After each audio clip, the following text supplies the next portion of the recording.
for yourself.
Yes, indeed. Yes, indeed. Yes, indeed. Yes, indeed. My people, talk to me. Tell me if you can't hear me.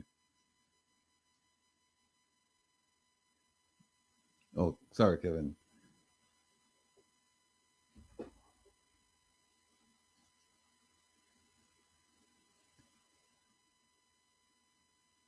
Oh, hey, Shelly. Shelly. How are you, Shelly? Long time no see, long time no hear from. Mr. Montague, Labs Coach, you big up yourself. Um, can everybody hear me? Oh, clear, Jeffrey Warrell. All right, good. Ladies and gentlemen, brothers and sisters, good afternoon, and thanks for tuning in to Reason with Rattigan with yours truly, Will. And as they call me at nighttime, the Rebel, Rattigan. Welcome to the space where we strive to educate each other. But ask yourself this question: what is education without preparation and action? The answer is not much. You know, Malcolm X said it best. He said, education is the passport to the future. For tomorrow belongs to those who prepare for it today. It's all about preparation, people, today. So we will keep preparing and taking civil action. We're not taking any criminal action. We're not breaking any laws around here. And we're not suggesting or trying to influence you to take criminal action against this government, any government that betrays the trust of the people. So we will continue with our letter writing campaigns, our protests, our conferences, our rallies, etc. And we know that we are making a difference. We know. And so we will continue. But even if we weren't making a difference, we would still continue. That's just the nature of how we conduct ourselves and our business around here. Now, where's Kevin? I said, Jamaica is here. Kevin, we need to put up producer June program. I don't see it. Like, welcome Jamaica to the set here. One of the brilliant minds in Jamaica, albeit young, but precocious, you know. Uh, whenever Kevin still feel like him oops.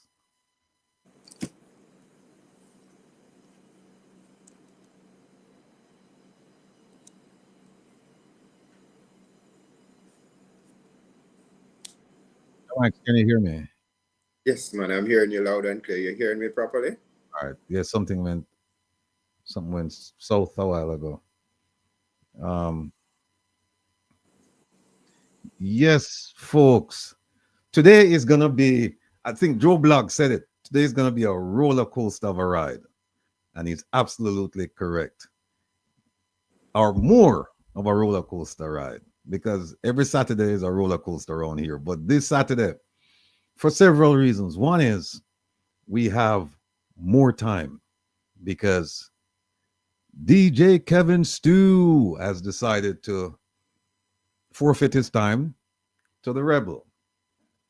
He'll come on, he'll tell you about that. So we're going today from, well, now until midnight, but not on this program only. The music program will start and then I'll play music during Kevin's time period, at least for half of it, and then I'll just take it straight to midnight. Because as you know, I come on from 8 to 10.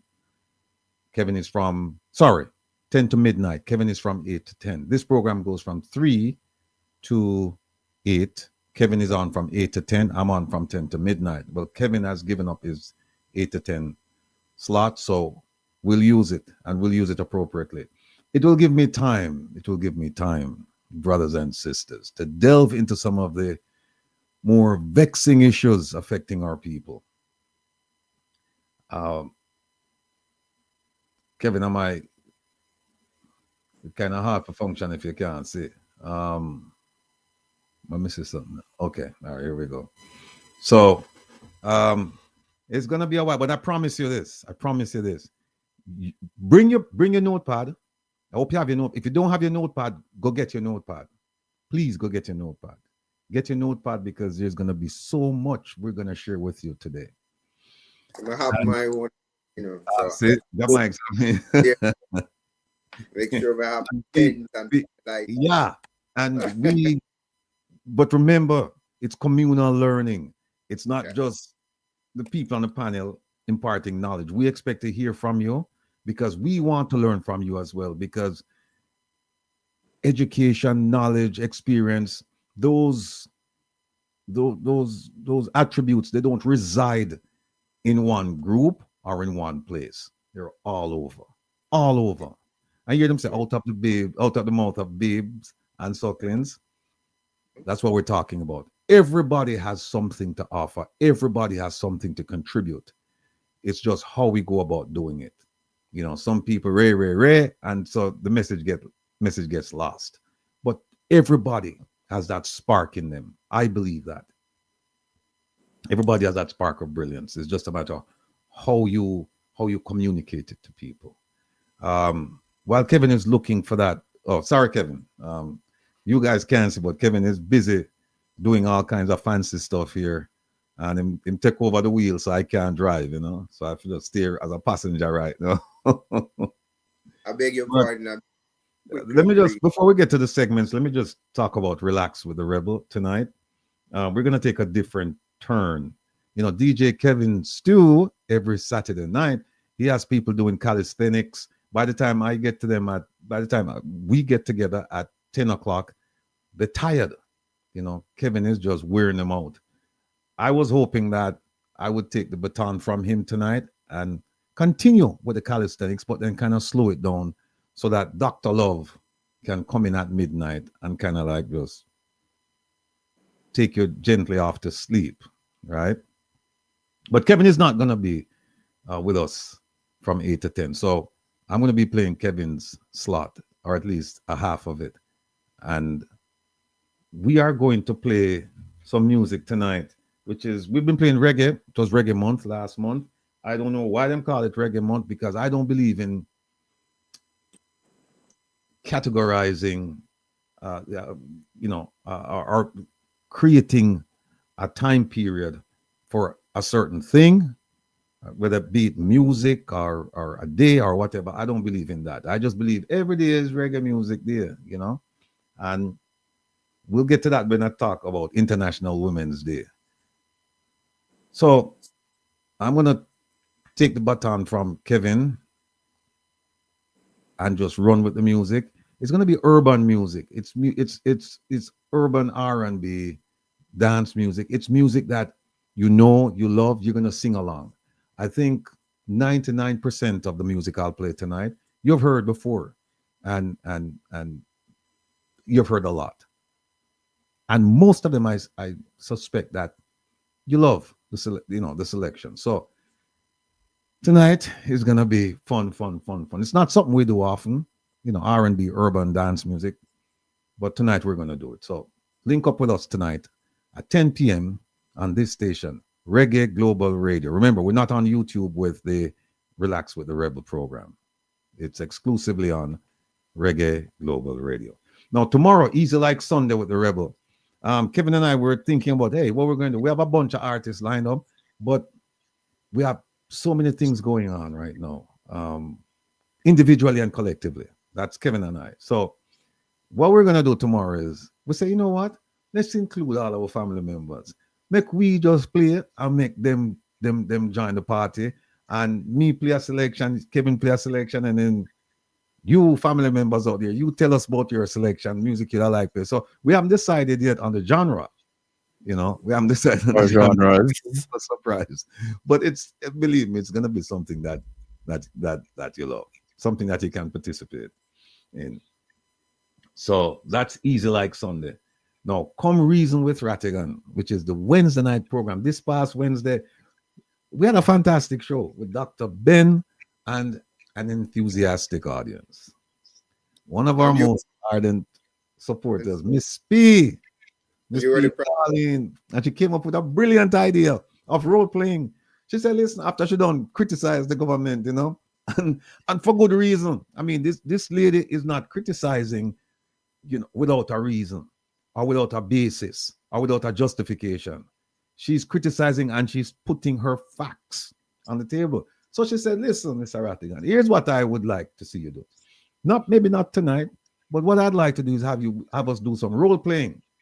So you pretend that you are the prime minister and we are members, we're voters, whether in your constituency or otherwise. We're Jamaicans and we're voters, and we're going to put you to the test. We're going to ask you some questions and we expect you to answer. And I played the part of the PM and I had to face a barrage of questions from disgruntled voters. And believe me, Kevin, if you watch the thing, I mean, them come up first, it was Mr. Vumva. No, it was Miss P first. Then Mr. Vumva V take me on. And then a gentleman, I think from Georgia, the third person. And I mean, it was, I believe it was educational. It was also entertaining. But my objective was to exhibit how politicians try to evade your questions with beautiful arrangements of words that mean absolutely nothing. But only if you look beyond the facade. You have to look beyond the facade, look beyond the words. And what that will force you to do is to become a critical thinker. Not just a listener, but a critical thinker. And I think I failed in it, because what happened, some of our brothers and sisters were saying to me, no, you get the prime minister, too much ammunition, you answer the questions, them theme and thing. And what that led me to believe was that my work just start, because the idea is, when I said all of them things are like a string of pearls, beautiful words, you supposed to cut right through it and say, wait a minute, hold on a second. That's nonsense. One of the things I did, Kevin, the art of distraction. I started, when Miss P started asking me a question, I take her over the hills and the valleys, and she said, whoa, wait a minute, wait. I am right here. How come you all the way over there? You need to come back here. Yes, man. That is what people do, to think in those terms. Think in terms of, it's almost like stationary thinking. You're right here. We're going to focus on what you're doing right here. We don't want to travel right now. And the way it's supposed to be is that I meaning the politician, I'm only supposed to travel when you want me to travel. You are directing traffic. You are charting the course. You're the one who elected me to do your bidding. So I shouldn't be carrying you here and carrying you there and But like I said, some folks, and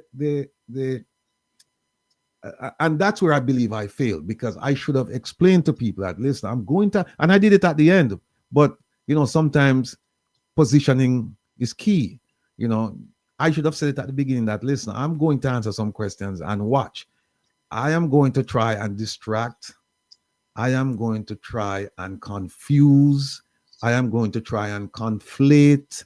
I'm going to try and do everything but to answer the question that you're asking me.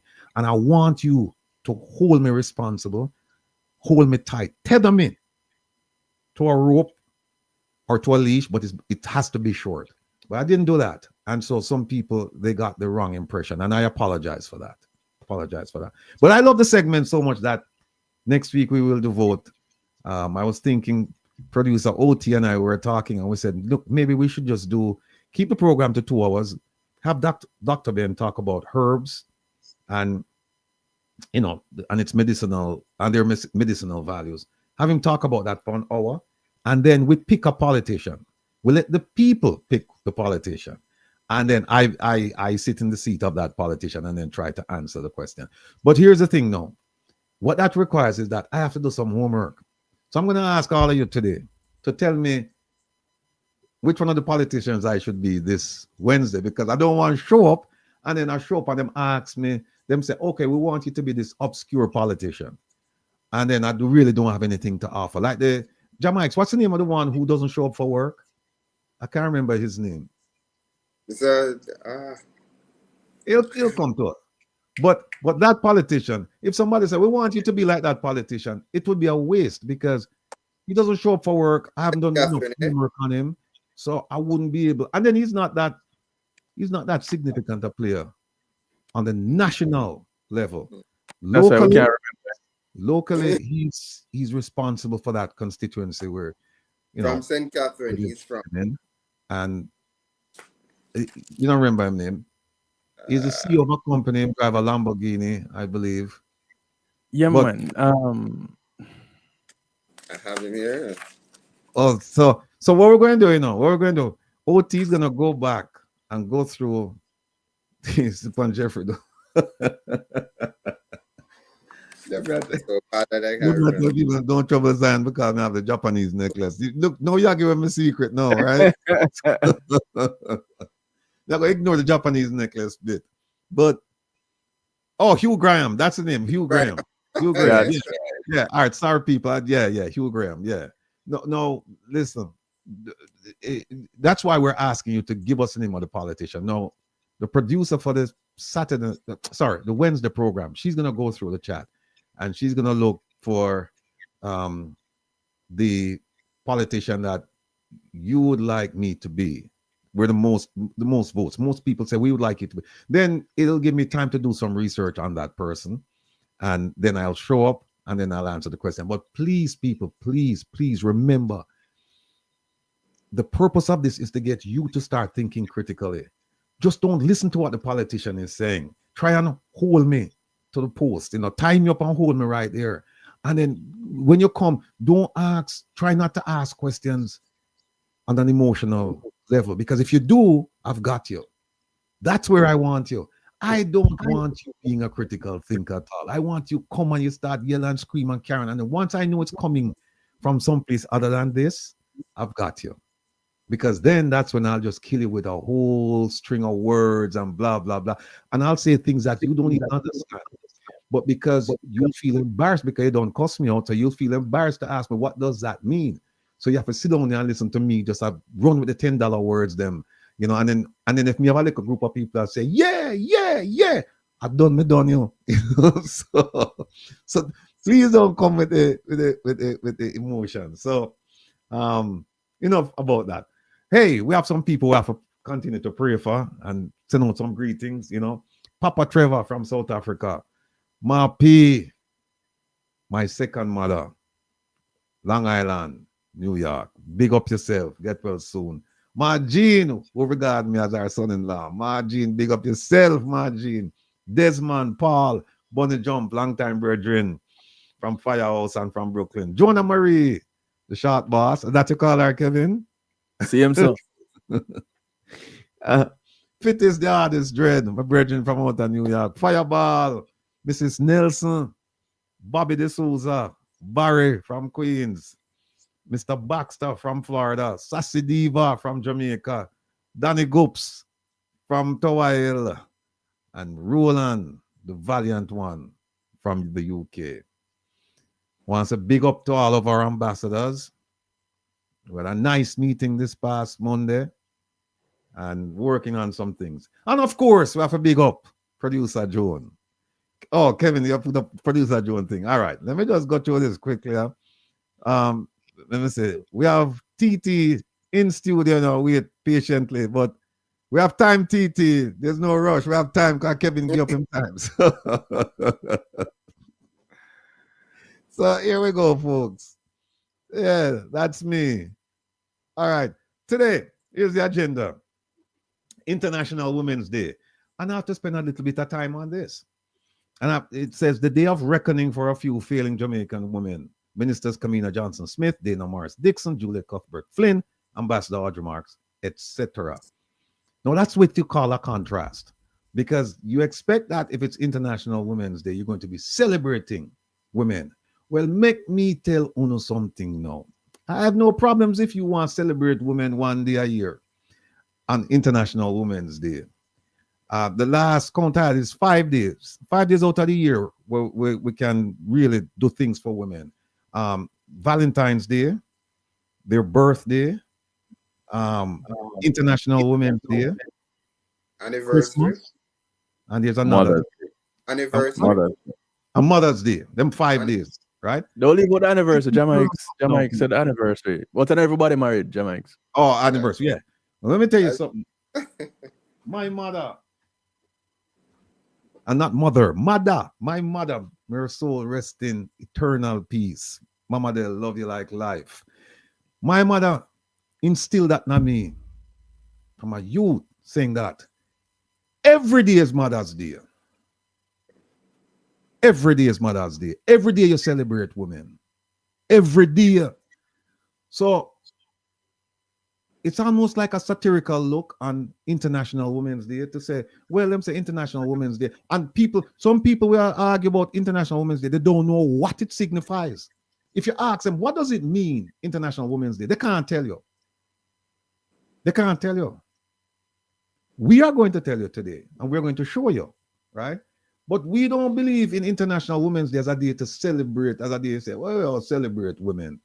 No, we celebrate women every day. In fact, if you have been watching this program carefully, you would have noticed that we not have to wait for a special time to celebrate people, our champions, our heroines, people like Daniel Archer, people like Jeanette Calder, people like Rosalie Hamilton.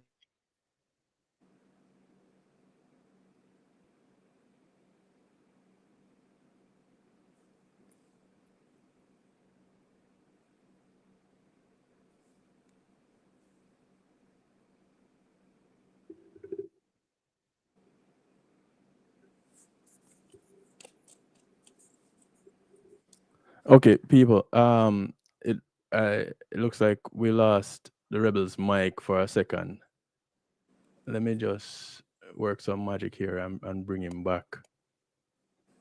I'm not too sure how exactly that just happened. He doesn't realize. Oh, Rebel. he just. Yeah, he just realized. Rebel, can you hear me? Will, can you hear me? Will, can you hear me? Yeah, watch out, my phone is gonna ring in a second. Will, can you hear me?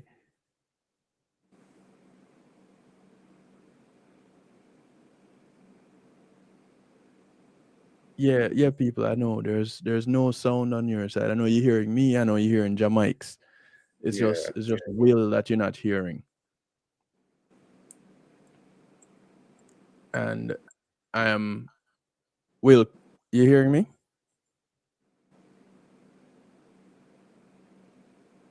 All right, Will. Jamaics, go ahead and give your greetings. Let me get Will on the phone. Again, just want to go ahead. follow up with saying Happy Women's Day to all the women out there. I want to say producer Joan and OT as well. You're phenomenal ladies that have been producing this show and ensuring that the Jamaican people learn every day. Every woman in the chat, we also acknowledge you, respect you.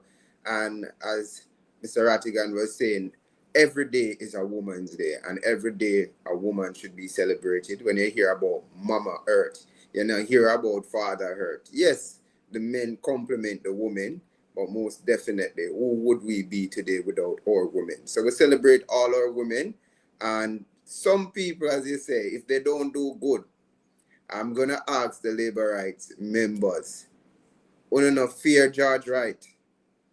Yeah, that is just a question. But apart from that, we want to celebrate all our women, especially our mothers, their life-giving life. And today we want to say to everybody who is coming in, sell your cleverness and buy bewilderment. It is always an opportunity to learn, and that is the reason why every day when I come on this platform, or anytime I hear people with great knowledge speak, I ensure that I take notes, because we're in a time of change, and with change, there's great things happening. And we start taking notes, getting information, and then we may be able to move forward. So thank you everybody in the comment section who greets. I greet you too as well. And to say it's another day that we come back to speak about food business. So that is very, very important that we continue to speak about for our business. I think they're still working on the audio, but most definitely continue to like and to share. Tell your family, your neighbor, even a laborer, tell them to come along to learn something, because this is a place, not a partisan place, but a place where everybody can come and learn. So I acknowledge you, everybody, in the comment section, which continue to get to show greetings and appreciation.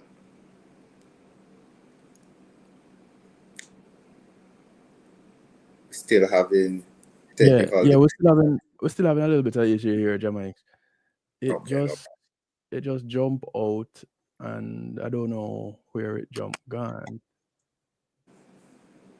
So, but I am quite resourceful in these matters. We trust that you will take care of it and you get it done as quickly as possible. As a professional you Yeah, are. we will not be defeated. There you That's go. how we operate around here. And I just want to say to the people in the comment section, what type of day are you having? How is the weather like for you? If you can ask me about my surrounding, it is bright and beautiful, sunny. I would send you some if I could, only through a photo. I would be able to send you some. But I hope that your location gives you inspiration like mine does, or home in Jamaica. And this is always a task, a fight for a better Jamaica, and we're facing an intellectual fight, and most definitely we'll ensure that we win this fight at all costs.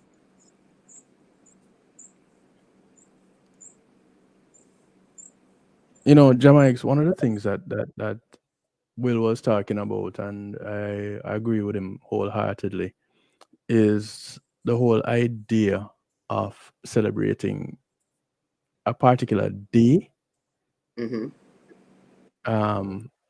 as a means to recognize anything. There are so many days in the year, 365 or 366 as the case may be, right? But yet still we recognize one out of them as the day for this, that, or the next thing. Because I celebrate women, mothers, love every day. It's not really a thing for me. So I miss out on a lot of these days, recognized days that we've set out in the year. And I know Will had gotten a little bit of heat for his topic choices today. Yeah. And that's what you were talking about. That's probably why I might cut off, because because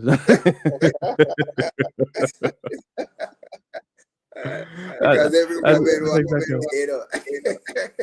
yeah. But definitely I understand what he's saying, and not just say Women's Day, but overall just a day or a month to celebrate a thing. Like for example, our reggae month. Our culture is such an important one, such an impactful one. I don't think it can be narrowed down for a month. And just the same with our women. Our women are life-giving life. We cannot just say one day for a woman, or one month for reggae, or even Black History Month. There's no way we can put that or narrow it down to a month. So I understand what he's saying as well. Not every woman should be celebrated. Yeah, and that is just the truth. If you don't do good while you need celebration, you need to learn how to get better.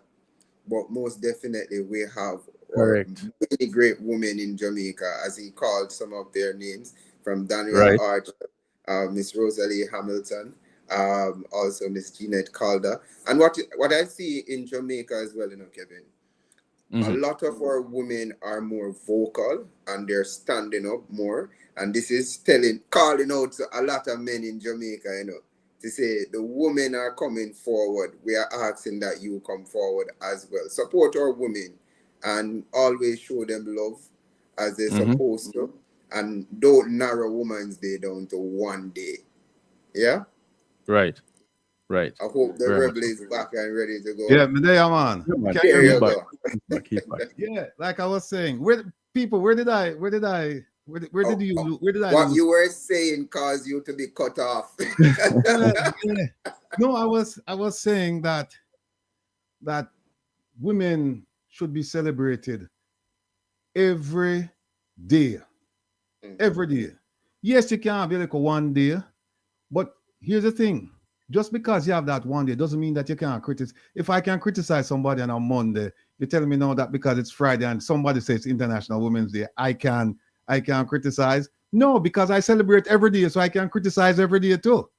But I'm just I'm juxtaposing Right. I'm juxtaposing what people think with what I'm doing. So people think, okay, if it's Women's Day, you're supposed to celebrate women, blah, blah, blah, blah, blah. And then you can't criticize them. You can't criticize them the day before or the day after, but you can't criticize them on that day, which is rubbish, absolute foolishness, right? So we just have to kind of put that to bed. The thing about it is this, is that women are the soul of a nation. Everything that's pure, everything that's pure, everything that's right about a nation, you'll find it first in a woman. Not in a man, in a woman. And so when we start talking about the treatment of women, it has to be an effort made every day, not just today. And then tomorrow we'll go back to what we were the day before. No. And so the idea of saying this is a day of reckoning for these women, it's not saying it's an idea of reckoning for every Jamaican woman. Hell no. No. But you see, you have to see these things because some people, and again, people, that's why we wanted to come around here, because the difference between this program and some programs, because there are lots of programs doing exactly what we're doing. But the difference, I would like to think, is that we force you to be critical thinkers. So when you look at it, you'll say, why is it that you would have International Women's Day and at the same time you're trying to criticize women? Now, what does that require? It requires that a question be asked. It doesn't require that a judgment be made, because you're not in my head. You don't know why I put it on a piece of paper, right? So somebody's a kind of hypocrite woman who support evil. Let me quickly say, it reminds me as a child growing up when I used to sell ackee, right? I remember going on the tree, you pick some ackee, but you have to separate the rotten ackee from the good one. There you go. But you're still lucky. You're still lucky. And sometimes it's when you're there on the corner sell that you realize that some of the ackee at the bottom, them rotten. They're rotten too. Them and then you sometimes you don't even see it and you put a bag on somebody say, no, I don't want that one there. Right? Yes. So like somebody said, we can't honor the women who are going with certain things. So people, please, just show a little bit of patience, and show a little bit of this. You know, we used to call it wheezy.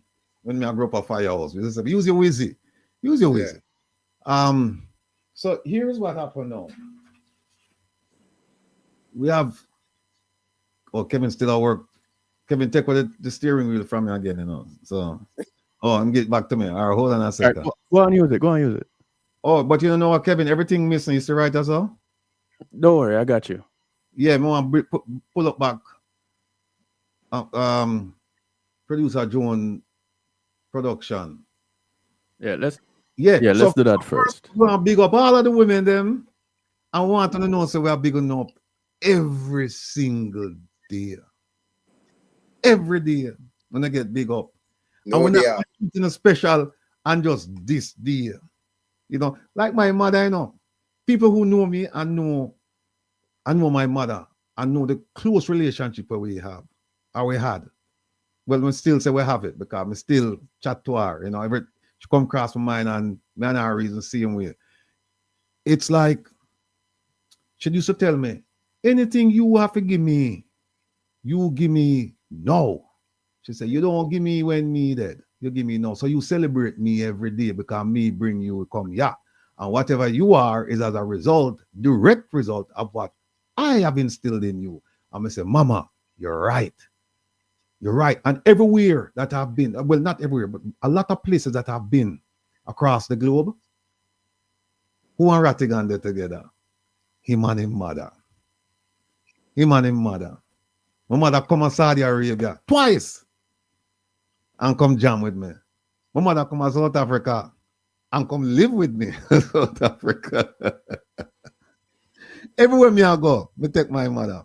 And I can tell you that my mother lived a full life. My mother traveled to places in this world where most people would only hope and wish. And my mother did not have a high school education. My mother have a primary school education. She's self-taught. And it just goes to show that if you apply yourself, there are lots of things you can do. Lots of things you can do. So we want to big up all of the women them, and we want to big them up every day. I just want to say to producer John, producer OT, all of the women them in the chat. I don't want to call a name because I'm going to leave out some name and people will get upset with me. Freedom. I want to big up Daniel Arch, I want to big up Jeanette Collar, I want to big up Rosalie Hamilton and the others, you know, for doing the work that they're doing, trying to hold government accountable for the sake of the people. Because believe me, folks, these people, these are accomplished women. They don't have to do what they're doing. They could be off doing something else, making money and raising their families, doing whatever they needed to do. But instead, they're on the front lines fighting for the people. So that is where we are. Oh, thank you, my brother. Thank you. So that was my little speech on the International Women's Day. No, I shouldn't say my speech, my introduction. Then we have the MARISA Dalrymple-Philibert case, the 9-day wonder. If you notice, nobody's talking about this. Nobody. And we have there the case of a lying, shameless, convicted criminal. She pled guilty. And you don't hear a word about it. It's just gone. And then we talk about ethics. And we talk about transparency. And we talk about accountability. Paula Llewellyn, a contemptible excuse for a DPP. When I say what yesterday? What yesterday? Movado son Gateway. Or it was found in or the judge no, the appeals court overturned the lower court's verdict, right? And who not for blame for that? Remember who prosecuted the case? It wasn't Rattigan. It wasn't Kevin. It wasn't Jamaics. It wasn't any of you in the chat or any of you watching. It was the DPP that prosecuted that case. When I said the DPP, not necessarily the DPP herself, but it was the office of the DPP that prosecuted that case. Right? Here's another topic. Will officials lose their U.S. visas over Cuban medical personnel's employment in Jamaica? I want to show you something, and it has to do with two of the named women. KAMINA Johnson-Smith, Minister KAMINA Johnson-Smith and Ambassador Audrey Marks. And I'm going to show you when you have mediocrity representing you, these things are likely to come up and bite you. Because especially as a diplomat, you have to have, forget about critical thinking, you have to have foresight. You have to be able to read the tea leaves, read the room, read what's coming. And you also have to be able to read. Because there's a lot of stuff out there to be read and people not reading. Because if they had read, this would not come right now down to this. And we're going to show you. We're going to show you the history of Secretary of State Marco Rubio and why they should have anticipated this. And they didn't. And now they're running around like chicken like a chicken without a head, trying to figure out what the hell's going on. When they should have figured this out from, when Kevin, they should have figured this out from 2019. 2025, we don't know. They should have figured this out from, we're sure no, man. From 2019, them should have figured this out, and them don't figure it out. Now, why do I say this? I speak from a position of authority because I carried a diplomatic passport for years for the United States government. I sat in those meetings. I know when yes is yes, and I know when yes is no, Because you know when the real negotiation take place, you know when the real discussion take place, when you gone out of the room. When you come in as a guest and them sit down and talk to you and smile and all of that stuff, and you walk out of that room, that's when the real negotiation start. That's when people start talking about you. That's when they pull up your file. That's when they pull up your file. They put it up before actually and them discuss it, but that's when them go back into the file when you're gone through the door, right? And you have to be able to understand these things. You know, I've been a part of that sausage making industry for years, so I know how it is. Next topic is, we probably won't get to that because that's an ongoing topic. Who's responsible for damaging brand Jamaica? So if we don't do it today, we can always do it because we know who is. But what we're going to do is point out how, not who, but how they're damaging brand Jamaica. And by the way, people do not forget that Mr. Aubin Hill and the government, they hired a company to improve brand Jamaica, and we haven't heard anything. We haven't heard the details of the contract, like how much, for how long, to do what. We have heard the skeleton. We need to start digging deep. And I'm also going to show you, going back to International Women's Day, and there's a policy I'm going to show you. And I'm going to show you how when you grab Mus by him tail and you start light it a fire, how Mus done fool and start running all over the place. This is something that happened over the last 2 days. I'm going to show you why it's important that you need ATIs. You need to file ATIs. Now, Miss Calder was supposed to be here today to provide that exercise on filing ATIs. She won't be with us today, but she will be with us next week, Saturday. You cannot miss this, people. This is how you get engaged with your government. You cannot. ATIs, I should just be one of hundreds of people filing ATIs. Yet, it's turning out that I'm one of just a handful of people. Just a handful. And that's not good enough. And yesterday I was talking to a friend of mine in Jamaica, and he was saying, you know what happened now? He said, when they passed this law, it passed without any fanfare, without much fanfare. And people didn't utilize it. And then now here comes Rattigan. And him start filing morning, noon, and night. And now it's causing them grief. Because now you start holding them accountable because they've never seen anything like this. And I'm encouraging you, I'm imploring you, I'm begging you to come to the program next week, prepared to learn how to file ATIs. Somebody filed an ATI a few weeks ago, and they got a response, and they sent me the response yesterday. And I had to calm them down and tell them that, listen, just be patient, because there's a game they play with ATIs. And if you're in a hurry for information, they will frustrate you, because they're in no hurry to give you that information. So you just have to take your time with that.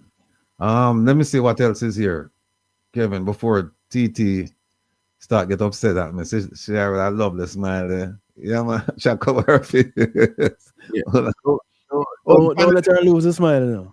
All right, I won't. Let me hurry up through this. The panelists, of course, I'm here. Isat, I spoke to him this morning. Isat has a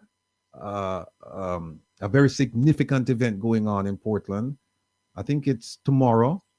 He has the Prime Minister of St. Vincent and the Grenadines coming in to do some things on his behalf. So I spoke to him today, wished him well. He's in good spirits. Everything's going to work out for him. Kevin is here, so I don't have to say, Kevin, were you there? After 8 o'clock, I will have to say, Kevin, were you there? Because he'll be gone shortly before that. Lincoln President Lewis had a exchange of text messages with him. He's busy. And of course, the brilliant young mind is here, Jamaics. And all of you as well. You know the engagement norms, people. Be an active listener, use time effectively, be present, should say right to contribute from a constructive standpoint, enjoy the experience. You know, one of the things we do around here, we don't prevent people from speaking. However, you have to do it in a respectful manner. So I want to big up the monitors in the chat. In the chat, Joe Blogs, OT, and Elaine, and they're not fooling around. You know, you come in and you don't show respect, you'll be gone. And if I see you, consider yourself gone. Um, Today we have a guest, just a guest because TT are not guests. TT are family. TT is here all the time, you know. So TT is not a guest. So we didn't put TT there. But Stafford Grant, he's a community activist. He's been here once. He's coming back today to talk about the good work that he's doing, good charitable work he's doing in the diaspora and Jamaica as well. So we look forward to having him here. Here we go. Happy International Women's Day. Yes, yes, yes. When sleeping women wake, mountains move. African proverb. That's so When true. sleeping women wake, mountains move. So true. Yes, indeed. Yes, indeed. Let me see the next one here. All right. We're going to stop. We're not going to do this one now because TT, come on now. We're going to move that one now, Kevin. Because we're going to get into some of them. Some of them, between Kevin and producer Joan, I don't know which one is worse. Or maybe better, I should say. Because them come up with some things and say, you need to mention this. You know? You need to mention this today. So people, I just want them to know,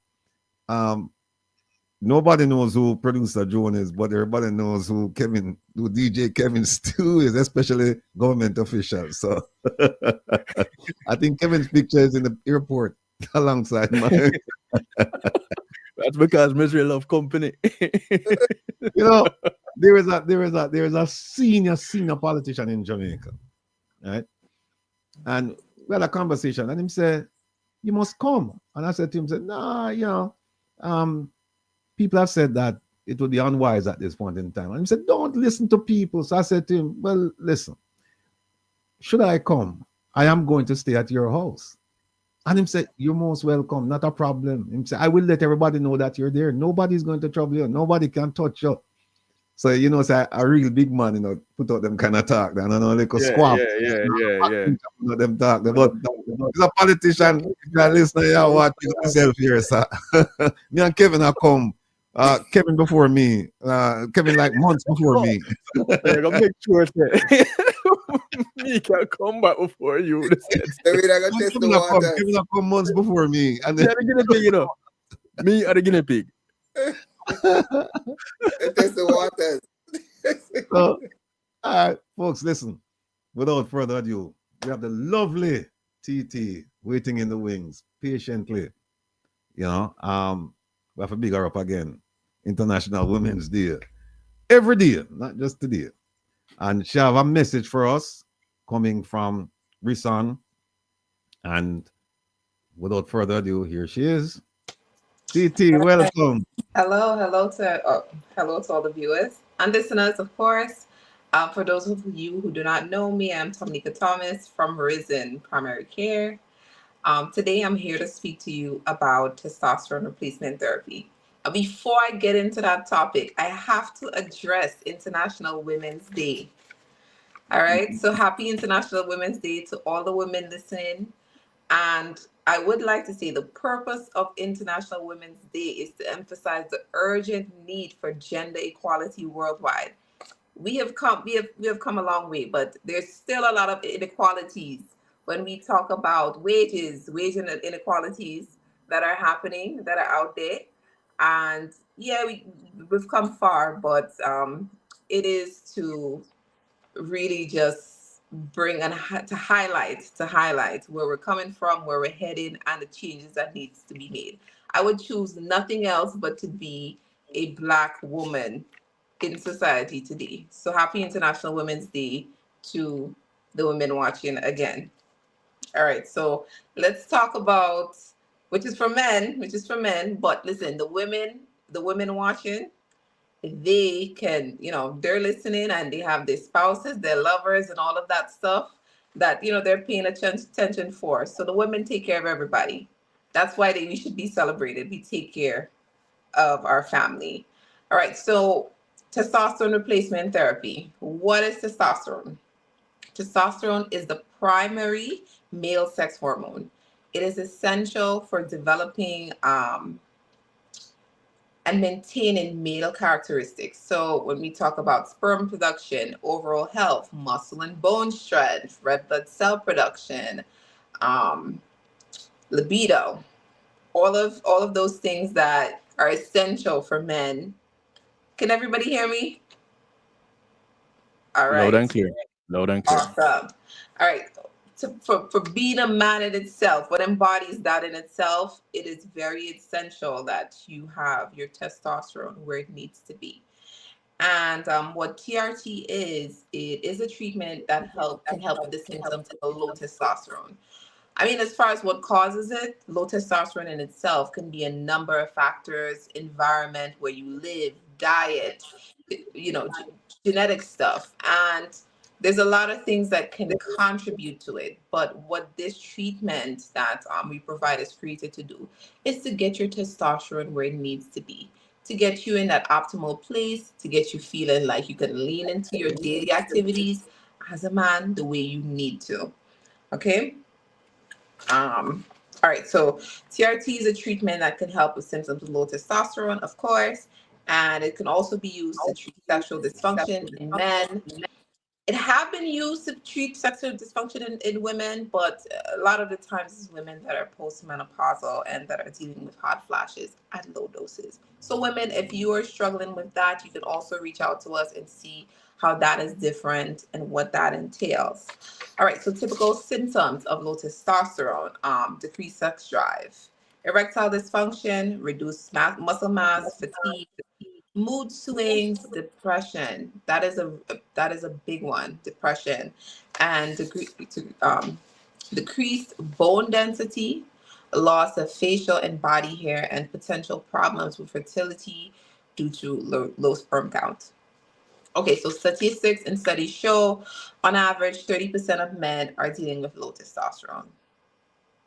As a part of our efforts to enhance our services to better serve our community, we have our TRT program. And what does it entail? So what it entails is you would come in to our practice here at 3215 Avenue H, Suite 1P. We're located in Brooklyn, New York. So for those of you who want to know the address, it's 3215 Avenue H, Brooklyn, New York. I'll tell you a little bit later how to contact us. And so you would come in for a consultation. One of the first things that we would do is get some blood work done on you, because how do you know your testosterone is low? The proof is in your blood work. Blood results come back and it's low, then we take the steps to implement a weekly program or a program that works for you and your lifestyle, where you would come in, get the therapy done, get the replacement therapy done, while implementing lifestyle changes that we're going to help you with, while implementing nutritional changes that we're going to help you with. And it's not about treating those symptoms. It's also about trying to get you to maintain those results. There are foods and things that we can do herbally and we can implement alongside this, and this will help you keep those levels where it needs to be. However, if it is already low, get into that space, you may need medical intervention. And so this is what our program was created for. While our typical age range for this treatment is between mid-40s to 70s, our youngest patient is currently 29. In your 20s doesn't mean that you're exempt. So if you are feeling any of those symptoms, my suggestion to you is to come in, get a consultation, get some blood work done to see where your testosterone levels are. If you have been unable to schedule an appointment with us due to limited time slots, due to popular demand, we are opening up more time slots. Listen, you give us feedback and we listen. You can reach us at 718-717-2278. Again, our phone number is 718-717-2278. Currently, we are working on optimizing our website so that way you will be able to make appointments for our website, give us feedback for our website. And we listen. We're a community here at Risen. And we want to provide you the services and the access to us where you feel comfortable coming to us. And so we make the effort every day to improve in that way.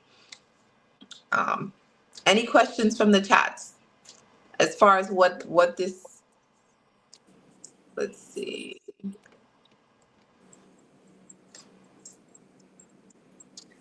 I have one, TT. Yes. Not from the chat, but I have one. How does your mental state affect your testosterone level, and how can one can improve their mental state so that you can have a better testosterone level? Well, the thing about it is, improving your mental state in itself, if it is already affected, from what I've seen, don't believe that it helps your testosterone. But what more so impacts your testosterone, right, is your lifestyle, your diet, and those things. That also that also impacts your mental health, because your lifestyle and your diet impacts your mental health. It's one of the most important things. What you put into your body, how much sleep you get, all of those things influence your environment where you live. If you live in a highly toxic area, or an area where, or you just don't get the proper foods, or there are a lot of endocrine disruptors around you, then that can influence you having low testosterone. You know, as far as like depth in medical questions, that those are questions for our practitioner. But he will at some point be featured on the show, so those are some questions you should also save for him, so he could get a little bit more into detail with that. Okay. Can I have a one more before you go? Yes, no worries. How open are men to come and speak about their testosterone level? That is a good question. A lot of the time, they say sometimes women talk to women, but men don't talk to men. There are men that have really close friends, and then they talk to them, but a lot of the times men don't share. Sometimes they'll say something in a joke. They'll say, "Oh, brother, me I struggle," and they'll say something, and it will be a joke, but really, truthfully, between the group of you and like your five friends, it's not just you, because 30%, we're talking at least two of you are probably most likely struggling. With with those symptoms, right? And it's not only the men talking about it. Women are complaining. Women are coming to us and sharing and complaining about things going on with their spouse. So I think They're sometimes letting out men the may not secret. be as, I'm sorry. They're letting out the secret for them. They are definitely letting out the secret. They are letting out the secret indeed. And so sometimes men may not be as comfortable, but we make it here where, it is a safe space. I speak to men sometimes, me being a woman, and let them know that, listen, this is not something that men go through. Women also go through these hormonal changes as we age. We all live in this environment together, and, there's impacts that happen to women as well. So as men, you do need to take care of yourself, and you do need to stay aware so you can stay on top of things the way you need to. Testosterone health is important. All right. I also would like to share a little bit about another treatment that we're offering. And this is a laser skin treatment. While this is for everybody, for men, women, we're catering to everybody that have skin conditions that need to be treated. A lot of the people that come to us are a lot of people that are seeking those treatments are women some of the time. And again, happy International Women's Day to you. Taking care of your body and doing the things that, bring you comfort, make you feel like, you're going to be a better individual, a better mom, a better wife, a better spouse is important. And, I do encourage women to take care of themselves. And our treatment is for women that are struggling with skin conditions in general that are, causing you a little bit of concern, probably messing a little bit with your confidence, and you feel like, okay, this is something that is taken away from what you feel daily. We do have skin treatments that will be available soon that will help treat with acne, melasma, dark spots, rashes. There's going to be an array of treatments that this can cater to. Eczema, of both men and women, by the way.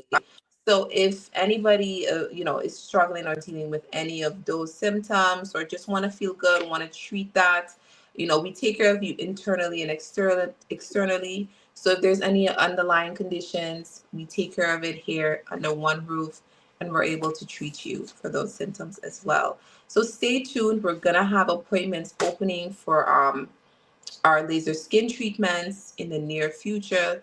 We'll keep you posted. We're a family here at Reason. Risen is a family here with you guys at Reason for Rattigan. So we'll always keep you guys posted.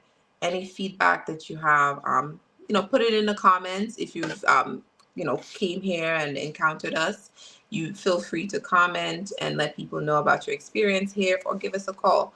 Again, our phone number is 718-717-2278. We're located at 3215 Avenue H, Suite 1P.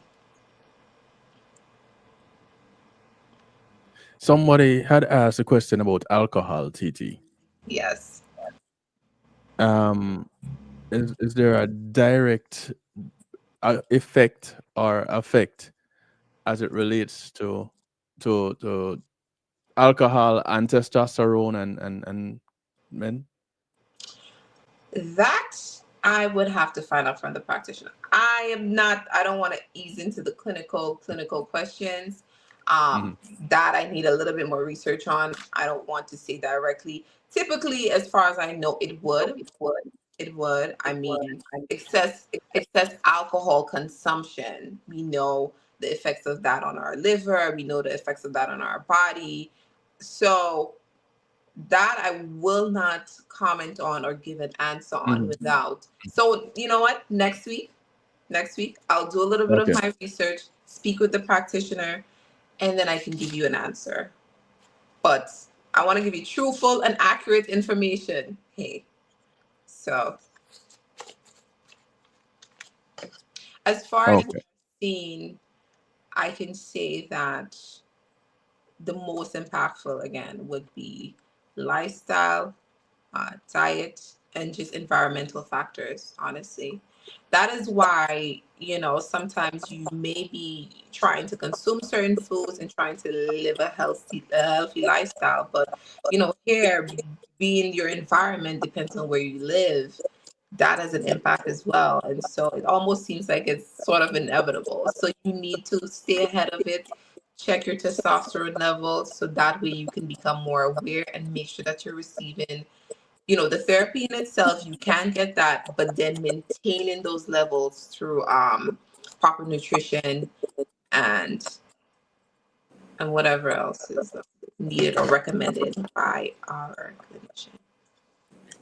Since working with recent primary care, how has that shaped your outlook on healthcare, and how has you implemented that in your personal life?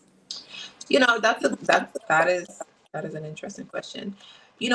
Sometimes when we are in a different environment, or not in the medical field in itself, and we don't see the urgency of how important it is to take care of your body, it's sometimes you shove it under the rug because you're not dealing with something currently, and it's like it goes day to day. You make these food choices, which, listen, you don't just become an unhealthy person. It's something that takes years a lot of the time, through just daily food habits and whatnot, for you to get there. And so when you're not in a place where you don't see people coming in daily and dealing with diabetes, dealing with low testosterone, dealing with a lot of things that has become sort of dire in our community, then you not being as aware, you don't take the steps to implement those changes in your life personally. But when you see people come in, and how frequent it is, and how many people, and the demand for those treatments, you take the early step to take care of yourself better, and to always do preventative care. women, we're not on the topic of mammograms and cancers and whatnot, but doing a mammogram, doing those screenings is very important. Men, prostate screenings, very important. We don't do those things often enough to be preventative and stay ahead of what we need to. So that is definitely important.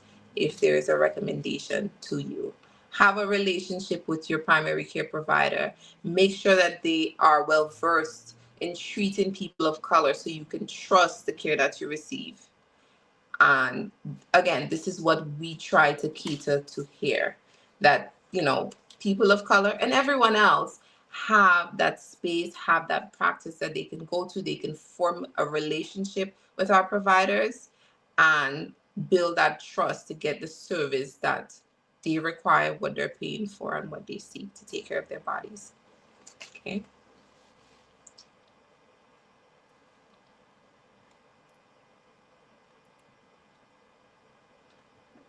Thank you, Gigi. It's always enlightening. Yes. When we get to chat with you guys from Rison, and it's starting to become a tongue twister with Rison and Reason. Yes. Rison primary, Reason with Rattigan. Rison and Reason, yes. Listen, we're a family here. I'm always excited to come here. Very much linked, very much tight. Rebel, we have a back little bit of technical difficulties here, with issues with our Will. Miss TT. Oh yes. Oh, here you go. It's always a pleasure. Kevin. You. Yeah. And I look forward to seeing you soon. And indeed. And Mr. Crookston as well. Please give him my regards and tell him that I'm due for a visit. And all of you folks out there, you have medical needs, please do not forget, touch base with Rison Primary Care. They're located again, New York Avenue and Avenue H, 3215 Avenue H. Suite, I don't remember the suite. Suite 1P. And you can reach us at 718-717-2278. Again, that's 718-717-2278. Thank you again for having me. Do enjoy the rest of the program, listeners. I will be tuned in as well. So I look forward to it. All right, TT. All right, thanks. Take care. All right. Yeah. Take care. All right.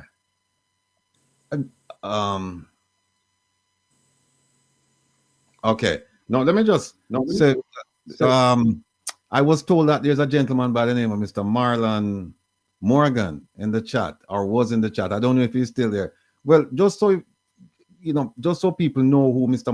Marlon Morgan is, he's a chief communicator for the JLP party, and I reached out to him. About 2 months ago or so, and I asked him to come on the program, and he said that he would check with his team because he could not make that decision unilaterally, and he would contact me. He never did, and I reached out to him again, and he gave me the same answer. He said he was trying to reach out to the team to get, I guess, permission, authorization, and I haven't heard from him since. So, Mr. Morgan, if you're listening, if you are the Mr. Morgan on the program, you can come on now or you can come on later, but please do come on. Whatever you do, come on. We want to hear from you. I want to share something with all of you. Oh, Kevin, Joe Blogs and OT, they've been removed from the chat. I don't know why. Can you assist? Joe Blogs and OT? Yeah, they just called me. OT just called me. Let me read something to you that a very, very famous reggae artist, an icon in fact, reached out to me yesterday and asked me this question. Person said, Ratty, I'm moved to ask you this, what I think is a serious question. Do you guys really want to change Jamaica or just government? That is a very, very pertinent question. Do you want to change Jamaica or change government? It kind of indicates that if you're focused on changing government, then you're really not changing Jamaica. That's one way of looking at it. But anyway, here's a response. My response. So my goal is to have the Jamaican people use critical skills, wisdom, and a sense of history to determine their future. I don't care about whether you this or you that or whatever. I just care about the people. I'm not into separating people into color parties. I'm into having people focus on the issues. And if they focus on the issues, I'm happy. Because around here, we're not promoting a color, a party, or anything. We're promoting an ideology, and that ideology is holding governments, this and future governments, accountable. That's all. And if somebody should give us evidence that there's some wrongdoing that was done by a previous government, be it PNP or JLP, we'll look into it. So true. But we're trying to get people to start thinking critically, start thinking about the issues. Kevin, can I move this? I don't want to move anything because next thing you know, Jamaics, we got to touch something and poison it, And Mike, just to solidify your point that you made just now, you did highlight Mr. Hugh Graham of him.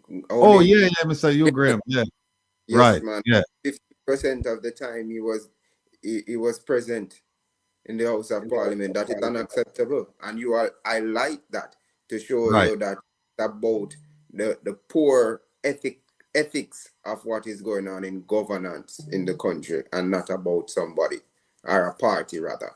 Yeah, and also I've said on numerous occasions that one of the hardest working ministers is the Minister of Tourism, Mr. Ed Bartlett.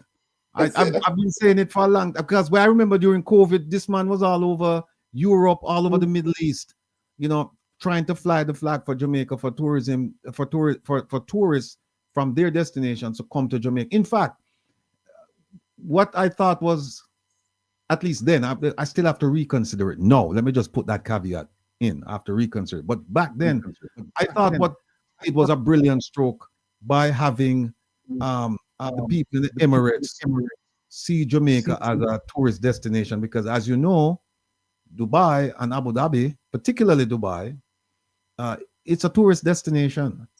And he was able to convince the Emiratis to take a look at Jamaica. So I give credit where credit is due. Although, Minister Bartlett, certain things, we not really approve of certain things, but we do some checks, because we're hearing some troubling things and we're doing some checks. And when we find the checks, we'll make the results be known. But for now,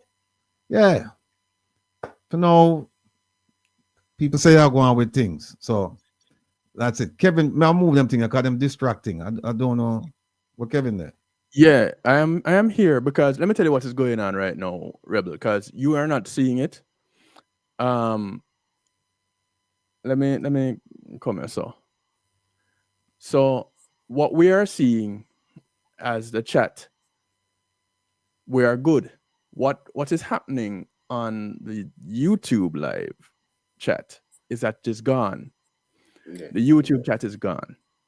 The moderators lost connection. That's why you got the message that the moderators lost connection. Okay. The YouTube chat, all in all, is gone. So you mentioned that what's his name? Marlon Morgan. Morgan. I don't know if he's related to Nestor, but Marlon Morgan was on, and then all of a sudden the chat room is gone.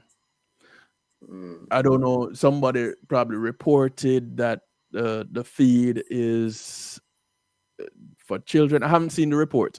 Somebody just called me and said they got a report. So I'm checking around now to see what is going on with the feed, with the chat.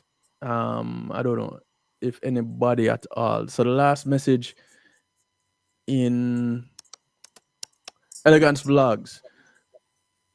Are you able to see the chat? Can you comment? Since you are one of the last people that commented here at 4:19. anybody that can hear us, can you see the chat? Drop me a message 773-789 stew 773-789-7839. It's scrolling across my section of the screen right there. Drop me a line if you can see the chat on YouTube, please. Let me know. I'm checking from another device. Yeah, can you see? You can't see Tita Joe blogs. I mean, Jamaica. Right. So I am not seeing it on any of my devices. I know they have messaged, people have messaged me and called me. So that is a part and in parts of what is happening. So Rebel, go on, do your thing. I'm trying to figure out what messages I can see. Yeah, because I'm getting, like, Pastor Ricky just sent me a message too and said that he's gone. They took him off. Hold on, let me say something else. Hold on there.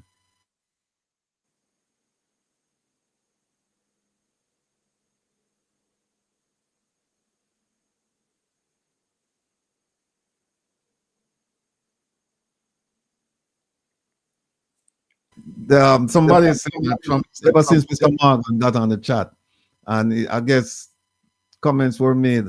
It went back and forth, I guess, and I don't know what happened, but they said ever since he got on, and then it just disappeared. I don't know, Mr. Morgan. I don't know what's going on. So we'll just have to leave it there. But our chat is not working either, right? Our chat is 419. As Kevin say, I think that you should continue because I'm still seeing that people is on, and let Kevin work because they will always try. But the people are. I can't see the chat. Yeah. Chat stopped 5 minutes ago. Producer Joan. All the moderators removed. We don't have access to the chat. Some people they can't they can log back in on Reggae Global, right? Yep, Reggae Global is good.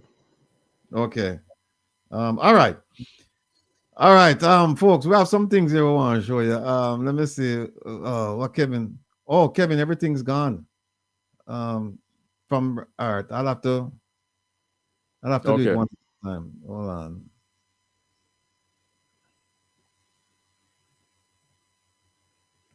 Okay, I got you. All right. I'm putting them in. Bear with us, folks, because something is going on here. And I didn't realize I wasn't muted.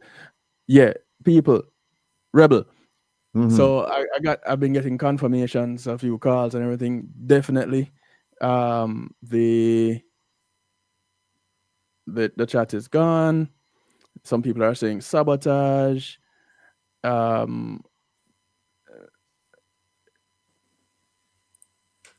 So we'll just see.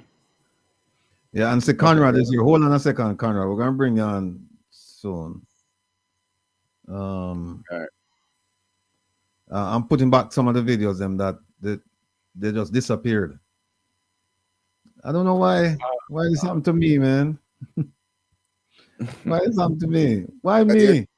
Rebel, that was from the refresh. Don't worry about it. What that? Don't put them back? Yes. So no, go ahead, Rebel. Okay. Go ahead. Okay. All right. So some of you that are again, I can tell you people where they cannot touch is where it's actually hosted, the home of Reasonable Rattigan. Nobody can come on there and touch it. So everybody go to reggaeglobalradio.com. reggaeglobalradio.com. If you want the app, you can download the app. You can go on your browser, reggaeglobalradio.com. There's a chat room there. There's a TV side that is there. So it's one in one place. You can see everything. You can see a chat and communicate with us and be interactive. You can still be interactive. So all right. Rebel, what we'll do at this point, I see the chat moving. I see Jim, master songwriter. So the chat is back on YouTube?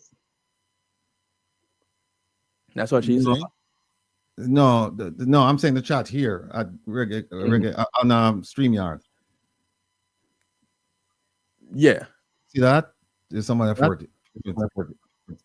All right, here's what happened. Here's what happened, folks. Remember, we were talking about we're going to show you some things here, and then we're going to get serious. We're going to get into the matter in a serious way. But I think we'll need to kind of like have a moment of levity and just show you what's going on while people are suffering in Jamaica. And they've been suffering for quite some time. It's not just this year. And believe me, the suffering is going to get worse. You see what happened with the trade wars, and you see what happened with the cutting of funds. And we're going to talk about all stuff. But here we go. Here is, how many of you remember this video? Where's okay? How many of you remember this video? No, this is, enough said. Here's a video. Ladies and gentlemen, Jamaica's dancing sensation, Minister Johnson Smith, doing the drift. Let's go. Drift from the UNESCO vote. Drift from the UK prison deal. Drift from the Ukraine vote. Drift for the Moroccan fertilizer deal. Drift from the UN no vote. Drift from the Venezuela-Guyana issue. Drift from the Commonwealth election. Drift from Senator Floyd Morris. Drift from Senator A.J. Nicholson. Drift from the Global Jamaica Diaspora Council. Drift from working for the Jamaican people. And drift into oblivion. Here's another one, folks. Here's another one.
Isn't it amazing that you're the song them play for Minister Bob's the Green Joe, Bad Man She Love.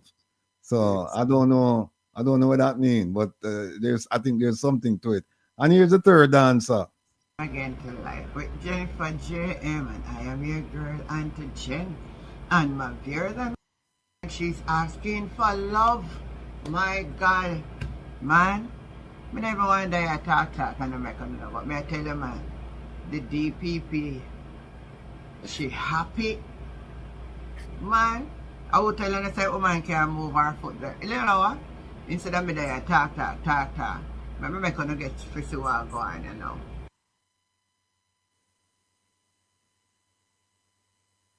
How that?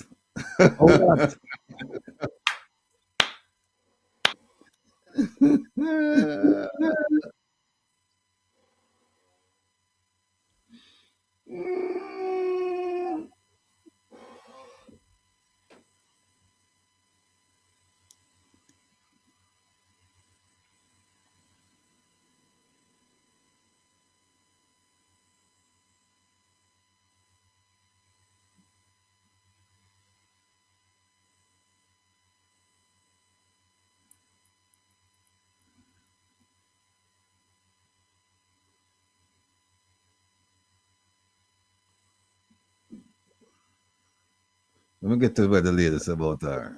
Because she had dance up a storm, you know. Yeah, man, she had dance up a storm. Ain't nothing wrong with dancing, Rebel.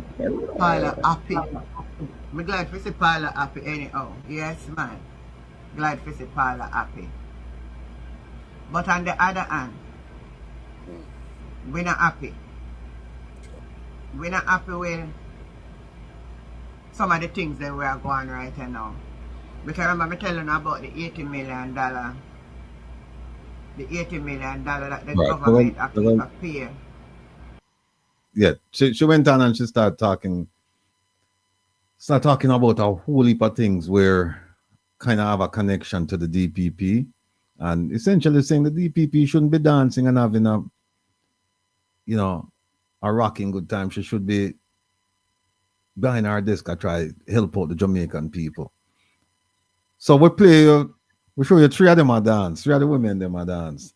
No, that was just so kind of like just listen to tension. Can I get you to just calm down? Because we're going to talk about some serious things now. And here's the first one. Just before you go ahead. there, you see, whilst they are horrible at their jobs, yeah, poor ministers and poor as the role of a DPP, we can't beat them. They're very good dancers. Very, very good dancers. they did their dance very well. But when it comes down to their profession, unfortunately, they are extremely poor. But continue. Good dancers, anyways. Yeah. They give credit where it's due. There's one, the Kevin, the one with oh, wait a minute. Maybe down here. Sorry. Okay, here it is. No. All right. Let me see up here, Kevin. Just so that you know, the chat is back active on YouTube. Also, if you look on your other screen, you will see the Reggae Global chat is up. Some people are already over there, and you know, we probably need to use this as an indicator that we need to make steps towards using the YouTube secondarily and going primarily where we should be. But we'll work that out a little bit later on. Okay. Something to consider. All right. Applause for Kevin, man. People in the comment section. This time it wasn't me. It wasn't you. Yeah, I plead Shaggy at this moment. Yeah. No. Whoever it was, congrats to them. It's good to see that people back and able to have their comments. All right. So, folks, here's what we're going to do. At this point, we're going to start from the end. We're not going to start from the beginning. We're going to start from the end. And I'm going to show you that when I tell you that our Minister of Foreign Affairs and Foreign Trade has no business on the international stage. And you heard all the reasons when she was dancing and I was the overdub. You hear me give out all the reasons, you know, the guy. And in fact, I think I have some of them even written down someplace right there. So you hear me talk about the UN vote on the humanitarian aid in Palestine, the Venezuela-Guyana issue, the Samoa agreement. I noticed when I hear nothing more about the Samoa agreement. Then there was one with the same-sex couple that went to there. No, you notice you don't hear nothing more about it. The Haitian issue, right? She was up front and center. We don't hear anything, no status report about our people in Haiti. And the list goes on and on and on and on and on. Now I'm going to play you a video and look at her reaction. Look at her reaction when the question's asked. And then listen to her answer and then we'll break it down. All right, so Mahiri, go ahead. Which minister do you need? Minister Johnson Smith. Minister Johnson Smith, can you join me?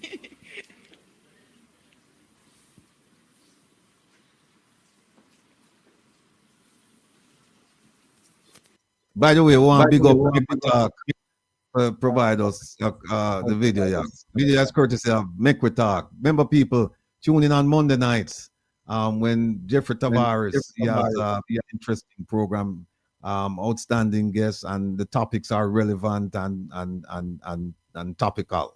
You know, it's something we're talking about every day. So tune in and listen to the man every night, every Monday night, 7 o'clock on Make Talk. Jeffrey, thank you for this video. Yeah.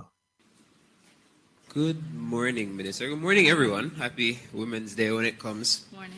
Okay, so my question is Jamaica set to be negatively impacted by recent U.S. policy that's concerning the Cuban labor export program? I know that there was a recent CARICOM meeting regarding the matter.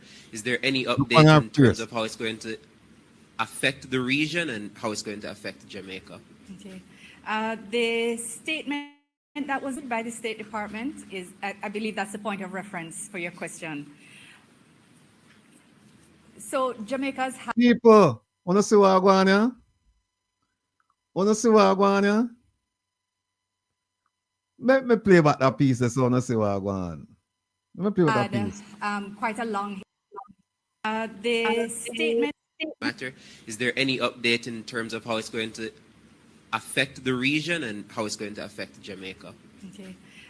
The statement that was issued by the State Department is, I believe that's the point of reference for your question. So Jamaica's had quite a long history of participation in the Cuban Medical Cooperation Program. And in fact, that's replicated throughout the Caribbean. So this statement was received with some concern. We have been reaching out to get more information, to get greater clarity. I don't think I would be incorrect in saying that all of the members of the COF Corps have reached out to their U.S. counterparts or their U.S. contacts at different levels, as I have. And there is, I believe we anticipate some more information to come, greater clarity as to what is anticipated. In the meantime, the Jamaican government is also examining the operation of our system. We have over 400 participants from the Cuban medical program at different levels, doctors, nurses, biomedical engineers, technicians. So their presence here is of importance to our healthcare system. So as soon as we get more information, there is an engagement planned in short order with the CARICOM foreign ministers, the members of the COF Corps. And we also, I think, are anticipating that the U.S. embassies across the region will get additional formal information. And at that time, we should be better able to navigate the potential impact and the way forward. Thank you. And I think we have a Caramak student ready to ask a question. Not sure where they are. Oh, okay. All right. Let me move. Hello, good morning. I am Jomar Livingstone from Caramak. I have a question for the Honorable Olivia. No, folks. Make we talk. As Jeffrey Tavares would have said. She used the word anticipate so many times that me lost track of it. You notice when she was asked the question, oh, she got flustered. She look at her body language. She never know if it twists or turn. Remember now, this is our chief diplomat. And here is a question that's been asked of her, a question that she should have anticipated because this is something that's been brewing. And when the man asked her, how will it impact Jamaica? Here we should start talking about CARICOM, a group going to trust Jamaica. And she said, well, we have to meet with the COF car and we have to do this. And then she started about, oh, we're waiting for the U.S. Embassy to come back with more better information so we can navigate and we can put a plan and engagement plan in short order and examine our operations of systems. Remember, people are telling about the Wednesday night thing we're just gone, you know. Remember me telling you, know. So the purpose of that is exactly what she just did. Give you beautiful string of words. And glorified talkers with elaborate words. Exactly. Amounting to nothing. Right. No. Right. So you hear, you hear something of logic, something of sense, something that will give you an idea that yes, we're on top of this problem. But when you cut through it, if I should give you a transcript of what she said, you would understand that she said absolutely nothing. What she just said, me don't know what to do. That's what she just don't say. Me don't know what to do. Right? If you should just look at a transcript of what she just said, Missy right. Confuffled. Yeah. She don't understand. She don't understand. Missy, she don't understand she don't know if you answer the question. No, people, here's what I want to tell you now. This question was asked this Wednesday, 3 days ago. But this issue with the Cubans, this issue is something that's been going on for a long time. And guess what? We have an ambassador in Washington, D.C. who should have, if she was doing her job, remember what I said? Read the tea leaves, read the room, and read. If she was doing her job, this is something that should have never occurred. No, look on this. Kevin, let me get that. Oh, wait. You have to share screen, forget that thing, huh? Hold on there. The one where over here, so. Yeah, I got you. Okay, all right. Yeah, go through it. I got you. Okay, all right. Go through it. You want me to go through? You want me to go through? Wait. Oh, I'll go on, sir. Okay, go ahead, and if you share the screen, then it will come up. All right. I'm showing you something I know. I'm showing you something I know, people. When you remember this, remember this. That was February 19. Secretary Rubio's call with Prime Minister Holness of Jamaica. Remember, we see something we must say, I call him friend, or we don't know if that is the phone call, but the one that we saw would give the appearance that our Prime Minister was talking to the Secretary of State, and they have a collegial relationship. Come and say, yes, my friend. We don't know, but that would make that it would appear that way. Now look at this. It was a very short phone call, you know. And look at what they talked about. It says Secretary Rubio underscored the important historic and cultural ties between the United States and Jamaica, including the vibrant Jamaican diaspora. I'm going to talk about us. Then it says both leaders encouraged further strengthening of security cooperation while highlighting Jamaica's efforts to disrupt illicit trafficking and combat organized crime. Now, let me tell you what that means, and I spoke to you about that in diplomatic speak. What it means is that the Secretary of State looked upon the Prime Minister, and I can tell you, because it was a short call, there's no way them talk about all of them things, yeah. No way, such a short call. The Prime Minister received his instructions. He received his instructions saying, listen, we are concerned about this, that, and that. And I'm also curious where this phone call took place, because I saw videos of him going over to the embassy. I don't know if it's at the embassy he received this phone call. But two things that came up I can tell you about two things that came up in that phone call. One, China. Two, the Cuban program what we are talking about right now. That is a baby of Secretary Rubio.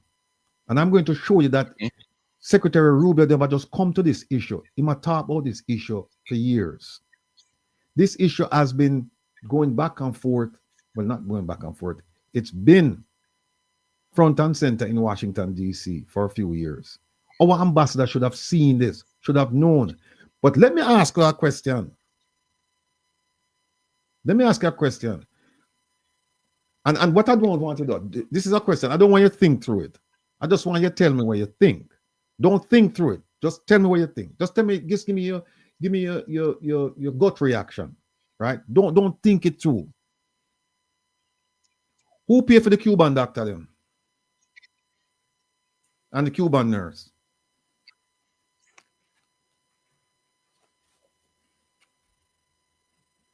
Give me an answer, people. Quick.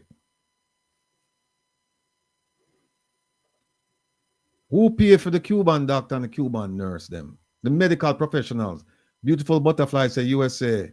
Petro Isa taxpayers. Anthony R taxpayers. Freedom Cuba. Charmian say Cuba. Taxpayers. All right. Leno said China. Some good guesses. USAID. Some good guesses. But most of them wrong. Jamaica. Yeah, most of them wrong. Because here's what happened. When I was growing up in Jamaica in the 70s, and the Cuban doctors and everybody would come to Jamaica, I was under the impression that it was a gift.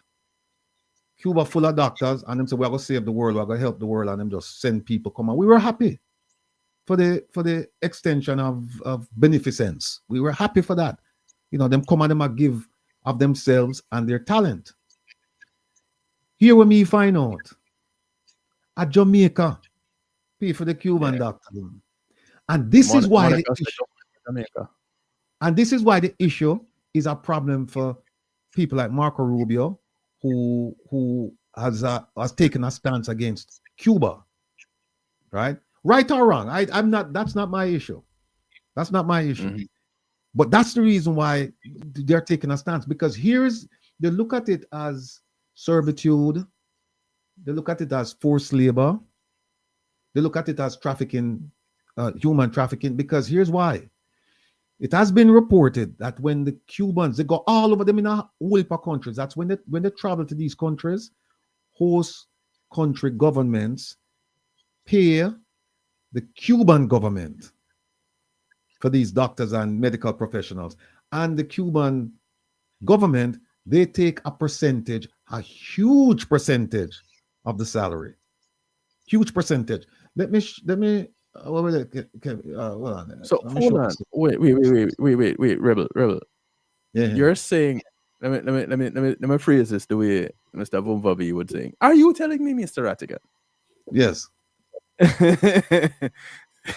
That the Cuban government is pimping out their doctors, their medical personnel? That's what it comes on to. That's what they're saying. Like I said, I don't make an argument one way or the other. I'm just looking at what the researchers, the looking at the researchers, the commentators, the politicians, the people, the doctors themselves, the ones who have defected. I'm just reading what they have said. Now, let me show you something. Look at this. Maybe you want to big this up, Kevin. You can big that up? Yeah, man, can make that look bigger, yes. All right. I don't know if you can see that. You can big it up somewhere there. All right. See there? Look at what they say. It says the summary, Jamaican summary regarding the Cuban work, the medical program. It says Cuba's medical collaboration with Jamaica began in 1976. I remember because I was still living in Jamaica in 1976. No, you're going too far now. Hold on. Let me bring it down now. Okay. All right. Good. Thanks. All right, here it is. With 14 Cuban doctors deployed to that means Savannah Lamar Hospital in Westmoreland, in the western part of the country. The first contingent chief of brigade was blah, blah, blah, blah, blah, blah, blah. And then it says the Cuba-Jamaica collaboration was interrupted once in 1980 with the government of Edward Seaga. The collaboration began a new restart in 1991 under an agreement with Jamaica's Ministry of Health. And it says them have a Cuban-Venezuelan Operation Miracle, where them Cuban ophthalmologists carried out thousands of surgeries on people who lose them sight. Now look at this. Look at this. Let me show you. Right this up. Look at it right. It says, look at where it says prior to. It says prior to 2020, the contingent number 259, including 18 ophthalmologists assigned to Operation Miracle, blah, blah, blah. Here's a key one, the very last sentence. It says, the very last sentence. Second to last sentence. The duration of each worker's mission is 3 years. So them come Jamaica for 3 years. Look at the very last sentence. Each worker earns $650. I guess that means US dollars per month, or 37% of the 1,732 that Jamaica pays Cuba. See that? No such thing as a free lunch. See that? So Jamaica pay Cuba for a doctor 1,732, and see the average monthly salary for Jamaicans $586. Right? Not minimum wage, just the average. But we know that Jamaica is paying for these medical services. It's not free. And we know that the Secretary of State, this is an issue that's near and dear to him. So when you see that phone call that was made, this was part of the phone call, because you know why? Right after the phone call, within weeks after when I say weeks, when the phone call make again, Kevin, You remember? The 19th. The 19th of February. 19th. Yeah. Within like 2 weeks or so. Let me look at my notes here. The 19th of February. We're at 3 weeks now. The 19th of February. Guess what, people? The 25th of February of this year, the US government expanded the visa programs, and we're going to talk to you about what that is. We're going to talk to you about it. We could go through some documents, 1 week later. Yeah, I could show you something. So this came up during your discussion. We could go through the thing, Now, people, look at this. This is a document going back to 2019. 2019, where the US government, the US government was taking action against Cuban officials for exploiting Cuban doctors. Why them say exploiting? I mean, there are political reasons behind this, which we won't even get into. But the fact of the matter is that the Cuban doctors were not getting the money directly. The money was being paid to the Cuban government, and the Cuban government would then pay the Cuban doctors. And as it turns out, they were paying them far less than what they were collecting. Right? The Cuban government's paying far less. So they have this program here, and they say, okay, they're going to take visa action against Cuban officials. When they say of visa action, what they must say is that, visa. Here it is. Yeah. Here it is right there. The State Department is imposing visa restrictions under the INA, Immigration and Nationality Act, on Cuban officials responsible for certain exploitative and coercive labor practices as part of Cuba's overseas medical missions program.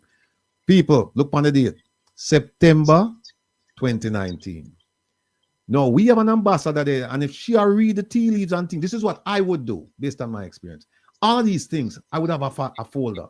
Anything coming out of the State Department, because remember, they are my primary contact, right? Anything coming out of the State Department, particularly if it has to do with the Caribbean, I am going to have a folder and make sure me dip on top of the issues. And if anything, me supposed to establish a contact over at the State Department so that when me see this, me can go to them and say, explain to me, what's the ramifications of this? Sure, people say you're interested in your work, man. You don't just come up because you want to look good and you pick them want to go to school and you want to dress up and go a cocktail party. Work for your money. This is the first one, right? September 2019. People, look on this now, September 2020. This is when Marco Rubio was a senator. And him and the gentleman now who are going to prison, Menendez, right? Another Cuban American. They come up with a bill, right? And here's the bill right here. It's called the Combating Trafficking of Cuban Doctors Act of 2020. See it, yeah? It's the bill, yeah. We don't have time to go through it, but it a talk about, say, they have to take action against the Cuban government because they pimp out the doctors, make the doctors them go to work, doctors and nurses, and then them collect the money and pay them wherever they want to pay them. Here's the bill. This is the bill. Right? You can look it up yourself, people. But this was done. This was done when Marco Rubio. Kevin, get me back to the like this. Like this. Like this. Yeah, try that one.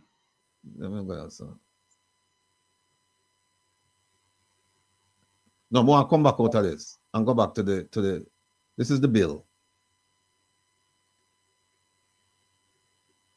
Yeah. So they want to take action in Angola, Guatemala, Mexico, Qatar, Venezuela. And look what them say. The government of Cuba realized profits in excess of $6.3 million during 2018 from selling medical services. Right? This is what them document. All right. That's not good money. That was 2020. Right?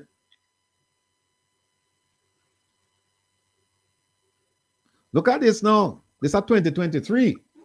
Them approach the Cuban representative in Jamaica, the Cuban ambassador to Jamaica, about it. And them interview him, Dina interview him, and him that they talk up the things, and him said the US government is lying.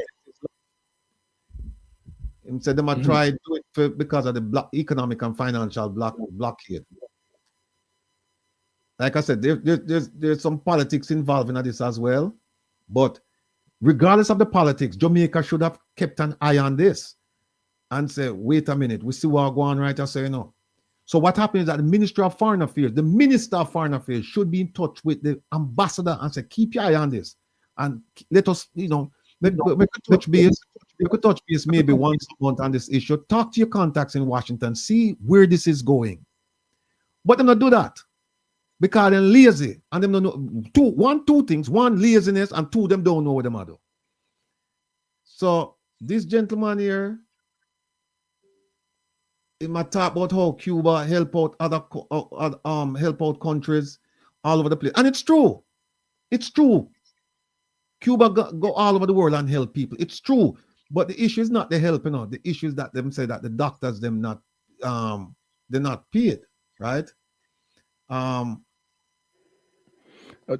Somebody raised a comment on Reggae Global Radio. They said, remember, in Cuba, it doesn't really matter if you have a degree or not. Everybody gets paid the same. No, that's not true. That's not true. You can't tell me, say, the government officials get the same pay as some guy who chop sugar cane. It's not true. It's not true. And look at this about government officials now. Right here. And him say, this is what the Cuban ambassador said. And him say that they have a salary in Cuba. They get 100% of their salary, and they are also receiving a huge amount of money working wherever they are as part of the agreement signed with the Cuban government. So Jamaica signed an agreement. So Jamaica appeal.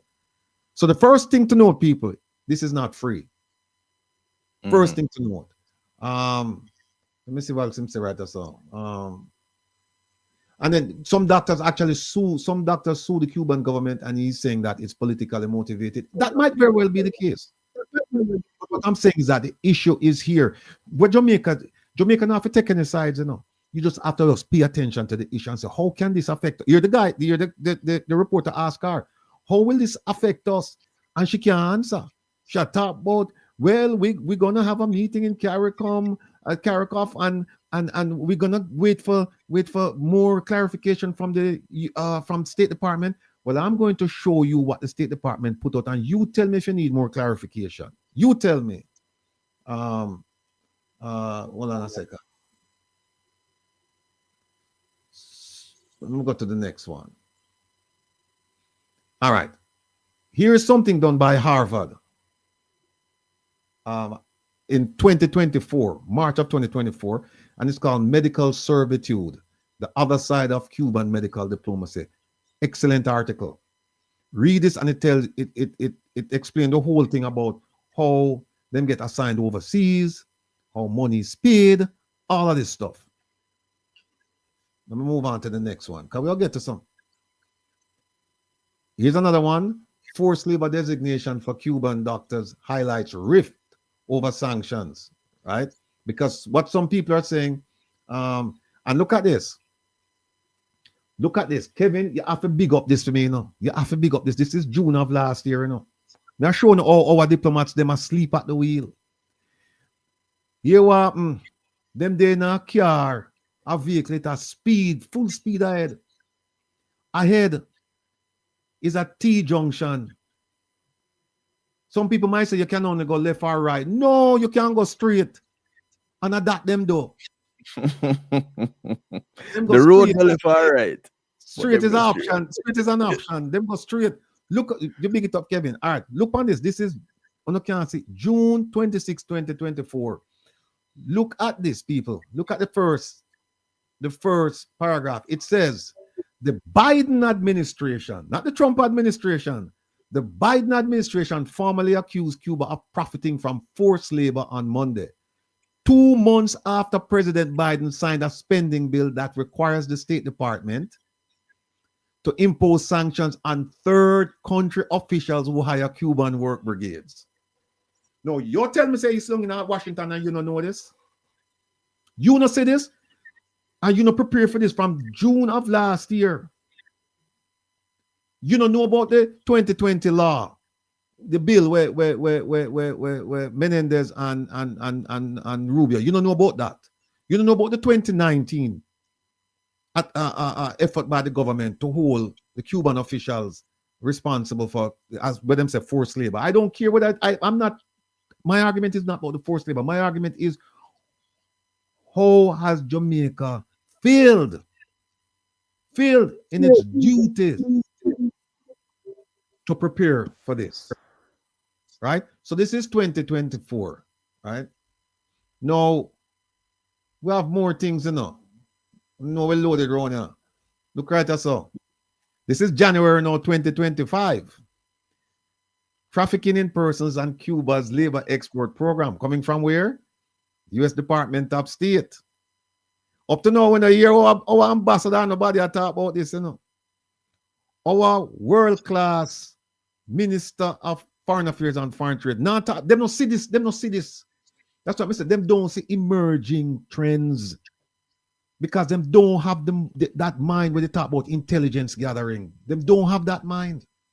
Because if you look at this, I hear them talk about national security issue. If you look at this as a national security issue, saying, well, you know what, this could affect us and it will affect the Ministry of Health, it could affect this and that and that and that.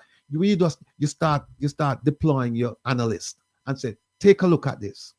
Tell me, what does this portend for Jamaica in the future? What does this mean? Talk to the ambassador, talk to the desk officer, talk to the minister. What does this mean? Remember now, when people, the ambassador, the minister said, how much people should say? They about 400. How much people should say? Oh, she say them have more than 400 medical professionals in Jamaica. No, it'll get more interesting people. So this is, see it right, so. Each year, the Cuban government sends tens of thousands of workers around the globe under multi-year cooperation agreements negotiated with receiving countries.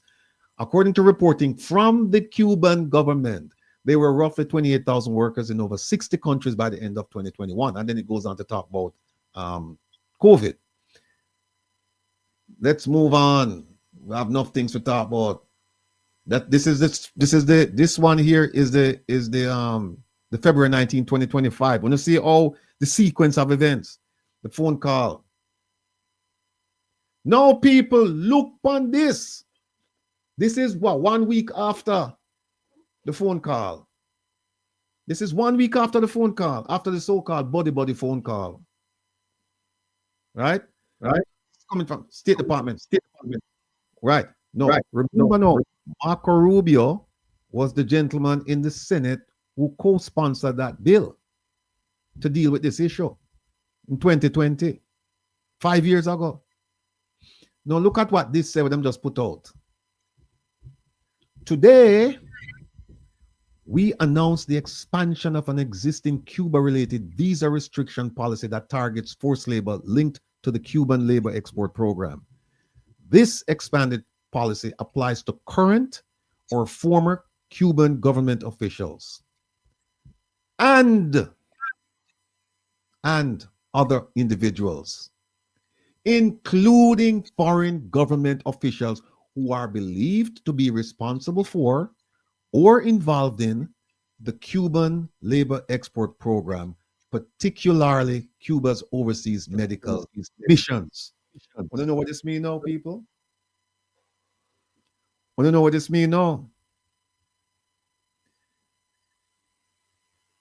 Want to know what this means? This means that the Minister of Health, Minister of Foreign Affairs and Foreign Trade, Prime Minister, Minister of Labor, All of the other war minister them involved in this, they stand to lose their prized US visa and God knows what else. Look at the date, February 25th, 2025. They said, we are expanding this program. And now if you in a Jamaica have people who want to appear from Cuba, on the run the risk for we take one of visa. Right? So that's why you hear she come up and she say, yes, we're having meetings and blah, blah, blah, blah, blah, blah, blah. There. Every man for himself. You're supposed to look out for it from long time. Now you're going to try join up with CARICOM and try come as a group to deal with the US government. Where you did there when time Jamaica make the decision that them going to support Baroness Patricia Scotland? Minister Kamina Johnson-Smith, where were you when that decision was made with CARICOM? I want to broke it. And then where were you when about that vote in the UN? When Jamaica spearheaded the resolution, and now Jamaica had to vote for it, and our ambassador to the United Nations sitting in him seat like a piece of log, a wait pan Uno in a Kingston for game the not to tell him yes or no. And Uno no game. Uno never have the decency to tell the man get up and go to the bathroom because we call a bathroom vote in the UN, where if there's a vote coming on the floor that you don't want to vote on, you just get up and go to the bathroom and make the vote go on without you. We never have the decency to make him do that. We make him sit down there and people and look on him. A French TV catch a man sit down there. Now vote. Right? So Funo answer them go on to say Cuba continues to profit from the forced labor of its workers, and the regime's abusive and coercive labor practices are well documented. Here they say the United States is committed to countering forced labor practices around the globe. To do so, we must promote accountability not just for Cuban officials responsible for these policies, but also those complicit in the exploitation and forced labor of Cuban workers. They said the visa restriction policy is taken pursuant to 212A 3C of the Immigration and Nationality Act. So, Minister Kamina Johnson-Smith,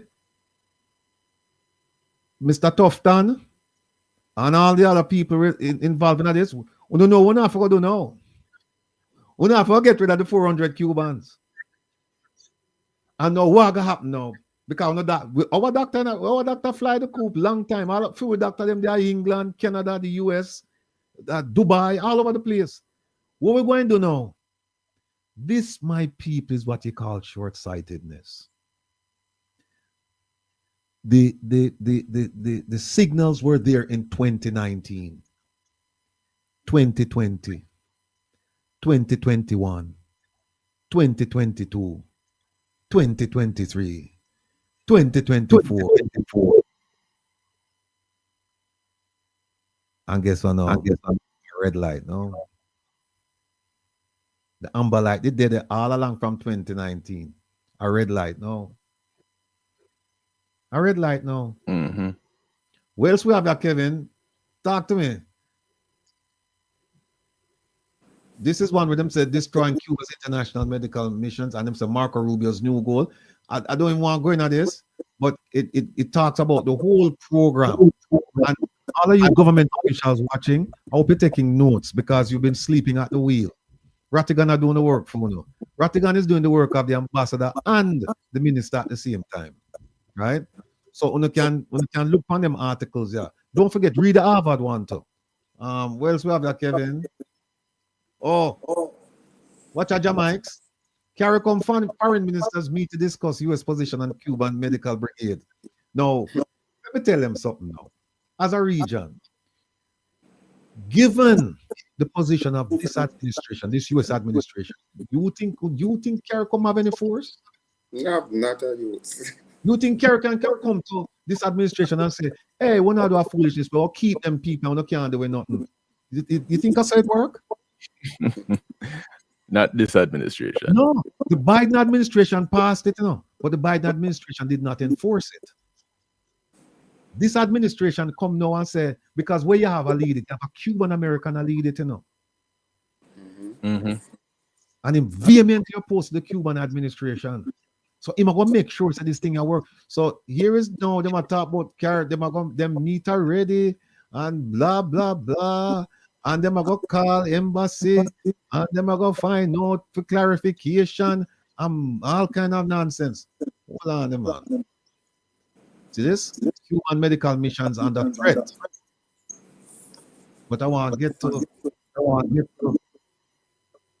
Right, this no. Peter?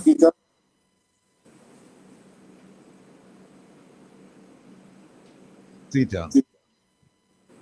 U.S. restricts visa for Cuban-linked medical missions. We have any more, Kevin? I think we'd have one more. Yeah, no, that may very well be. I think that's all of them that you went through. Yeah, all eyes, Cuban, Menendez, forced labor, CARICOM, expansion of visa actions against Cuban officials. Yeah. So, where is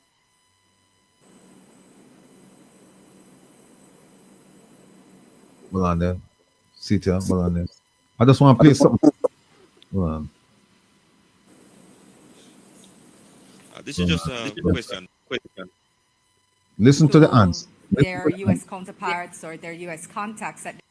Well, we have been reaching out to get more information, to get greater clarity. I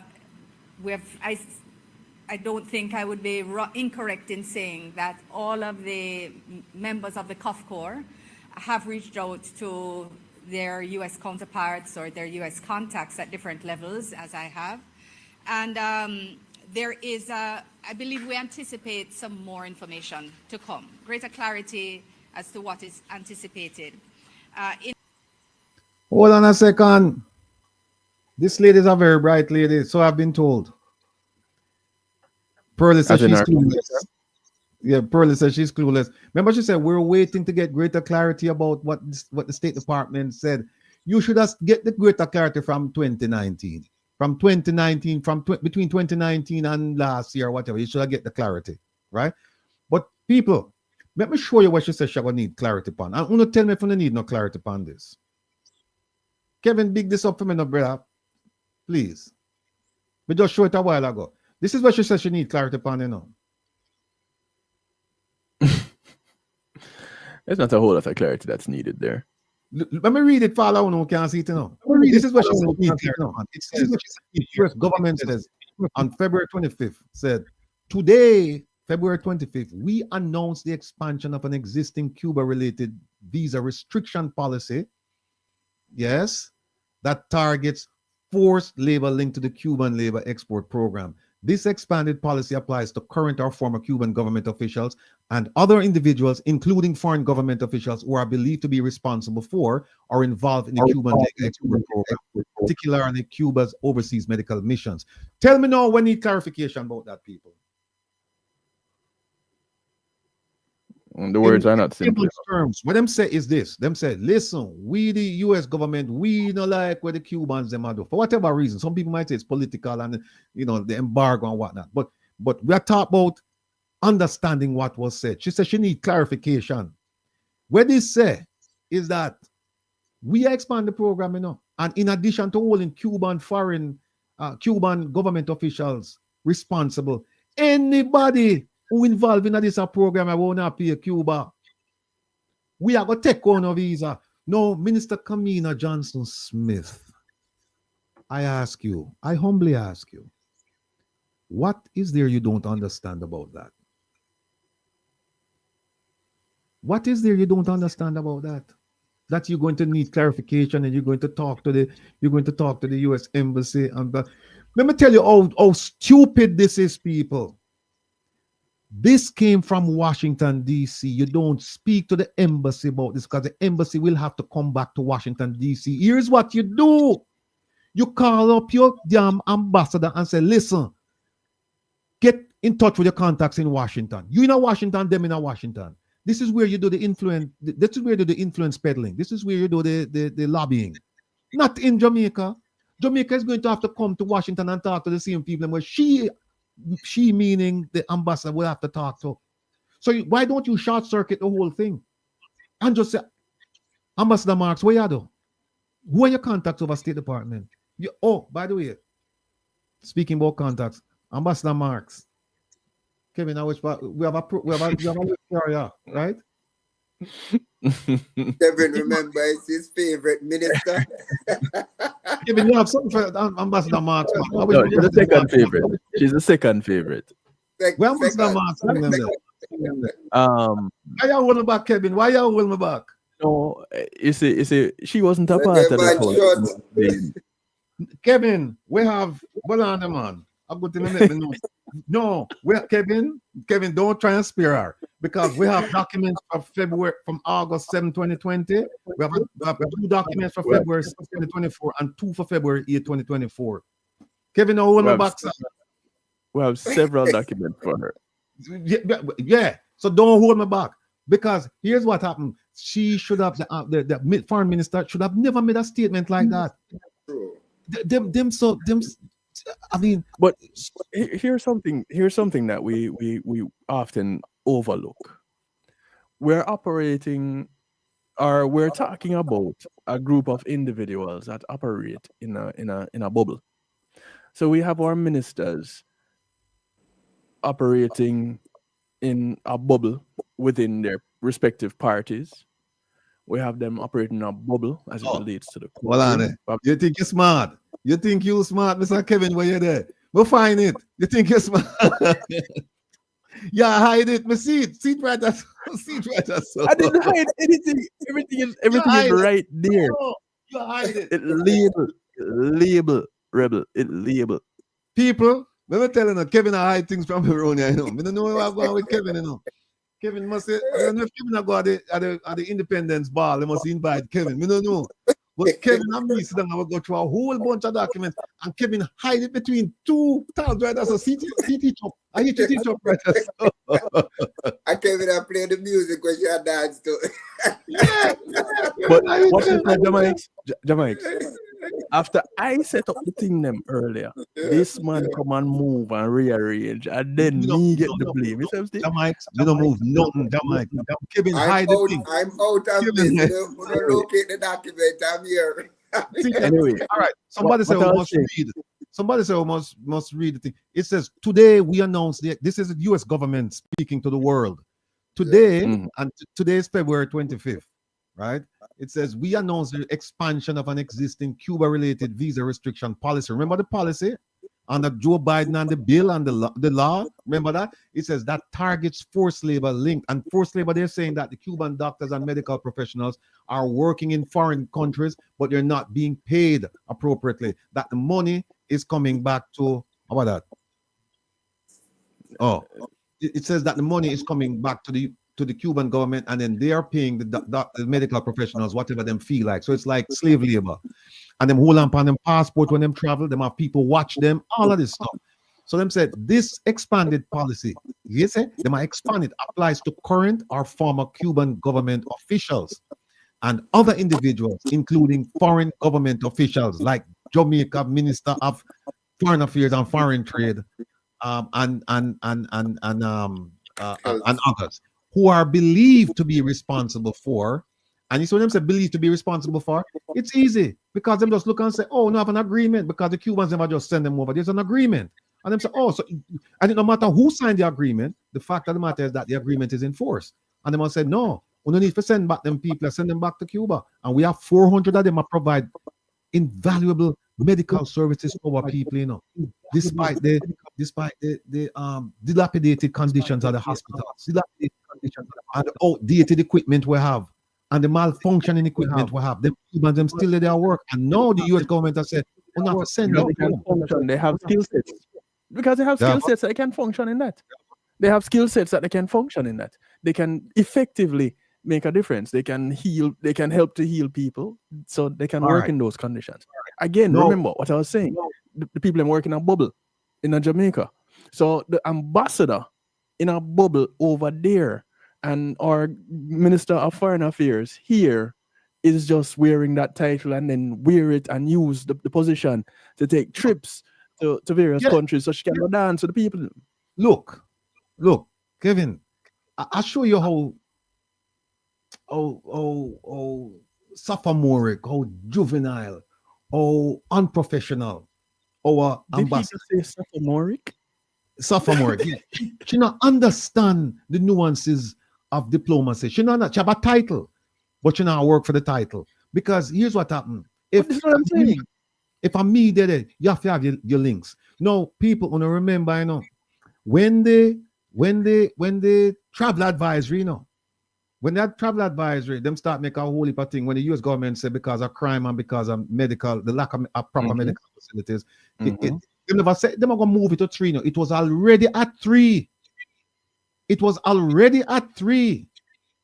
And our ambassador said she go try and move it. And you don't know what I'm telling you what in our office. You don't know what I'm telling you what no there. You don't know what I'm telling you. But State Department people went there and them come out and them laugh. Come out and them laugh because we shall try. Shall do some things when no work. It might work in a Jamaica, but no work in America. When you deal with people. When you deal with people who sign ethical agreements. Nolan principles of good government. When people sign them, the thing there. They don't know about that. When them come with no work. Right? But the Jamaica, nobody no sign it, so them can't do what they want to do. But here is Kevin, you move it again. No, see that. Let me make sure we do it before Kevin. Kevin look like he wants to see you. Kevin, the man and a rolling, man. All right.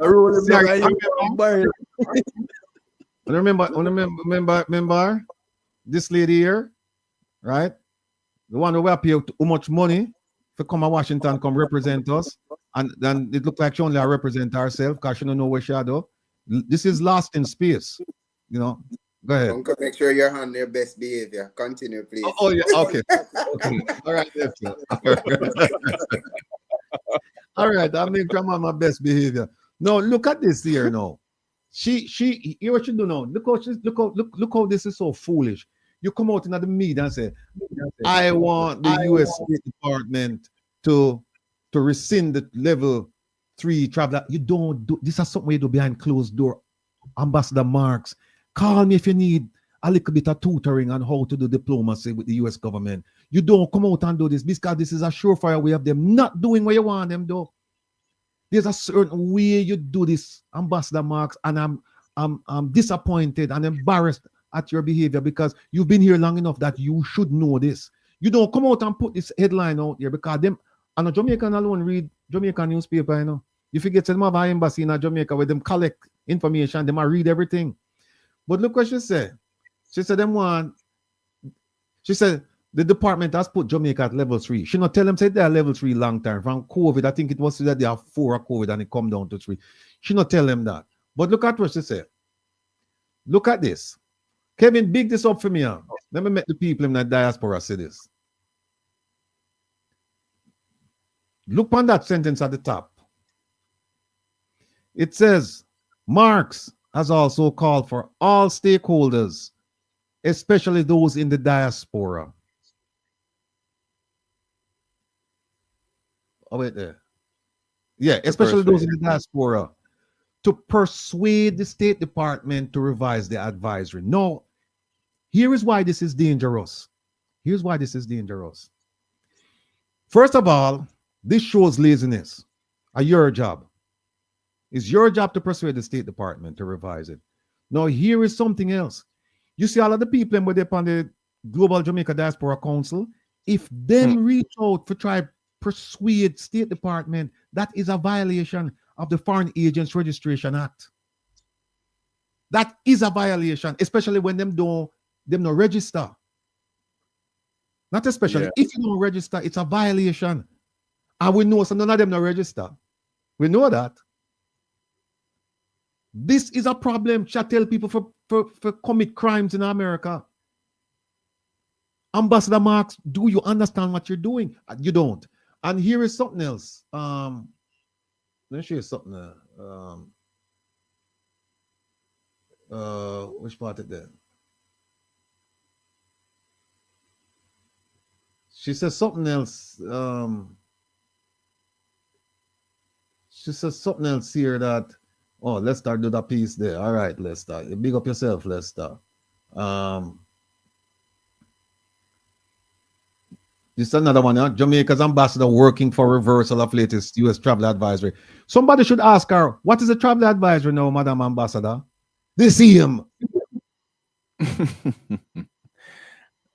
You see, this is what I'm talking about. This is what I'm talking about. Yeah, and go ahead, Kevin. Your expectations of some of these representatives, whereas it is in the right place, theoretically, you really, unless there's is significant change, you really can't be expecting them to do their jobs. Really and truly.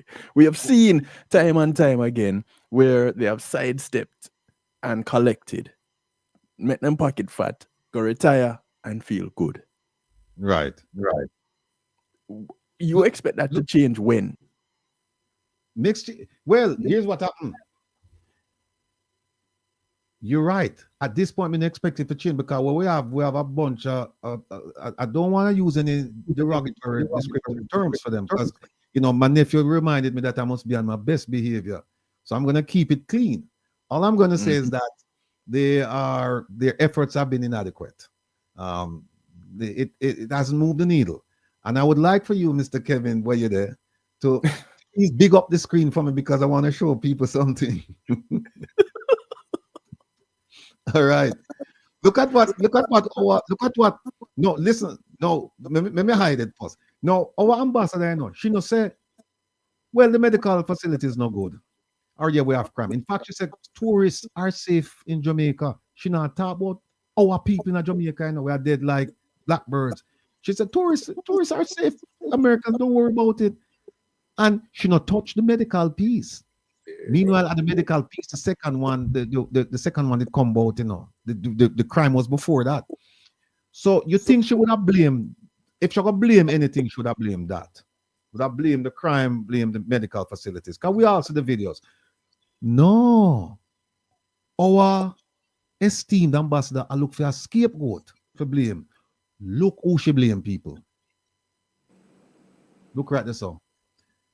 Mark said that one Jamaican group seeking to garner attention for their own purposes in upcoming elections use exaggerated rhetoric that unfortunately gave the impression that there was a serious outbreak of violence in the island. Let's see if I can make this any bigger. Group? Hold on there. Bigger. See, yeah. Oh, wait there, you're gone. Oh, see. Wait there, Kevin. I wonder for the many movies. Tita, Mark said that one Jamaican group. That sounds like one Jamaica legal defense. It sounds like it, but we're not saying that is it. Is it a play on word? Is it a play on word? The dirty. But Kevin, we have something else, not Kevin. Yeah, what on? Me have something. Kevin, you hide things from me, no Kevin.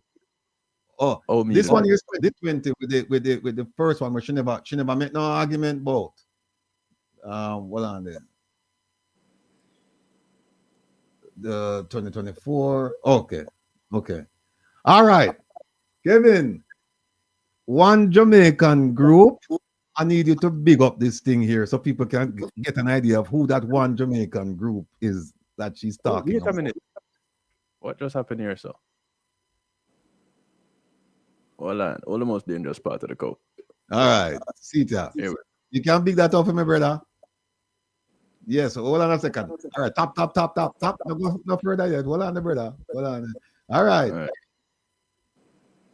All right. Here I know. No, she said this one Jamaican group is seeking to exert political influence in the upcoming elections. Now, upcoming elections, we'll find out which she talk about because these are like last year and we don't have no elections yet. So it's upcoming from last year, upcoming. Look at what she said. Biblical terms. Yeah. Secondly, she said, and to answer your queries, I will share what we understand has triggered this situation. So now we are going to find out about this one Jamaica group. Yeah. A couple of weeks ago, in seeking to use the upcoming elections in this are January, this I must say February. Oh, well, how about this? What the date on this, brother? What the date on this? February 2024. See chart that's up. February 2024, right? The election are upcoming from 2024 till now. But look what she said now. She said a couple of weeks ago, in seeking to use the upcoming elections in Jamaica to garner immediate attention, approximately 30 members of the Jamaica diaspora in the USA staged a protest in Miami to highlight concerns about crime in Jamaica. This statement sound like me. You know, boy, you resemble that comment. I resemble the statement. I resemble the statement. Their rhetoric, unfortunately, gave the impression that there was a serious outbreak of violence in the island. Ambassador Marks. The rhetoric. No, Ambassador Marks, you have a very well accomplished CG in Miami. Apparently, you didn't speak to him, because if you did, he would have said we were out there protesting a number of things, and then Ambassador Audrey Marks, why would you see it fit? We're exercising our constitutional right, and then now you're going to say that we are the one who caused the U.S. government to keep the level at 3. If we had no way, they would have moved it to 4. We'd have called for 5. 5 we have called for. And them said, no, we'll keep it at 3. Marks around, Ambassador Marks. I'm not one to be taken lightly. I do my homework around here, man. I have a ton of experience, and I try to think critically. Not all the time, but I'd like to believe that most of the time, you know. And I'm fairly good at analyzing situations. The FBI taught me very well, and being a lawyer, that put me in a different league. So I just want you to know that when you come out and yes, sir. Sorry, finish your statement. Go ahead. No, I was just going to say to her. She said the government. If you look at the next paragraph, it says the government of Jamaica disagrees strongly with the contents of the revised travel advisory as it distorts the reality and facts in Jamaica. Ambassador Marks, you are the one distorting the reality and facts in Jamaica. Thank you. You are the one. You must take some blame, you know. Why is it that Jamaican politicians of all stripes, them don't take blame when things happen? Politicians and high-ranking officials, them don't take blame when it happens for them watch. Them fine. Look what she got blame now. She got blame 30 Jamaican. You don't, Kevin, you never out there. You don't want to get in a mix-up, you know. You never out there. I didn't make it. But I'm very much in support of it that day.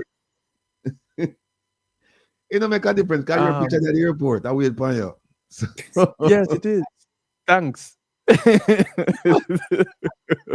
No, here's the thing. Here's the point I wanted to make. This thing about the Cuban brigade, you know, the so-called exploitation of the Cuban medical professionals. There's been a steady drumbeat since 2019, and maybe even before that. And now we see where it's going to affect Jamaica. 2 things. Who is the ambassador going to blame now for this? And where is the ambassador? I see that she was protesting to State Department to lift the travel advisory. How come she not out there now? I tell them a protest now. I said no. You can't take the Cuban, you can't force the Cuban workers in home. Oh, she know what they do that. She love her visa. Oh, she love her visa. How come she not out there? See them come out and talk about travel advisory and blame 30 people out there. And now the US government say, we are the big bad US government. And we say, we have to send back them 400 Cuban workers, the RLs. And we are going to leave it right there, so RLs. And then you notice them quiet as a church mouse. The minister look like bee stinger. She just goes on a ton fool and look all over the place. You know, she can't answer the question. The question, that's a very simple one. What does this portend for Jamaica? And this does not look good, because if the US government follows through on this and says you cannot have these people working in Jamaica and you paying salaries to the Cuban government, because if you do, or if you continue, you're going to lose your visa. You think them want to lose visa? When them want to come to Miami, come shopping for Christmas? Or you think them want to ask them friend to go shopping for them? Go No. to the hospital. Eh? I go to the hospital because they Yeah. don't use the ones here. Yes. Or even to send their children to school. Yes. And I think the visa extension, I think the visa program might even involve relatives of the government officials. So people, this no look good. Kevin, So, thank you very much for letting me use up this thing here. Let me ask you. Let me ask a couple of questions here related to some comments in the chat, and I needed to pay attention to the Stafford. You asleep? Yeah, Stafford is here. Stafford is here. Yeah, Mr. Stafford. Yeah. Are you take notes? All right. Rebel. Go ahead, Kevin. I need you to pay attention to some things in the chat room here now. Excuse me. So Marlon Morgan is in the chat, back in the chat. We realized that Mr. Morgan, if anybody blamed you for the blackout earlier of the chat, we do apologize, sir. I apologize on their behalf publicly. It was not your fault, and we're aware of that. Well, I am aware of that. I know everybody else is. But at 5:30, so 8 minutes ago, there was a comment that you made. I noticed your propaganda, friend, so-called man in the wilderness. We in lonesome part ways. I don't know what that have to do with anything right here. The JLP makes a safe environment for tourists. At another point, you made the comment about, or you reiterated that the JLP makes a safe environment for tourists or for our visitors. Sir, you really going to put in black and white so people can read it that the JLP makes a safe environment for tourists, and not to say that Jamaica embarks on the journey of making a safer Jamaica for all Jamaicans? Seriously? You miss out on an opportunity like that? Tell me how. Tell me why. So what kind of rhetoric somebody spreading about what propaganda?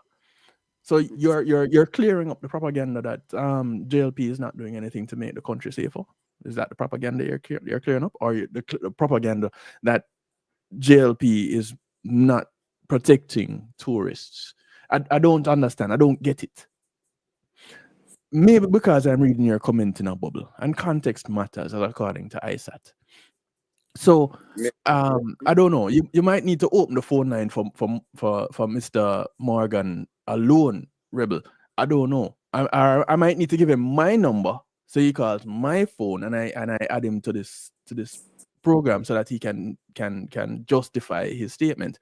But Marlon Morgan, I personally don't know who you are. I don't know if anybody else can tell me who you are. And I noticed that you're commenting that you want to show some women some respect, and I'm cool with that. I want you to show all our women respect. The majority of the people in the chat room right here are women. Give them some respect.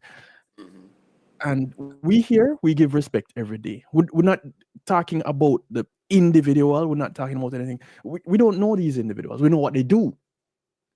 So if we don't respect what they do, then there's a reason for that. They're not doing what they're supposed to do. And if they happen to be women, then so be it. I'll fix that, Rebel. Don't sweat it. Just go. Yeah, just go back. I have many questions.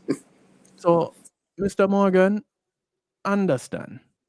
When you come on here, don't talk in a bubble. 1. 2, make sure you back up anything that you're going to be presenting.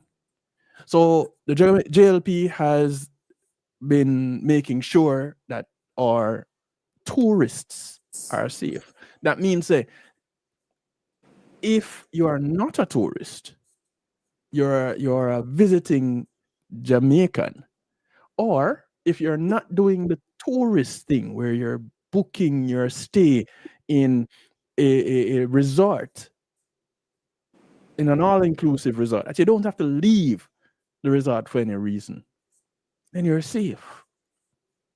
Make it make sense. That's not visiting Jamaica. That's visiting a resort in the country of Jamaica. So true. So if you're representing the JLP right now, remember this: you are failing, sir. That is no representation. That is no positive representation. And like Mr. Vumbava would say, I yield, Mr. Rattigan. You're muted. You're muted, Uncle. You're muted. Yeah, sorry. This is a statement attributed to our ambassador to the United States. It says, pointing out there were over 3 million US visitors to Jamaica in 2023. She noted that there were only 5 homicides, and those, regrettably, were Jamaican Americans who were not in resort areas. So you see where our focus is. She said that of the 5 killed, 2 were gang-related, 2 were robberies, and 1 was interpersonal conflict. Now, they said the government continues to take all efforts to address crime in Jamaica. Now, look at this thing about healthcare. She said that similar to many developing countries, Jamaica's healthcare system is not fully resourced, but operates at international benchmarks. Where is this lady from? Where is this lady from, and where is she going? Because we know where she is. Wow. Where should we go with this, with the foolishness here? Wow. Wow. Let me move this. I have so much questions. They're so confused. I have so much questions. First thing I want to say, ignorance is being rewarded and hard work is being shunned. Because how on earth does these people get the opportunity to represent Jamaica? And I want to say, Marlon Morgan from the chat, I know Uncle Rattigan will welcome you on the platform so you can have a fulsome discussion. Yeah. Talk about shooting yourself in the foot. You have done that. So take the opportunity to come and clear up what you have said. Because right now the Jamaican people are looking on your sideways. It don't look good, brother. Don't look good. And I hear when you were reading, you say Marco Rubio is enforcing an existing policy. Yes. Nothing new. Keep talking. Keep talking. So that simple means that it's about reactiveness than proactive. Or no acting at all. No acting to the situation. Because after a minister come to speak to the nation, don't have nothing to say.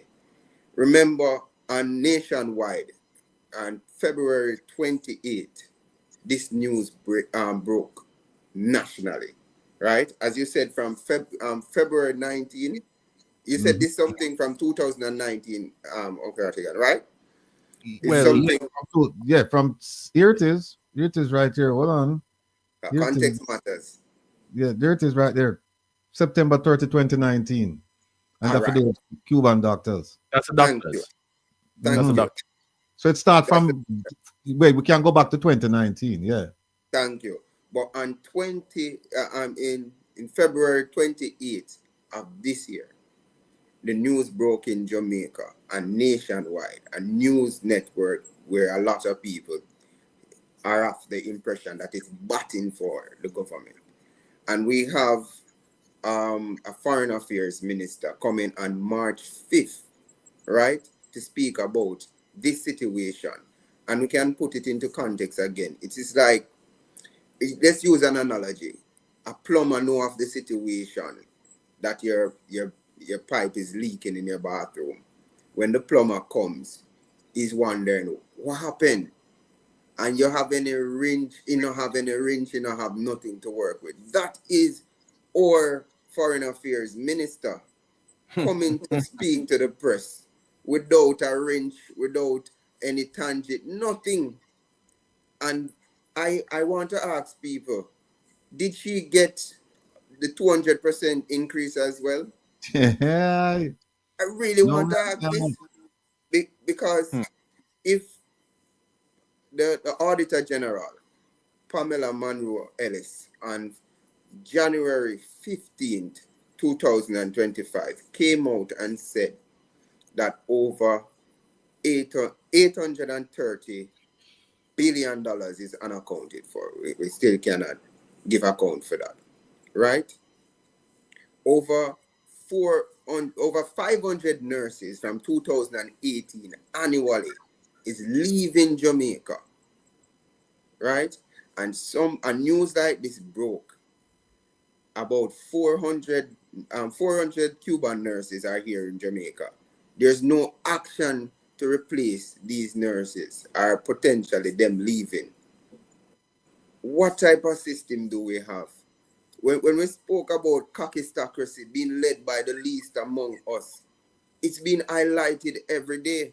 And we don't forget, Miss Johnson, when you told our kids in university in Ukraine that they have to pay a loan for come here when bomb a drop over there. Oh my God, incompetence. That's all I can say. But me still I wonder if she got the 200% increase as well. Well, Jamaica, look at what on the screen. Because you were saying that they're reactive. They're not proactive. Look at the date again. Remember we talked about this, Said the date is June of last year. Mm-hmm. And here it is. It says the Biden administration formally accused Cuba of profiting from forced labor on Monday, 2 months after President Biden signed a spending bill that requires the State Department to impose sanctions on third country officials who hire Cuban work brigades. We never see this. Oh God. And when they use the term third country officials, they're referring to whom? They're referring to anyone having to do with the contract to bring the Cuban workers. Like, let's take the case of Jamaica, for example. Anyone involved with the contract and they said former and present. Let me show you which part. You read that earlier. Yeah, where my Marco Rubio him say, I think is well on the here it is. It says former current Cuban government officials and other individuals. So I guess former and current apply to them as well. But look at this. This policy applies also to the immediate family members of such persons. Ooh. Talking about family members who just mess you up, eh? Oh my God. See there? So no make up things, people. We just present the facts and then you use your critical thinking and arrive at a decision. And that's how we ask if you know. I want to big up my Cuban friend that is joining in now, watching. We love and respect Cuba. And I've worked with Cubans, very brilliant people. Yeah, so I want to say big respect to my Cuban friend that is watching. We want to make it clear that we don't get involved in the politics. We're not involved. All we're saying is that this is an issue that Jamaica should have on radar from 2019 and make preparations. You should not have this. Time, the Jamaican government is also examining the operation of our system. We have over 400 participants from the Cuban medical program at different. Now you're looking at your system. This week, Wednesday, you're looking at your system. This thing has been brewing since 2019.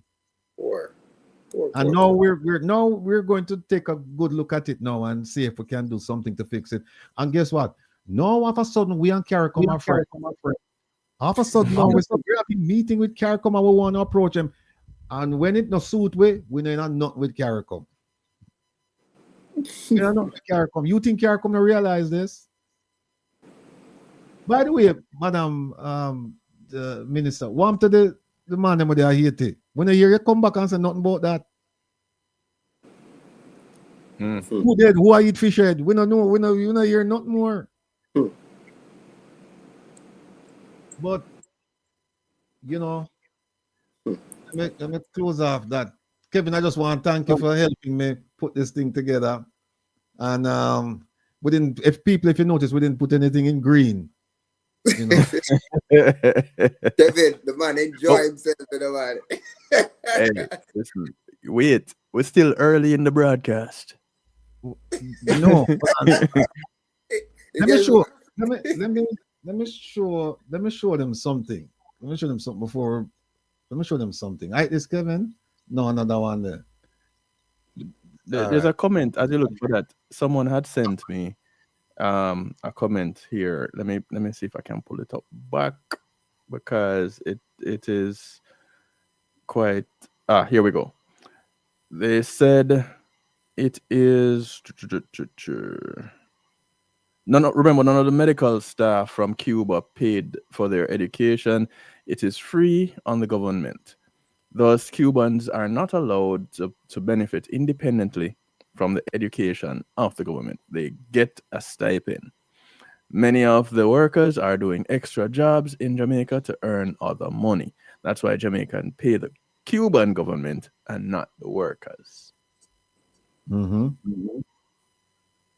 So, and this is not just the medical staff, all their engineers, among others. Kevin, there's a... Oh, all right. Hold on a second there. We'll find it. All right, people. No. We'll Stafford this. Stafford, just hold on for the Stafford. You don't know Stafford. Oh, Stafford said we can't go on. All right, hold on. No, I want to show... I have to show this. I have to show this again, people. And by the way, just so you know, Kevin Production.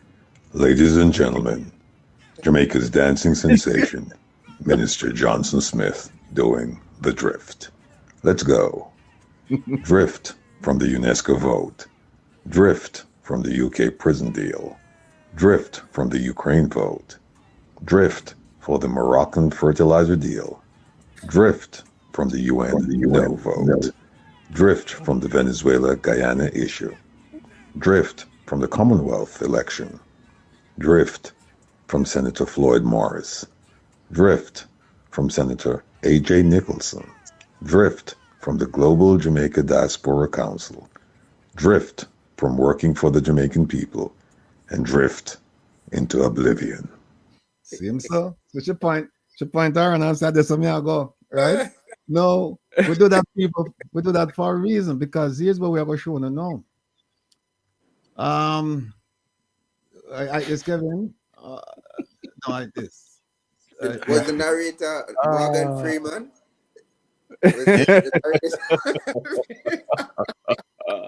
That sounds like a movie star voice, you know. I saw it. Drift from the camera. People, you see how? You hear over there with car? And drift into oblivion. All the time when I get that low, people is when we lay down on the ground. No, but sometimes you have to take serious things and laugh, you know, people. You have to take serious things and laugh. All right. Think that the day I would do, I'm gonna forget what in Ghana, my boy there, Conrad. Yeah, but anyway, take a look at this, people. I'm gonna show you something. Look at this. She was speaking this past Wednesday now, but we're not gonna play the video. We're just gonna show you the reporting.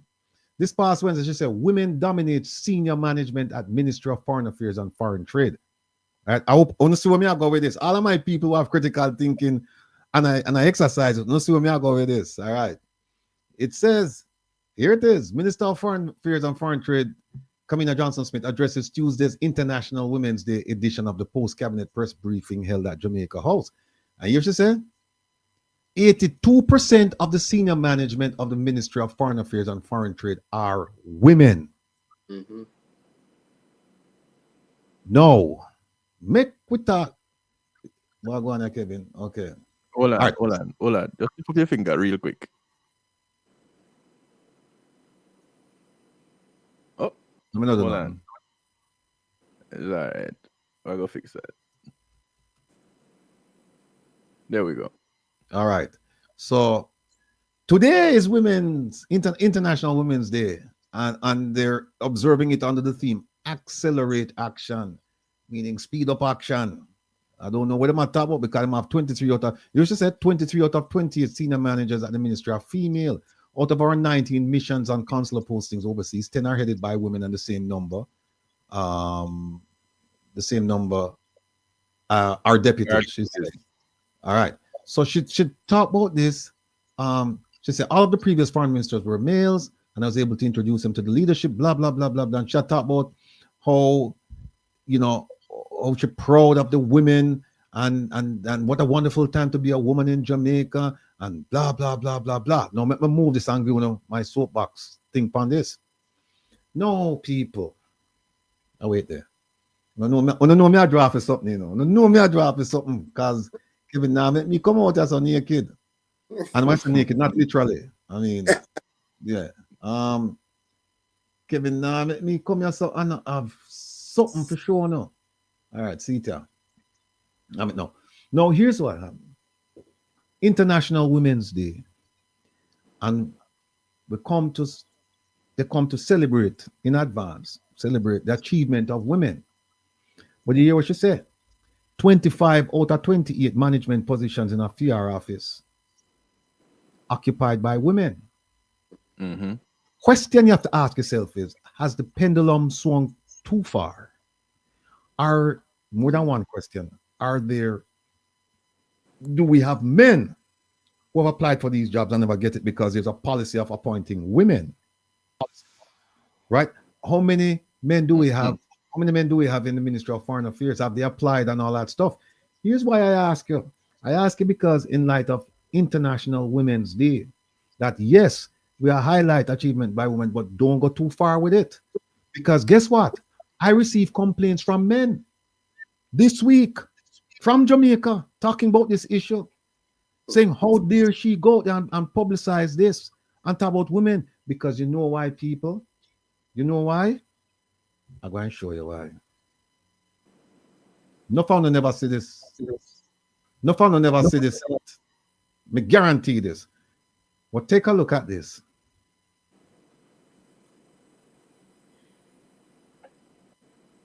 See that? There's a policy.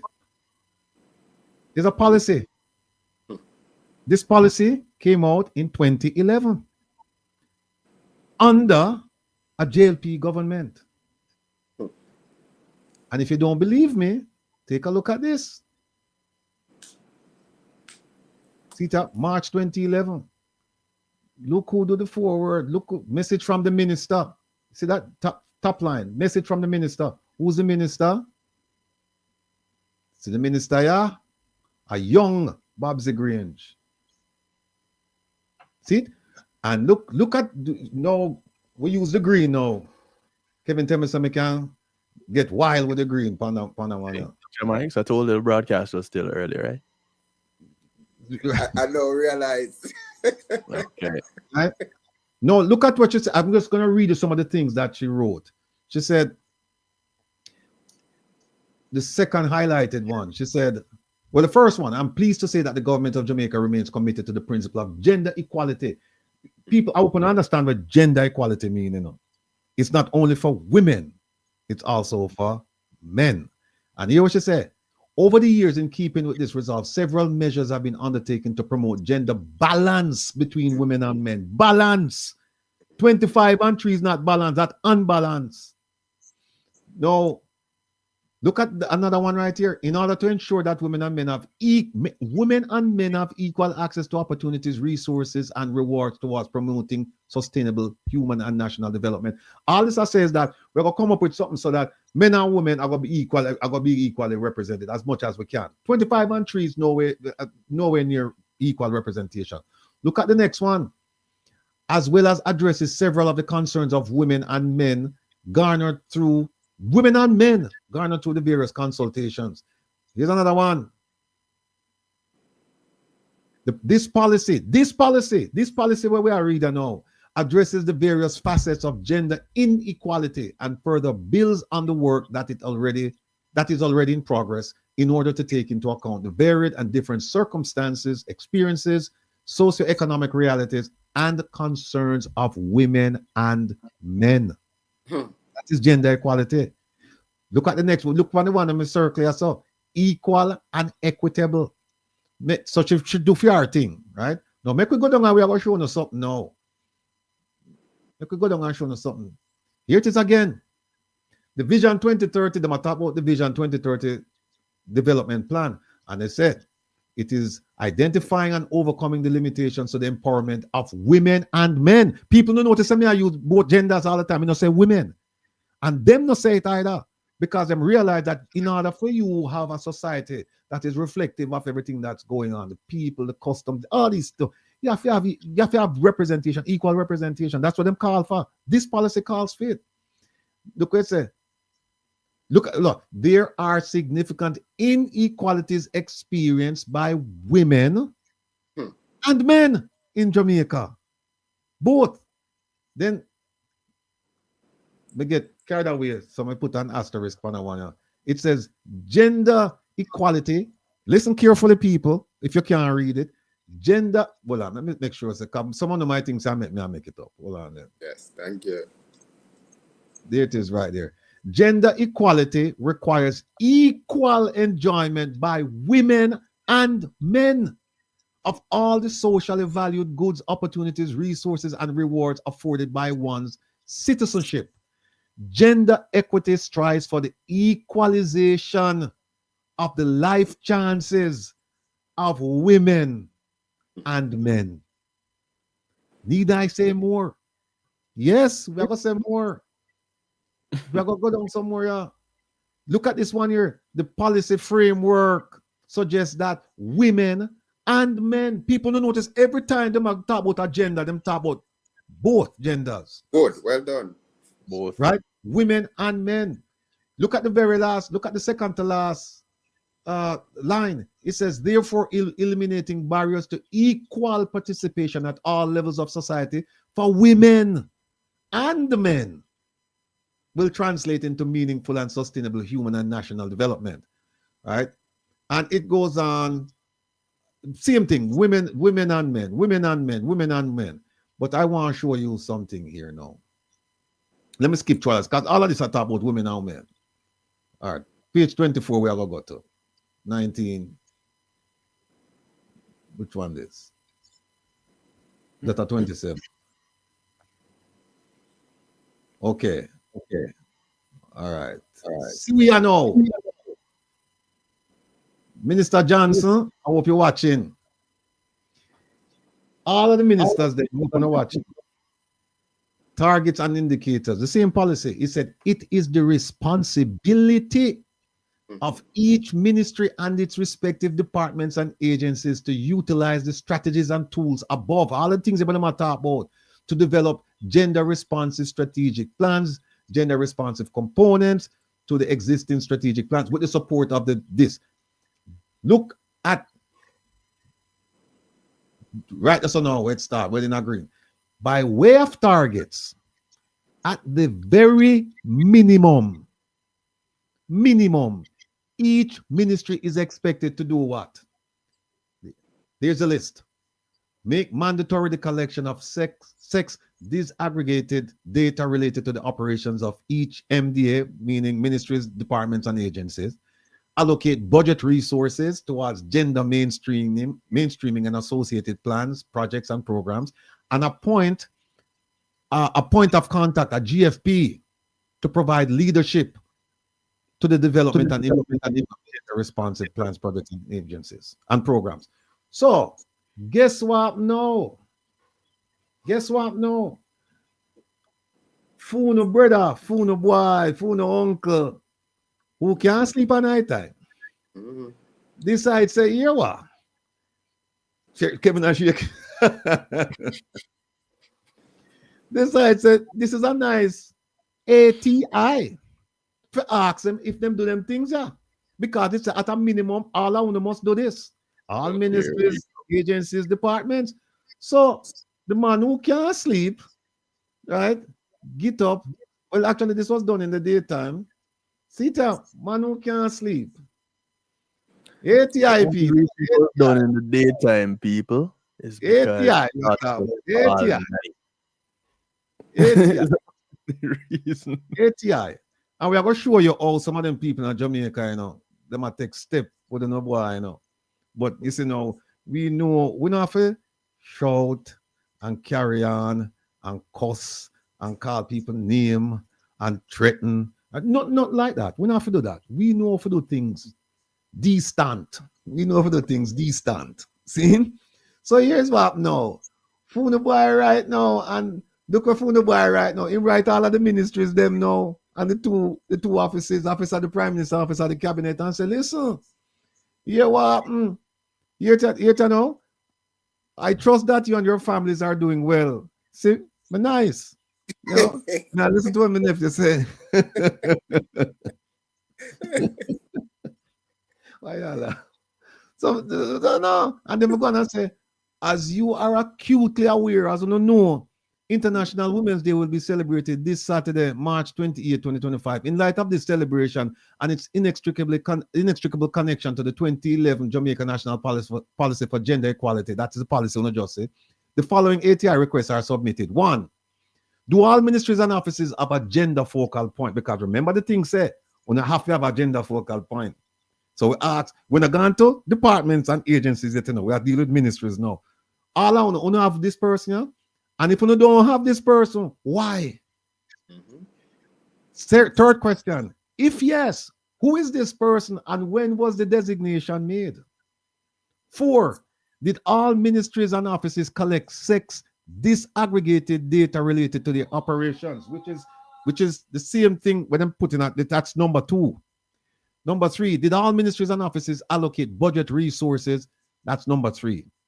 I'm end it by saying I thank all of you for your attention to this matter and look forward to your responses within the statutory period, which is 30 days.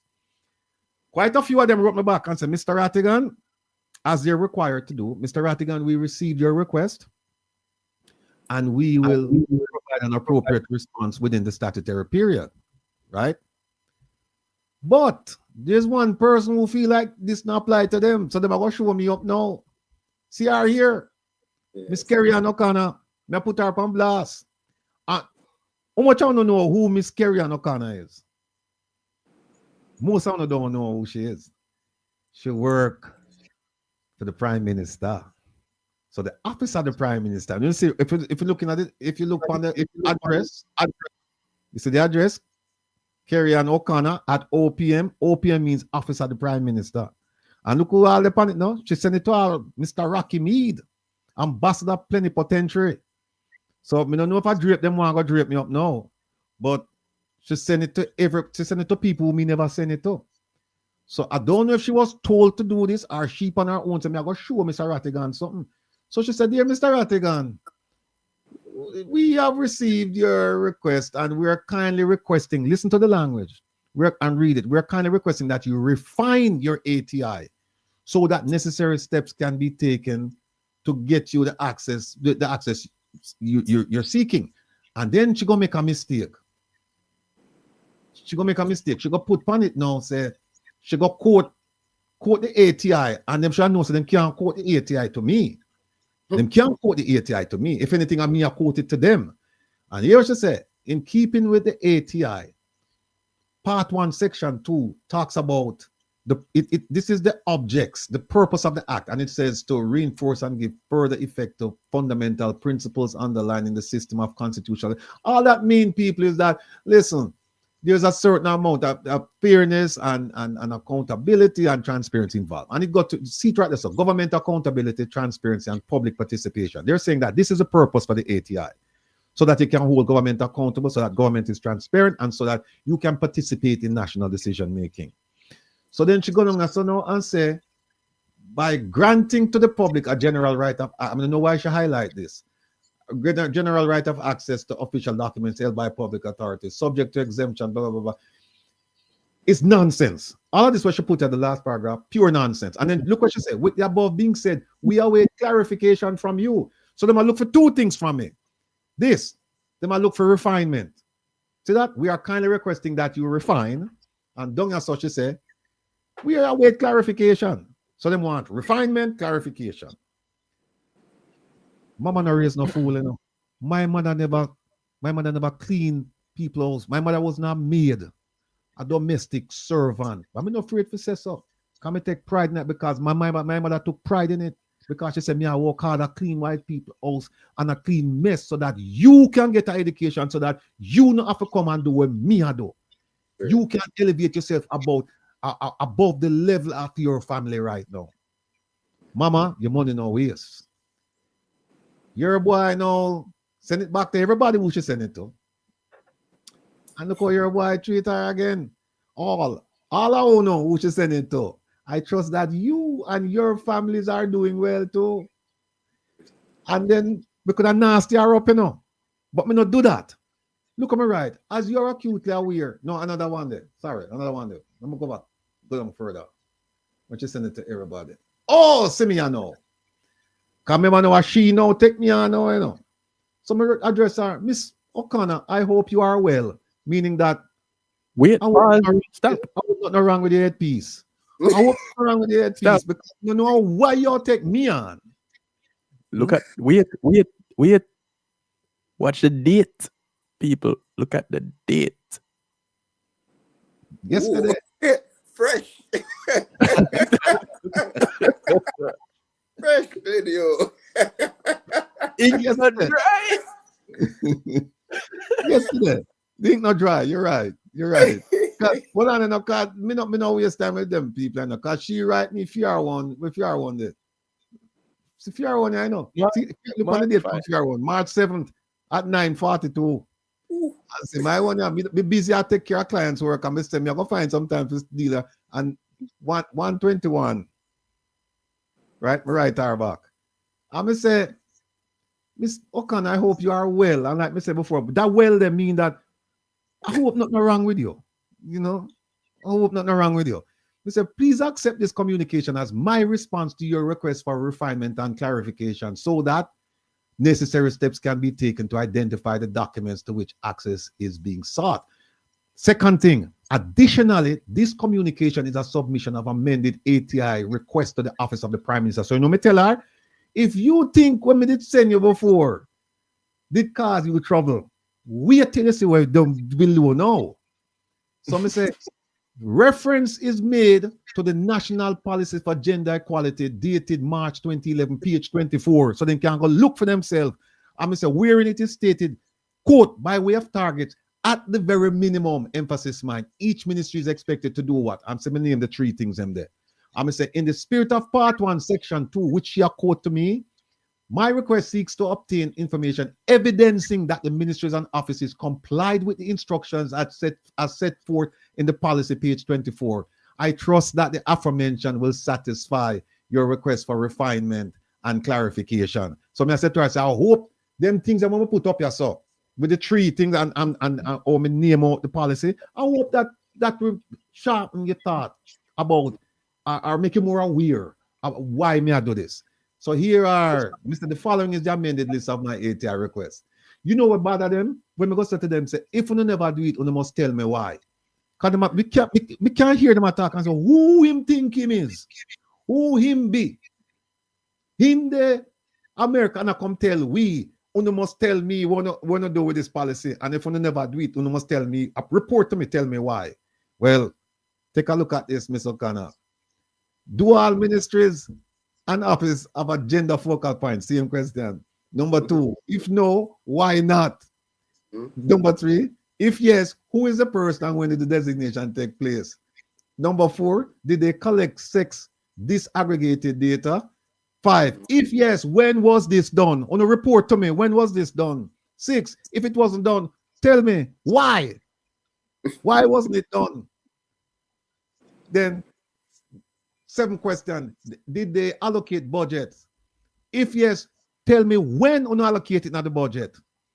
And if you didn't do it, account to me. Why wasn't it done? I said, thanks for your attention to this matter. I look forward to your response within the statutorily prescribed period. Yours truly. I mean that. So, what me I try to show you is that here's what happened now. Let me connect the dots for now. Minister Kamina Johnson Smith gone up, they gonna make big speech right? For International Women's Day, talk about you have 25 out of 28. Meanwhile, she don't know so they have a policy but say you can't do that. 23 out of 28. 23 out of 28. You can't, the policy say you can't do that. And then now me say, you know what? I'm saying she a separate one, you know, because you know she's special. So me saying her a separate one. I'm say, Minister, want you tell me now if you do them three things, yeah. Why you tell me if you do them three things? Because here's what happened. Them not do it. You remember me said, no ask question if you don't know the answer, you know. I've learned. Right now, them a run up and down right now. Me I hear them a run up and down right now. I try to figure out how to answer. What them do with that lady now was put her in to distract me. But me not distracted. Me focus. I know me come back and say, we have to answer me now. And so now them I try to figure out how we are going to answer him now because we not do it. We not do it. Here it is that we are talking about Women's International Day and this and equality and blah, blah, blah. And we have a policy. We have a well-written, well-drafted policy. And we now follow it. Like a dear friend of mine who I watch a program said, Jamaica is good on drafting and enacting policy, but not good in implementing policy. Anything you can think about, Jamaica have a version of it. Jamaica have a policy for that. And then when you go now and say, all right, show me now what to do. Show me now a problem.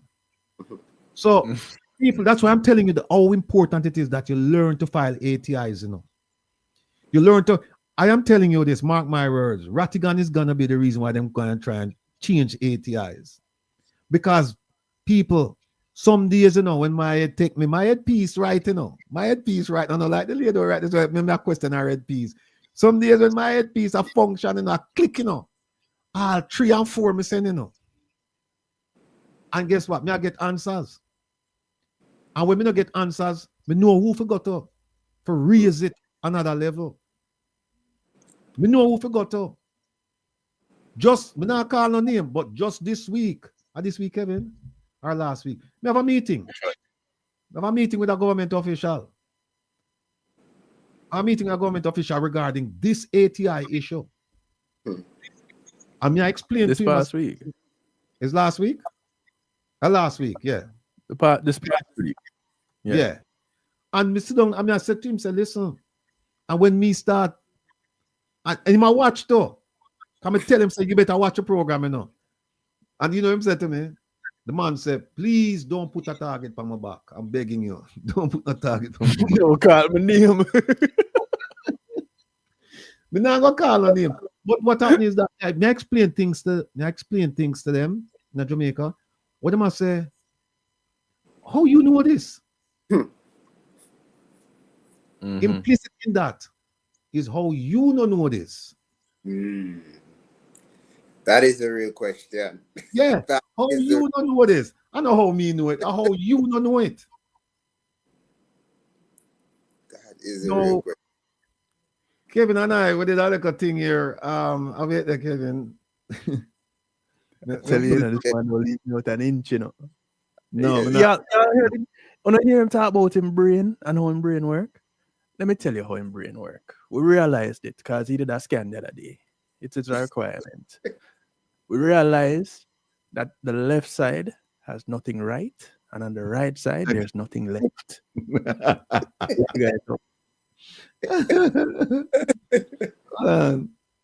No, for all of you people who think Mega say me for call name. No, Mega, me can't do that, man. Me do that. No. Make a promise. Me can't do that. I have to keep a promise.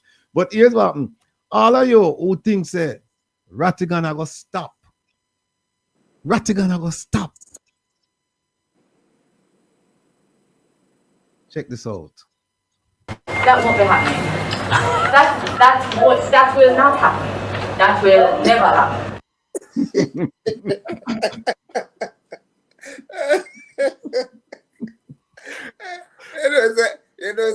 You're fighting for best blogger. Can't deal with him enough. That will never happen. That will never happen. But So you know, I hear Paula Lumumba from Kenya, the professor, right? mhm. Pierre Lumumba. And he was saying that somebody was saying that there are quite a lot of intelligent criminals in Africa. And he said, no, they're not intelligent criminals. They're just common thieves. And they're thieves were not smart. So when I look at Jamaica, not calling anybody thieves, but I look at Jamaica, these officials not smart. No. Because if I know who Mr. Rattigan is, and I know people in the comment section know who the gentleman is, and the gentleman's experience, how is it that they're making these schoolboy and schoolgirl mistakes? It's a disrespect to Jamaica, not to you, you know, Mr. Rattigan, to Jamaicans who are paying these people so much money, and they're making these type of silly mistakes. But continue. Why it's just crazy. Them are gonna make a whole heap of mistakes, man. Whole heap of mistakes. We have my virgin. I don't want to keep him out too late, you know. 'Cause we have more stories, you know. We have more stories, man. And by the way, we're gonna open up the phone line, you know, people, so you can call me and ask me anything you want to ask me. But I'm telling you right now, Mega, I know you want me to name names, but I can't name names. So into secrecy, I can't name names and I can't give a positions and things like that. That goes without saying. Because Mega, if you tell me something and say, hey, your lips are sealed, like that, I can't talk about it. But just make you know, say, me talk to public officials, government officials in Jamaica, and them understand where me I come from, and them know so me not stop. Them know me not stop. So that's where it is. Folks, we have some more stories, but here I know. Out of respect for Stafford, because he's been here waiting, and I apologize to him for waiting for so long. But we have to get through this little piece here, you know. So I know Stafford enjoy it. So without further ado, ladies and gentlemen, I don't see him already, you know. I don't know if this is a man, hard-working man in the diaspora and Jamaica. So we'll bring him on now so he can talk up the things. Stafford, welcome, sir. Blessing, my brother. Blessing. Nice to be here, and thank you all for having me on. And I can say, bless up to all the women across the world, Jamaican hardworking women and Caribbean women. Before I get into my sector here, why I'm on as a community person and a person I wear many hats, I want to say good evening to all of your listeners and your followers, die-hearted one. And I know you have a die-hearted listener, you know, Mr. Linford Campbell, always, man. And he's one of the first one from the first time I came on that started to make donation towards our community work. But before I get into it, I really enjoy this session. I'm listening here. And I've been educated a lot to some other things. Some other things I'm known, being the fact that I am a part of the Diaspora Extension Council, so to speak. One other thing I would like to ask, do you have a solution team working with you in Jamaica? Because these are some critical points coming up and errors that our people need to really be involved and work to correct it. And you highlight some great points there. And as somebody put it in the chat that you need to educate the Jamaican public more, but how can you do that? And to correct some of these good points that you put out there, I think you need to have a team to help to put the solution to this, rather than keep saying it over and pointing out the mistakes, and there is no way how we can correct it or we can edit it. And I respect you and your team. You have a very talented team, you know, Mr. Kevin. I tell you, boy, you have somebody there behind the quarterback is good. I've never met Jamaica, but I watch him a couple weeks. Well, you're just meeting one of the brilliant young minds out of Jamaica. Yes, man. Yep. You're witnessing. Well done. Yeah, you're witnessing something. Yes. Kevin, I am humble and blessed. Thank you, man. Thank you. I want to say that before I get into explaining what my job and what I'm doing for the people as the call I say to do these things, I want to take this time to expressing gratitude to a couple of people that really helped the foundation and the movement for the community youth development program. And I would say Mr. Winston Wellington, he is the owner of Travelers Beach Resort, and it's a family-owned in Negril. He has been very supportive, and he has been a tremendous help to working with the youth. And alongside him, we have Mr. Dennis Arthur, who is the owner of Dennis Shipping, and with his manager there at Jupiter Avenue in Brooklyn. They have been so much helpful, helping us to get things to Jamaica and the support to help the community. I would say that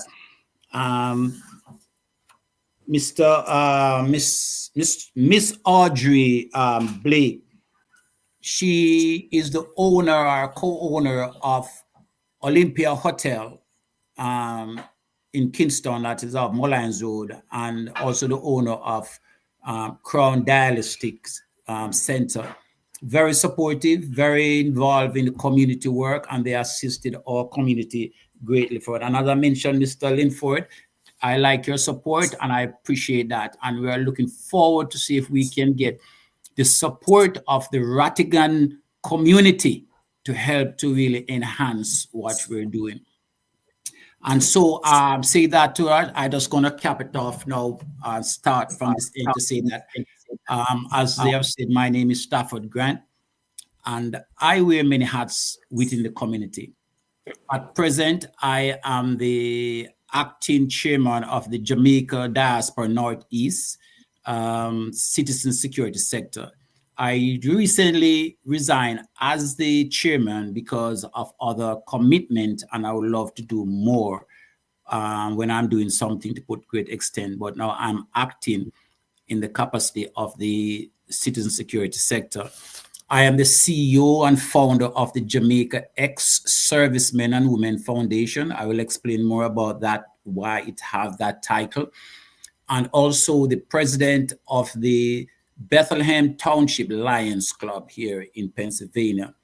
And I can also say I'm a board member of the Caribbean Disability Network. And I'm hoping that my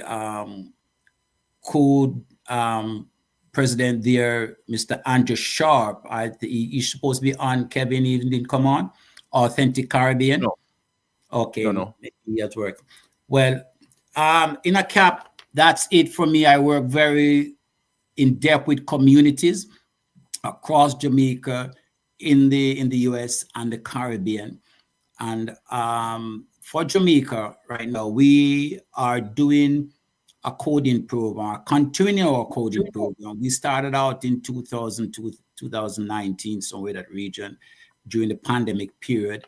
And during the time when we started out, based on the fact that students were more sequestered, we donated 10 computers with the assistance of Dr. Karen Dunkley and the Diaspora Northeast think tank to the Central Tabernacle Church in Westmoreland on the leadership of Bishop Joyce Bernard, where we try to set up the Learn Center where the kids could come out, and we use volunteer teachers to help to get them out during the days instead of being cooped up. We continue the program, and until today, we are still running the program. We do virtual coding program across the Caribbean. We started out for Jamaica, but Caribbean islands get jealous of their kids not getting a part of it. So through Mr. Andrew Sharp, working strongly in the Caribbean, we get like Barbados, St. Lucia, and the Grenadines, St. Vincent. And we are now working with a strong program. We are in that all these schools, Jamaica included. And so disappointingly, last year we get a bad turnout from Jamaica because we are not funded. We beg money from people like you and everybody, look at 20, 30, 40, and we get refurbished computers that we assist in Jamaica to some of the schools, and we try to set up some learning centers in like a church area basement or what to get the kids them out. Also, all the coding courses are virtual, And we have 2 teachers, which are Jamaica, which are Jamaicans. They are graduate from the Amber Heart Academy in Jamaica. They are not fully volunteers as youth. We have to give them a stipend. So that created a lot of on us who we continue to do the begging and searching to keep the kids them going. However, we continue the program. We do an after-school program last year, leading up to September of last year. And the disappointing thing about Jamaica that these children them could not participate as would like to. We have 172 registered based on how we set up our structure, and only 31, I think it was 31 that finished the course. And each time they finish that 9 weeks, each person get a certificate of completion that they have the basic of them. The coding is scratch coding, which from 12 years down, and we do like HTML, basic HTML, CSS, graphic design and animation from 13 or some of the 12 years of up to 26, and anybody above 26 who want to do it. The reason why Jamaica have that terrible failure last year is because the after school program, we could not find any volunteers to stay with the kids after school for 2 hours. The teachers need pay, some of the teachers who want it, and we couldn't pay them because we are not. So the kids, they didn't stay back at after school. Some of the parents try to really assist, so they do it on their own. It didn't work well because, you know, the internet service across Jamaica, and some of the kids do not have the right equipment because this program cannot be done on tablets or certain type of tablets. It cannot be done on there. It cannot be done on cell phone either. So here we are now. We are restructuring. 2025, we look into the program. We do some extensive research, and we have more teachers. I'm sorry, not more teachers. More schools and children and parents want to be a part of the program. So we said the best way to get the maximum out of it is to go into learning centers, wherein that we can have the program set up either after school on the weekends, wherein the kids can come in. But the learning program will not only be for coding or in a computer. It can be for what it's a learning centers. And like Kevin, when you go to Jamaica, you can do mentoring. Same thing with Jamaics. When you go to any one of the areas that we have it into, there will be something structured that anybody from the diaspora or even Jamaica who are professionals in their field and would like to give some from a course, whether it is for a week, for a couple of days, they come in. That's where the learning center is, and they will coordinate through that. So to get it going, we put on a program to raise some funding, and we had our fundraising raffle. It didn't go well at all. We were selling tickets at $10 per ticket, and we started from November of last year. And we were trying to raise $10,000 to get 40 desktops and laptops, some laptops and projectors, fans for the computer rooms, so we could set up. We have a target of 7 learning center, which we hope that for the year we could open those 7 learning centers that we projected it to happen. And we look at only 7 because of the era that we wanted to start out with. We need to have strong boots on the ground, plus the area where we'll be setting up the computers or the learning center be relatively safe. I gotta say relatively safe because you know what it is in these communities, and we are more targeting underserved communities. Well, we found strong boots on the ground in some personnel from the, I would say, the Augustown neighborhood, not only Augustown. And when you say Augustown, people might believe the whole area. There are 5 communities that surrounded Augustown, that in the area. And we are trying to put a learning center in each one of these communities. And the communities there in Augustown, neighborhood is Augustown, Goldsmith Villa, Bedward Garden, African Garden, and Hermitage. We have personnel there who are committed. We have a discussion with church, couple churches and schools that we have the area where it will work. We are working closely with the CDC. A matter of fact, the chapter of the foundation there in Jamaica is chaired by Mr. Sergeant of Police, who is also the president of the CDC there in Augustown, and the community is rallying around. The area community activists in those areas are really worked up. The members of the community are looking forward to have these communities, because we have to focus on the kids. The main reason why we're focusing so much on learning centers is that we found that there are a lot of dropouts in Jamaica, and a lot of kids are student graduated and cannot read properly. Their math not that good. And we have done some research where we can get volunteer teachers. And also some of the students who are doing good in school, they are also willing to help their brothers and sisters in the community, but they do not have nowhere to go. Sometimes they sit on the street helping each other. The police or soldiers come across and ask them to leave. Because in Augustown area, that community, they have a curfew patrol that get these kids off the street. So we are here talking about it, putting it out there, because we need help. We need help to get these learning centers active and the computers active. And before I can answer a question, Kevin, if anybody want to fill a question, and I will be willing to answer. That will help me to put things out the more, let them understand if so be the case.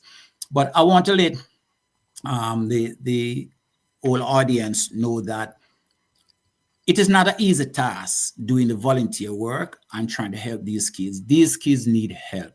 Regardless of what you're seeing and hearing on social media, there are good things going on in these communities by the residents, by the youths, the police department. They are doing a tremendous job. Many of the teachers, they are doing good work. Citizens are doing good work, but they just need some help.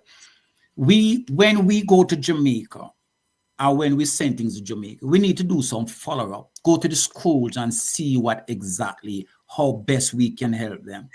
Not only just to send them some school supply, but we want to have an understanding of what the school look like and everything. So it is in a nutshell that this is just a part of what the foundation, the Jamaica Ex-Servicemen and Women Foundation does. And the Jamaica Ex-Servicemen and Women Foundation covers all the servicemen and women in Jamaica, whether you're police, soldiers, firefighters, correctional officers, whosoever, and anybody who's serving that. We try to help our communities. And the Learning Center will be a key factor. We are looking to do 5 in Augustown area, 1 in Rosetown, 1 Manchester, and 1 in continue the one that we set up in Westmoreland. There are other areas in Spanish Town and in St. Mary, St. Thomas. Teachers and alumni president call up and want us to be putting up learning centers there and thing, but there's a lot of work and we need help. We are willing to donate computers. We have donated laptops and computers to some areas. And it would be very, very disrespectful of me if I did not mention this. Because of the program that we started out under Dr. Karen Dunkley in her time as the Diaspora Northeast representative, Miss Michelle Tolonil came in as new representative. And she has really absorbed, she bosomed, she do everything to really ensure that the program continued. She expanded on the program so much that she worked to assist getting the electronic equipment to the schools that are needed. And her effort worked out that she donated 40 laptops in June of last year to 17 schools. She have donated some laptops there to teachers in these basic schools, and it is a tremendous work. And now we continue the work to program it. So the Diaspora Northeast is working under that leadership. But in answer that, we need to help. We need the help, and we are asking. We are trying to get $10,000, as I said, to get the 40 desktops, and they're all upgraded to Windows 10 and 11. We need some fans for the computer room. We need switches for the amount of computers, because each learning center will have like 10 computers. And we need all these equipment to help to keep the youths them busy, to keep them occupied where they have somewhere to go to do some work and teach. So that is just a part of what we do. So with that, Kevin, if there are any questions coming in, or you would like to ask any question, I really appreciate it. I have one for sure. And it relates to, you said there's an existing learning center. What has been the results coming out of that learning center? Well, we're getting some, I would say, poor results from the learnings. It is there. And the reason being that is in Westmoreland. That's the first one we started, and through that we donated 10 computers. It's operated through the Central Tabernacle Church under the leadership of Bishop Joyce Bernard, doing some tremendous work down there. But they are having issue with the internet and with volunteers. Jamaican system is that you don't get volunteers. You have to pay. And the kids are there. There are kids that turn out. I used to sponsor kids. There's a lady that she breadfruit chips. And I used to send money to her for her to transport chips from Manchester down to Westmoreland, that the kids can have snacks. Because even that the community wouldn't help parents or teachers, they wouldn't even say give a snack here or something like that. So these are the problems they're having, that's why they are not getting that good result. But the computers are there, and we are hoping that the internet service will be rectified very soon in this year. I think the they were doing fiber optic installment, but where they could bring in internet, they're saying it wasn't there was some issue there. So with that one, it's still there. We are trying with it to see the best way out. But this now we reorganize, we restructured, and we are now seeking more sponsors or collaborators to be a part of it to make it better. You mentioned your website. Yes. The Ex-Servicemen and Women Foundation. And you also said you'll get into the name a little bit later on. So I have your website here.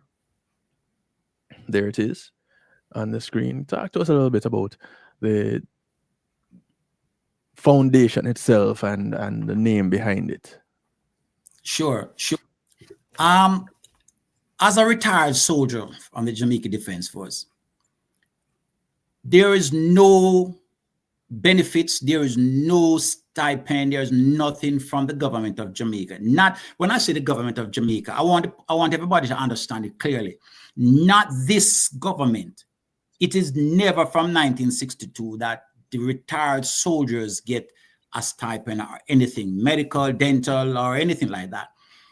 There are ex-soldiers foundation out there that does charity work, that try to help the declining retired soldiers. You know, many of us were up in age. So I see a void wherein a lot of my retired soldiers comrades that we work with, some of them are young guys that we know. So we decided to help more and put the effort there to have them help them with things like pampers, crutches, walkers, and things that we can assist with. The Jamaica Legion also we work with them, doing a tremendous job. Now we have the Jamaica, the Veterans Affairs, they are trying to do great work, and they are structuring, working hard. But with our foundation, we find it that we have to feel the need, and we are working. We just sent off a shipment of pampers and crutches and some other wheelchairs and things that is now in the hands of our foundation there, that if someone need a wheelchair, which, it is not easily, because the other foundation, like in the Legion, they want wheelchair. The Veterans Association, we want wheelchair. So they will call upon me and I will say, okay, yeah, we can do it. We are working closely with the Seventh-day Adventist Church. Oh man, they are doing a tremendous job. They are also assisting in the community. So we work with them. That is on the Seventh-day Adventist Church on Maxfield, 58 Maxwell Avenue and 54 Chisholm Avenue. So this is what the ex-servicemen and women foundation for. So we're not only focusing on ex-soldiers or ex-police. So as I said, whether you are correctional officers, whether you are a firefighter or whosoever you are, and even the general public, but the name of that, that's what it is. Okay. Somebody had asked where in Westmoreland is that learning center? Oh Lord, I forgot the name of it. It is Central Tabernacle Deliverance Center. I forgot the name of the street it is in Westmoreland, and the bishop is Bishop Joyce Bernard. So if you Google it, you can see Central Tabernacle Deliverance Center on the main street. I am not Westmorelandized. We just try work with the community as it is. And the time when we did the learning center there, we had a strong boots on the ground, which was in a retired soldier, a retired Sergeant Malcolm, who was also a pastor at the church. And we try to go areas and assist where we have people who we know will take charge and be there. So. Okay, so Central Tabernacle is on Great George Street. Yes. In Savannah, Lamar. Yeah. So it's in Sav, 91 Great George Street, Savannah, Lamar, in Jamaica. So that's in Westmoreland. Anybody that is over the west side. Yeah. And as soon as we are trying to get volunteers to be a part of the foundation to help us to do the work. You don't have to be a retired police or whosoever. Anybody who are committed to volunteer in the thing, I'll give you the information there. You can put it in the chat for them. They can contact me. If I can give you the number, like 484-767-4543 or 484-935-2334. And here you can contact us. If you go on the website, you can contact us there. And we just we do our meetings and everything virtual. And we would love to have personnel that help us to help those that is needed in the communities and things. That's what we call it. Stafford, I have a question. Yeah. I see where Waterhouse Vibes is asking for a learning center in Waterhouse. I don't know. Mr. Waterhouse Vibes, you should get in touch with Mr. Grant. Sure. And try to work that out. The second thing is I see where people, a lot of inquiries concerning your efforts from the diaspora. They're asking, are you getting any help from the government?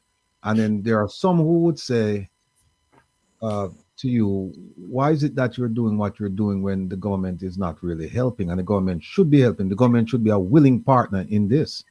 What do you say to those people? It is from the heart. And I cannot sit around knowing the fact that regardless what you do, you're not getting any commitment from the government, because we tried.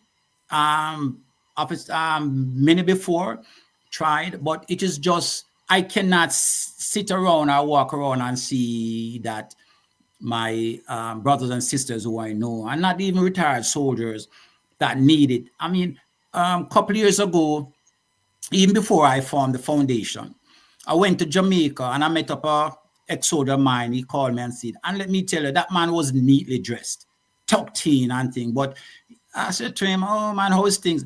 He had on a sneakers, and the sneakers was in a shopping bag, a plastic thing he put it on. So I said, what happened? Why are you wearing? He said, man, there's a rain set up.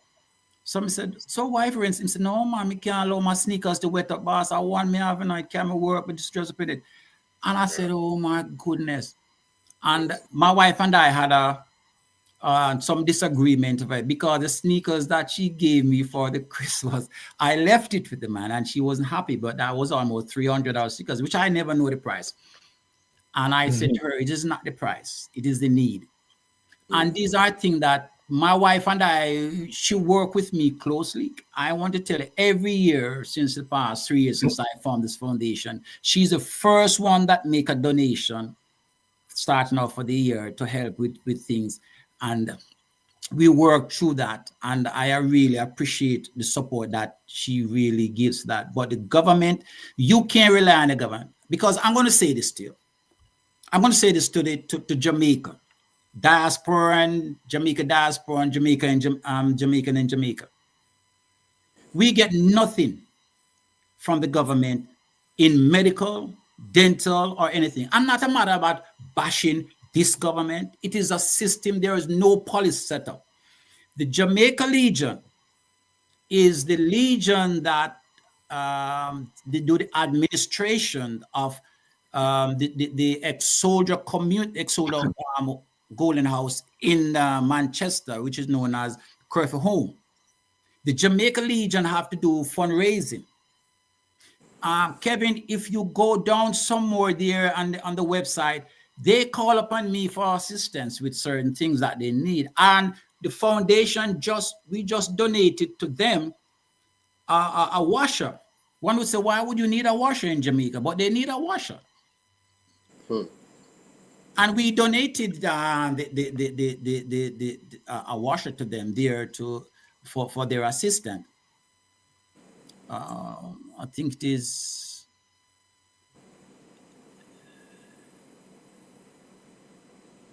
Well, those are some events. Those are. I wonder where it is again. I don't remember exactly which one, but we have it here where we just donated. If you search to, you can scroll. I think there's community thing there. We can impact. On the community outreach and youth mentorship. I don't remember exactly. Oh man, this website is very new, but we have it there as soon as we go there. Try news. No, news is a different thing we want to talk about. But yeah, so this is just the front page. Those are something I will discuss. But as we mentioned that, I think we'll come across it. If you go into, I think it is an event or something like that. Stafford, while giving it for that, I have a couple of questions. I just noticed something there on the website that you have something called a year in review. Now, did you attend the diaspora conference held in Jamaica last year? Not physically, no. I didn't get to go last year, but the one before we went there. The reason I'm asking is because there you have something that can speak to your activities for the year, because it says year in review. So just trying to find out if the government of Jamaica had put anything out concerning the deliverables, the asks and the deliverables and the completion from the last diaspora conference, which was held last year. Have you seen anything in writing saying we promised this and this is what we've done? Have you seen anything, a summary, a comprehensive report? Have you seen anything? No, I don't. This magazine that just came out, we have been through it, but I didn't see anything pertaining to that, so to speak. All right. Second question. we're not on Jamaica bashing. We're not on government bashing. No, we're not on that. No. But facts are facts, and the truth, in order for it to be the truth, it must be told. If you don't tell the truth, nobody don't know, right? In a lot of instances. Now, the last time you were here, I recall you saying that you don't ship stuff using the government's assistance because whatever the problem was. Can you tell us whether or not that problem has been resolved and you're now shipping through the government, or it's still as is, as was, as will be? I love that question, man. I love that question. The government don't give us anything at all. Not only my foundation, but I can say that even some of the leading medical missions that go to Jamaica, that give to Jamaica, I can even name. I have the picture there. When you go into gallery, I will show you. We collaborate with Dr. Trevor DIXON and his team, doing a marvelous job with some other medical mission that go to Jamaica. But Dr. Trevor DIXON and his team was in Jamaica recently. He go to Jamaica every year. We're trying to give that. So I coordinate with him, and we went to the military base in Mandeville. The picture is there, Kevin. You can go into I think it's in gallery, and we work. No, that's the ability. I think. Yes. No, I'm sorry. No, that's one. Not that one. That one is for. Yeah, and we get nothing. We have to pay.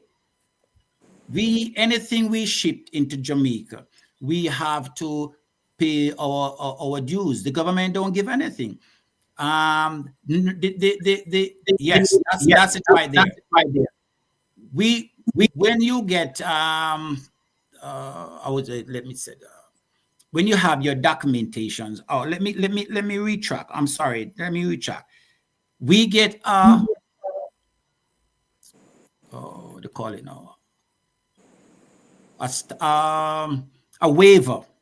Yes, let me retract on that. When you have your documentation, we registered, we have our non-profit organ certification, we get a waiver for not paying for certain things, not everything. And although it's going to be donated, and it is also, we get a donation, sometimes some of the stuff that we have, the custom will go Google to see what the off-market price or things is like, and they have to still pay a value on that. On that. So this is the medical mission with Jaja Foundation. They did their medical mission. One of their stop in Jamaica at this right now is at the military barracks in Mandeville, and the tremendous work that they're doing. I'm telling you, they're doing one of the most fabulous jobs, I think, in Jamaica. They give a lot to the Jamaicans, and they have to pay. They have donated an ambulance, which is needed, and they have to pay a lot of money to really get it off the wall. So we don't get much from the system or anything, and that is not only us alone as a foundation, but these are things that we need to challenge. And I'm learning from you. You have to take it. The errors or the thing need to be corrected to the level where you have to get some questions, and that's what we are working on. You asked a question before I took a short break. You asked a question about what exactly are we doing? Like you're saying that, yes, you're pointing out the errors and you're pointing out the deficiencies and the drawbacks. But beyond that, what are you doing? And that's a very, very pertinent question. And it's a question I think all red-blooded Jamaicans, when I say red-blooded, I'm talking about people who, in the diaspora particularly, who are doing some of the things that I'm doing, highlighting the inefficiencies, fraud, waste, abuse, all of these things. It's one thing to highlight it, but the question I think that you were focused on was, what do you do about it? And I just wanted to say that we're doing the best we can. One, we had 4 protests last year. We had a conference last year. We had a series of letter writing campaigns. When I say letter writing campaigns, in ATIs, we file a lot of, and we now are on the cusp of doing something that's never been done before. I won't talk about it now because it's still premature, and we're still working on the details. Hopefully next week we will be able to capture more details so that we can provide. We were hoping to do it today, and we still might. We still might. But we're planning on doing that. And then there's another thing that we're planning on doing. So it's just to let people know that it's more than just, coming here and talking about the issues. But keep in mind that talking about the issues is very, very important, because you cannot take action if you don't know what the issues are. I mean, you don't want people to tell you what the issues are. You want to examine them for yourselves. And then you can make an informed decision as to whether or not you can support this or not. But just to blindly support something, we tell you, no, that's not the way to go. So what we do is we provide information to people around here. And when I say we provide information, we of course we provide our opinions at times, but for the most part, we provide facts. And we said, here are the facts, whether it's a video, whether it's a speech, whatever, a document, whatever. We provide it so that people can see and examine for themselves. Because at the end of the day, if you don't know what you're fighting for, then it's not worth fighting for. Whatever it is that you think you're fighting for, it's not worth fighting for. You have to know what it is that you're fighting for. It has to be crystallized. When people ask, what's your mission? What's your goal? What do you hope to achieve? You can just make it roll off your tongue. That is where we want to get our people. Because I'm telling you, Stafford, I dare say, a lot of the people you see right now in the chat, we have 1,176 people. I dare say a lot of them, they're here because they're getting something that they haven't found, or they're not getting elsewhere. And that is an education. And when I say an education, we consider an education around here to be communal. We are in the process. We're open to learning as well. And I can give you a case. There's a gentleman who I made a statement and it was incorrect. And he called me and he provided evidence. And I came on the program and I said to him, sir, I just want you to know that I stand fully corrected. And this is what I need. I need people around here to be thinkers, not talkers. I need people around here. So that's why we have sometimes we have a low tolerance for people who come in the chat and start talk up a whole bunch of nonsense, because people are very interested in what we have to say on a weekly basis. So I say all of that to say this, that there are things in the works. Rome wasn't built in a day, and we've done some things that have never been done before, and we're planning on doing some more things that have never been done before. And the things that we're doing, they're frightening, because think about it. When you put information out to show that the government has been, and I'm being generous, lackadaisical about what they're supposed to do since 2019 regarding this Cuban issue. People don't know. And then when you tell them that, listen, you know who paid for the Cuban doctors? Because most people think them free. Are they paid by somebody else? And I said, no, it's you in Jamaica pay for them. It's your taxpayer dollars that pay for them.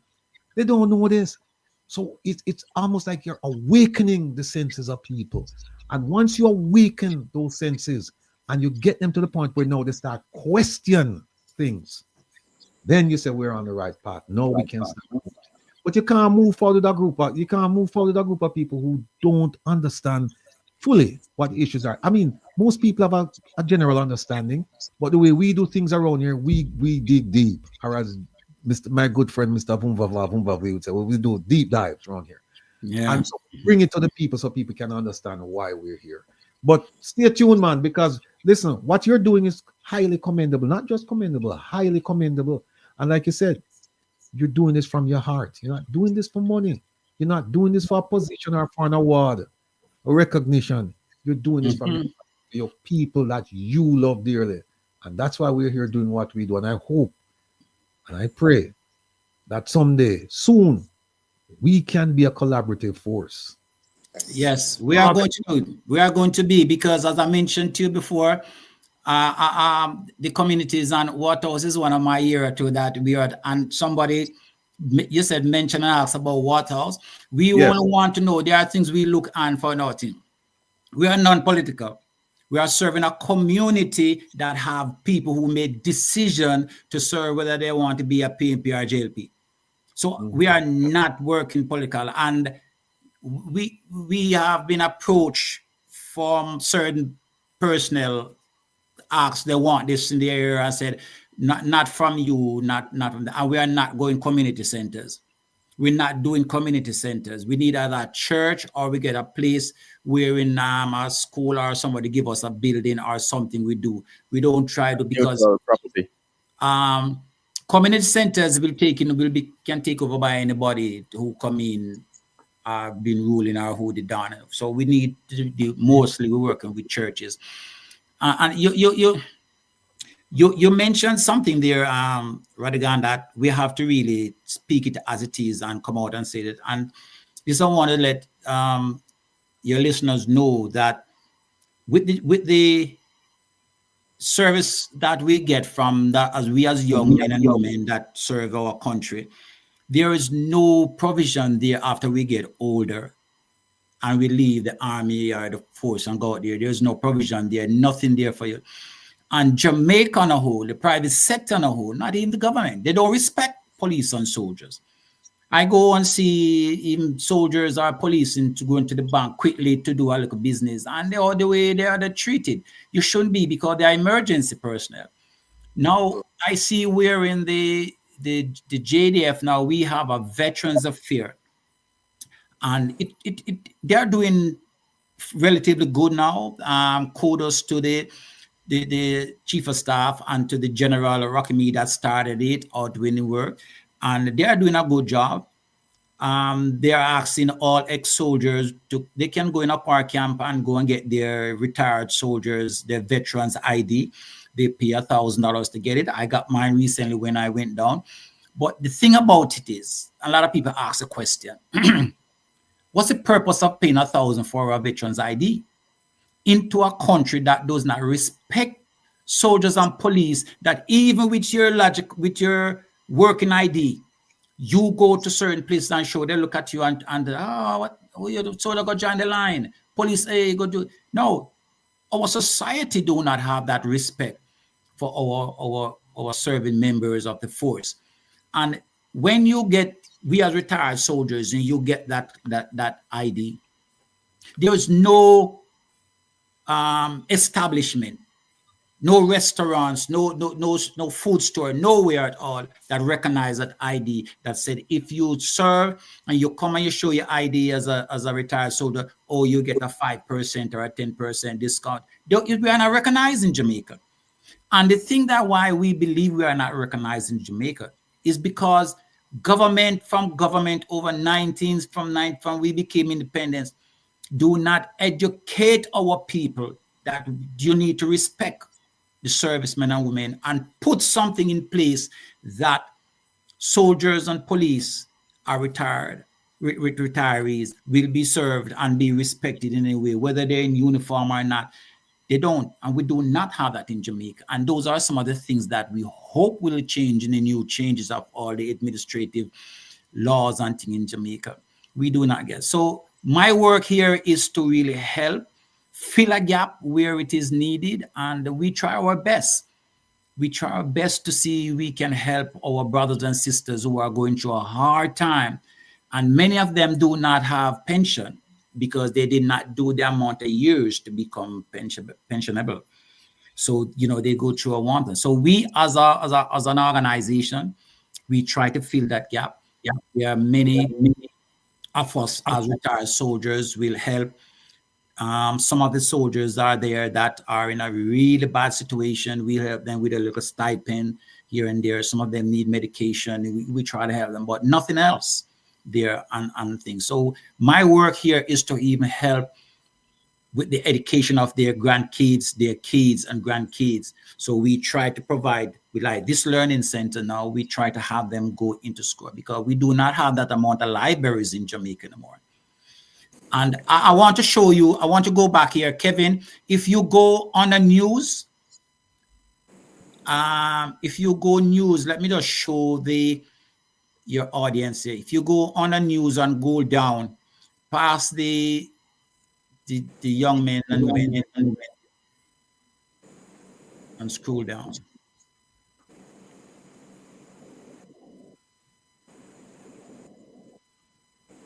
Scroll down.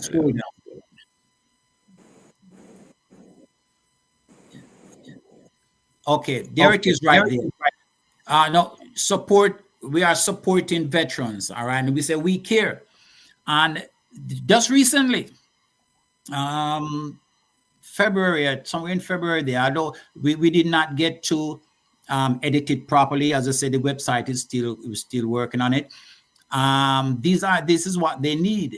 The veterans, the Legion of Jamaica, who administrate and work with ex-soldiers that are out in a bad situation, they need a washer because the clothes for some of these retirees who are living in our shut-in camp and they collected, they have to be getting someone to wash, and they have to wash by hand, although you can put it out to dry.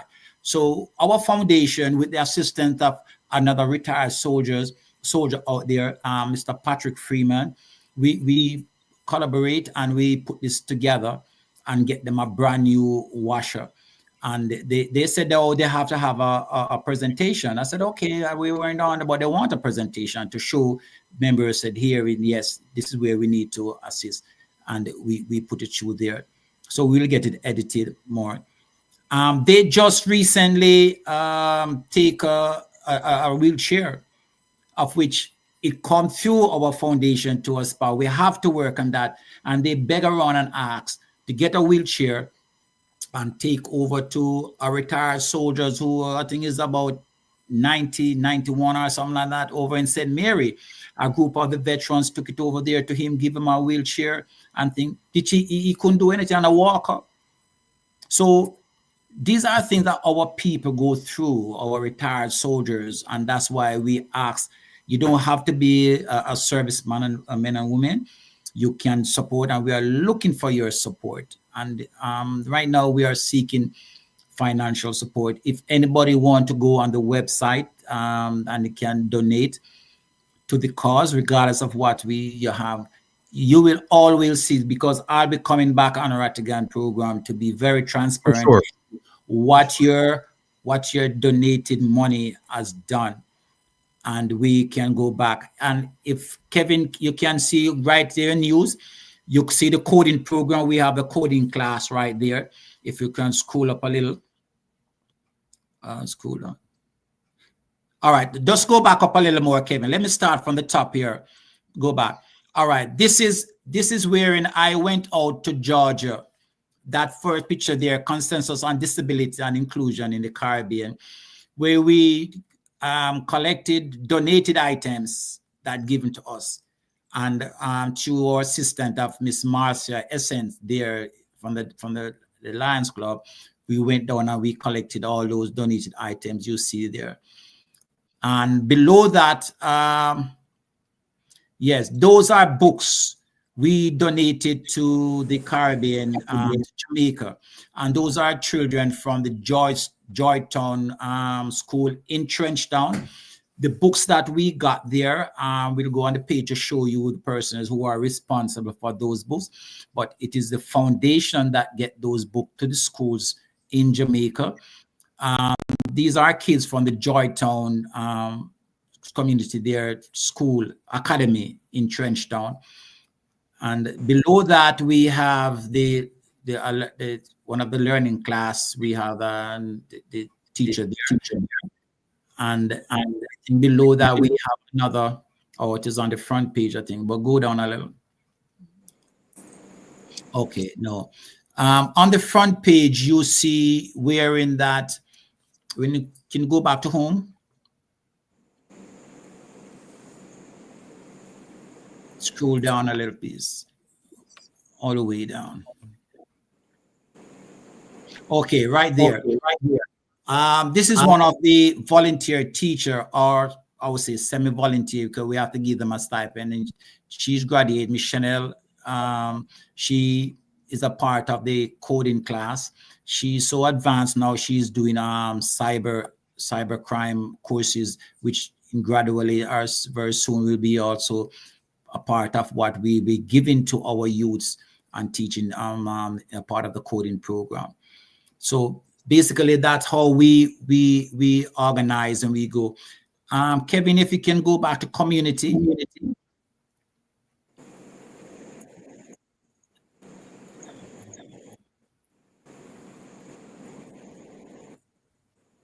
Community outreach.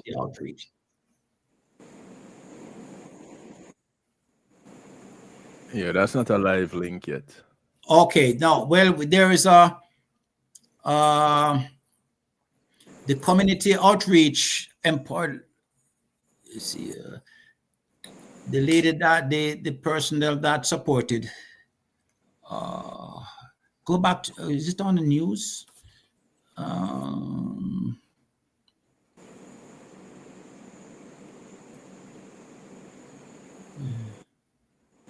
Let's see if it's on the news. The community leaders that demonstrate on Weber. Yes, community leaders. Yes, the community. Okay, when you scroll down, you hit community. Just hit on that heading right. Yes. Oh, scroll down now for me. Okay, right there. This is Commissioner Llewellyn Badley and Dr. Geisha Bird from the Delaware. And if you scroll down, you can see all the books. They are the ones that donated the books. They call upon me to see if we could get these books to Jamaica. Unfortunately, our administrators here and our elected officials here in the diaspora from the leading ones didn't give much support to them to get the books in Jamaica. And these books were targeted. If you hear this, you won't believe it at all. These books were heading to China. And when they realized what was going on and what it is that the Chinese was buying, it was, I don't know, buying or what, these books were heading to China. They said no way at all. So, and all the work that they tried to do to get it into Jamaica, it was out of a loss. And I got a call from Commissioner Llewellyn Badley, and she explained to me, I said, no, it's not. We're going to work on it. And so and behold, I put my back to the wheel and we get it. So these books are in areas like Trenchtown, back to the Learning Center down in Westmoreland, thanks to Bishop Joyce Bernard, who we get the books them down there. She get a truckload of books down there. And these are from the Delaware School District books. I think at the time what they said sometime last year, they were a double order. And from the school district, somehow they have those books. What we get into Jamaica was, I think it was 207, almost 200, 2,800 and some boxes of books that from is grade 10, and some teacher's manual that to help to teach them. And we get them into Jamaica and we got to pay. And there were schools, some schools in one was in St. Thomas. You have schools in St. Catherine. And you have a couple of places that want the books. They heard about it. We put it out there and they want the books. They see samples. They want the books. But they want us to pay to bring it to their school. I would say, no, man, it can't work like that.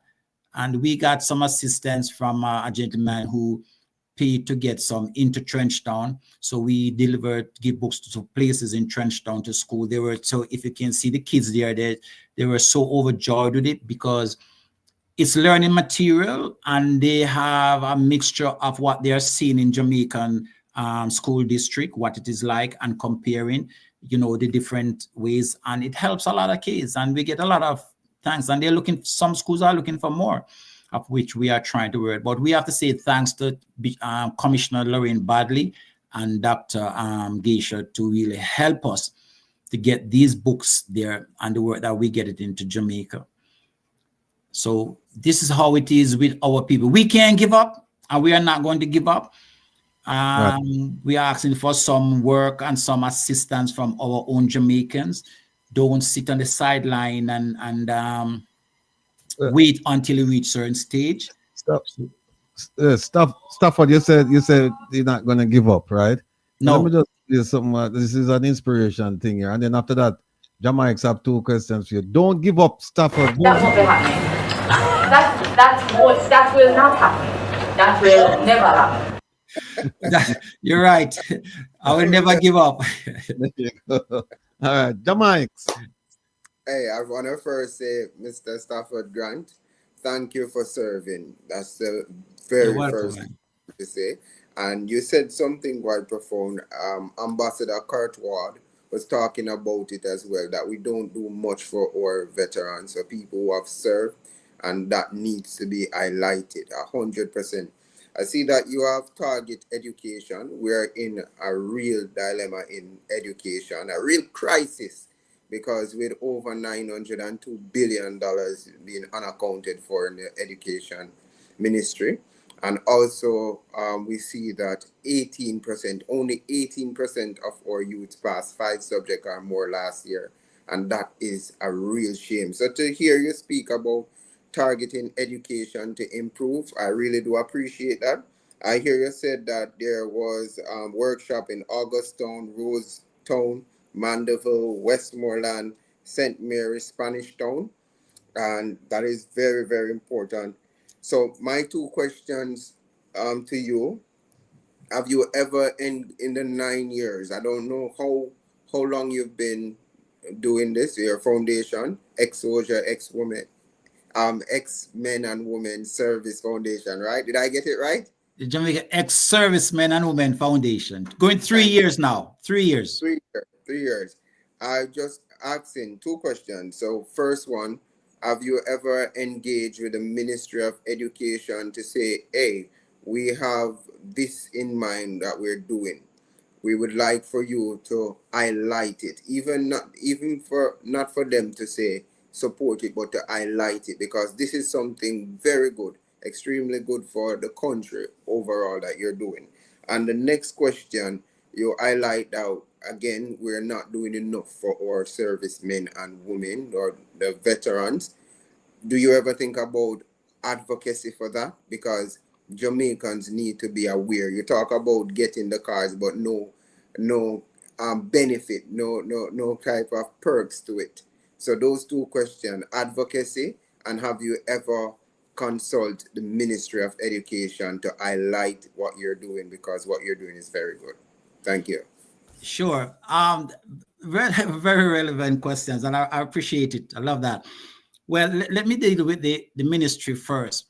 When we first spoke to someone about the intention of the learning centers. Before I get into that, let me correct that. We do not yet have the learning centers there. The only learning centers is there now is the one in Westmoreland. We are now working to get these, the other one in especially the 5 in Augustown, which we have strong boots on the ground and people are working there. So we don't yet have that. And that's why we're seeking the funding and support to get it off the ground. And we're working on that. Now, when we first started it, I was at the conference at the Ministry of Foreign Affairs the year before, when we went down for the diaspora conference. And I did have a dialogue. That time it was, what is his name? I forgot the gentleman who Miss Harris Kamala take over from. He was there, not Kamala. The dread. He was the I don't remember his name. He was the Long? No, not Terry Long. There was oh Lord, man, forgot his name. Anyway, And he asked if we were registered and what we do. And no, at the time we were in the process of putting things together, so we weren't registered. Since we have been registered, which is a challenge in Jamaica to get things done. Oh my God. We are now in process. We got the go ahead to speak to the permanent secretary in the Ministry of Education. So we're going to start from that area, that which is we deal with the protocol, and that we're working into that. But whenever we're trying to get like the books on the computers into Jamaica, we go through National Educational Trust.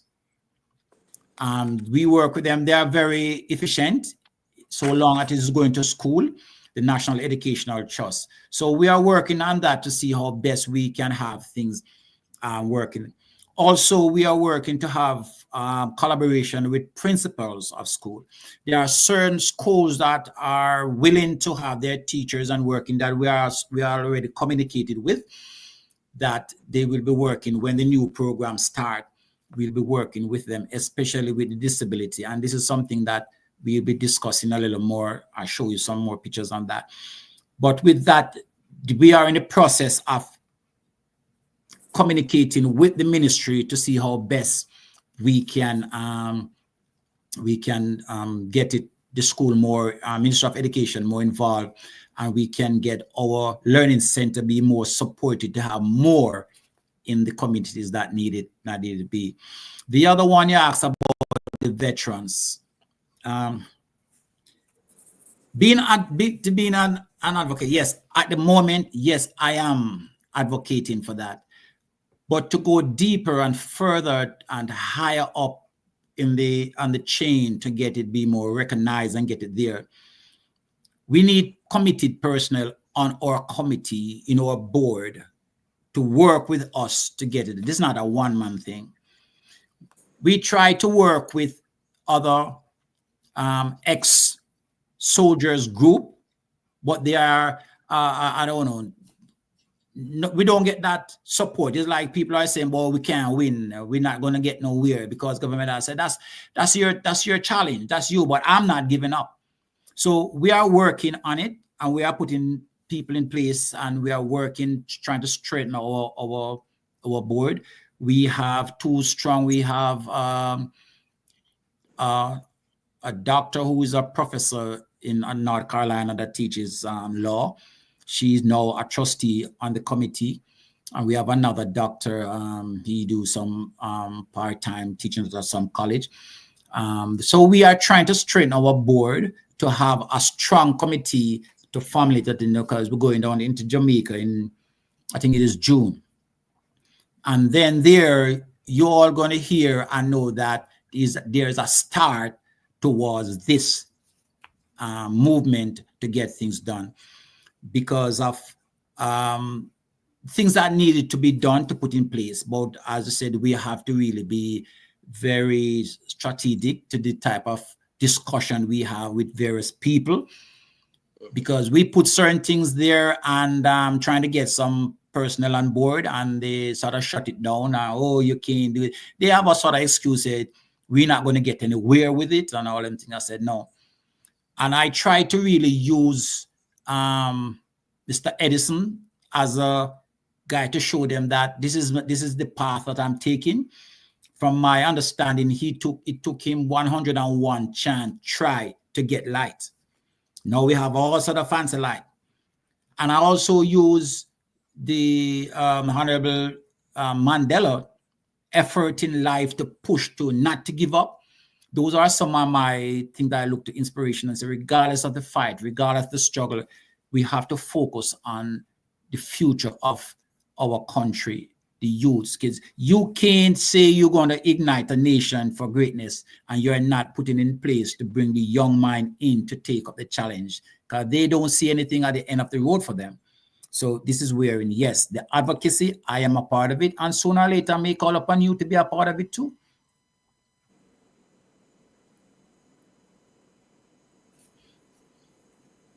You're muted. Okay, can you hear me now? Yes. Yeah. No, I said we're going to leave it there because time is at a premium and Kevin getting ready to run out of here. Yeah.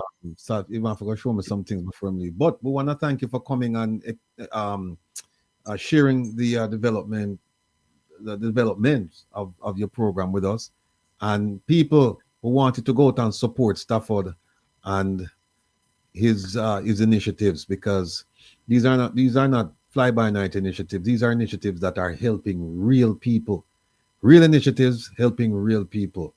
And you can see right through this man. You can see straight to his soul that this man is a Jamaican at heart, and that he's doing this for primarily one reason, and that is to help his fellow men and women in Jamaica.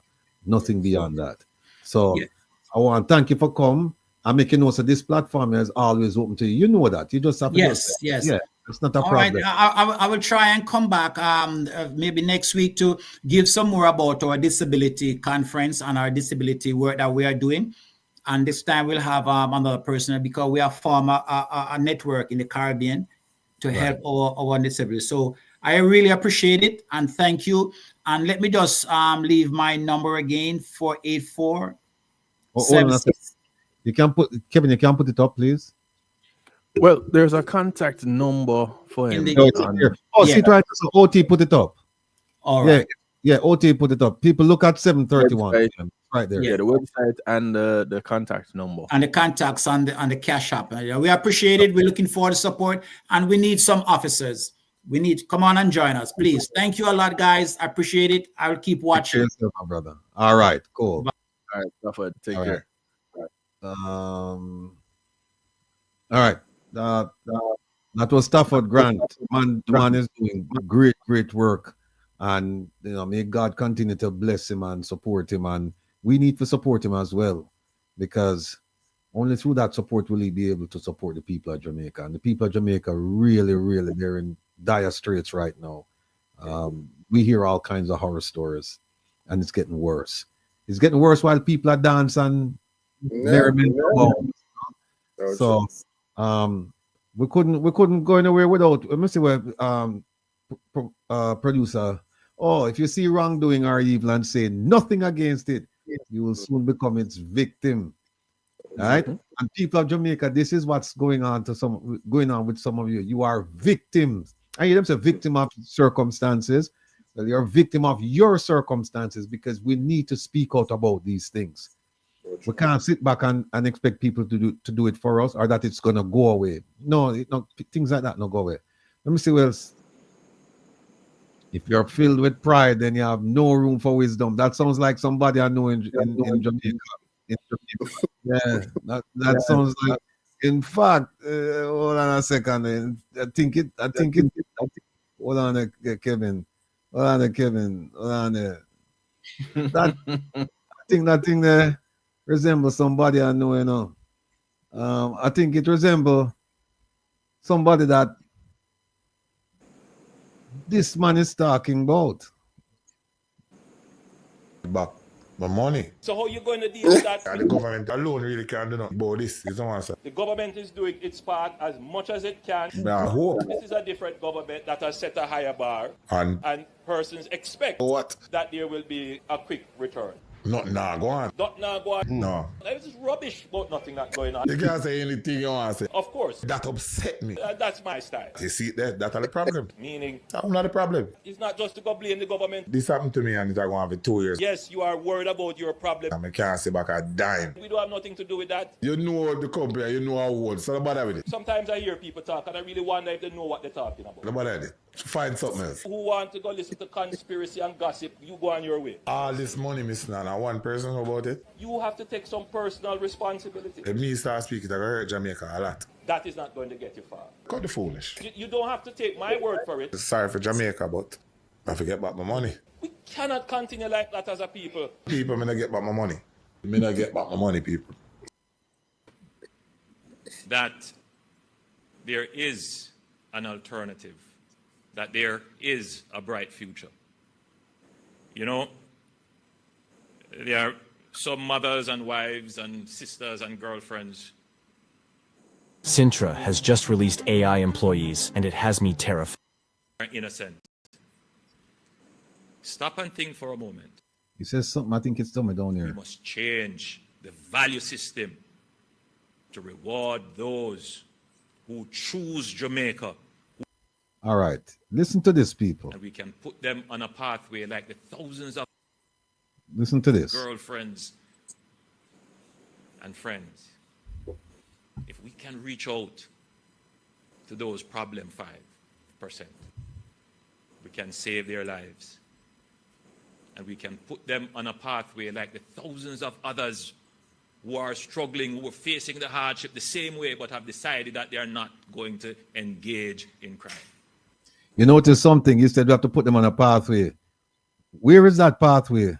What is that pathway? Who's going to pay for that pathway? How will that pathway be? You know, you say, well, this is what I'm talking about, people. That's why you need to come to the program on our Wednesday. This, of course, but on our Wednesday night when we start the role playing. Because it's here I'm saying, it's just a string of words, meaning zilch. I could continue with the zilch speech. We must change the value system to reward those who choose Jamaica, who choose not to be involved in crime, who choose, despite the hardship, to stay on the path of righteousness. Hear that?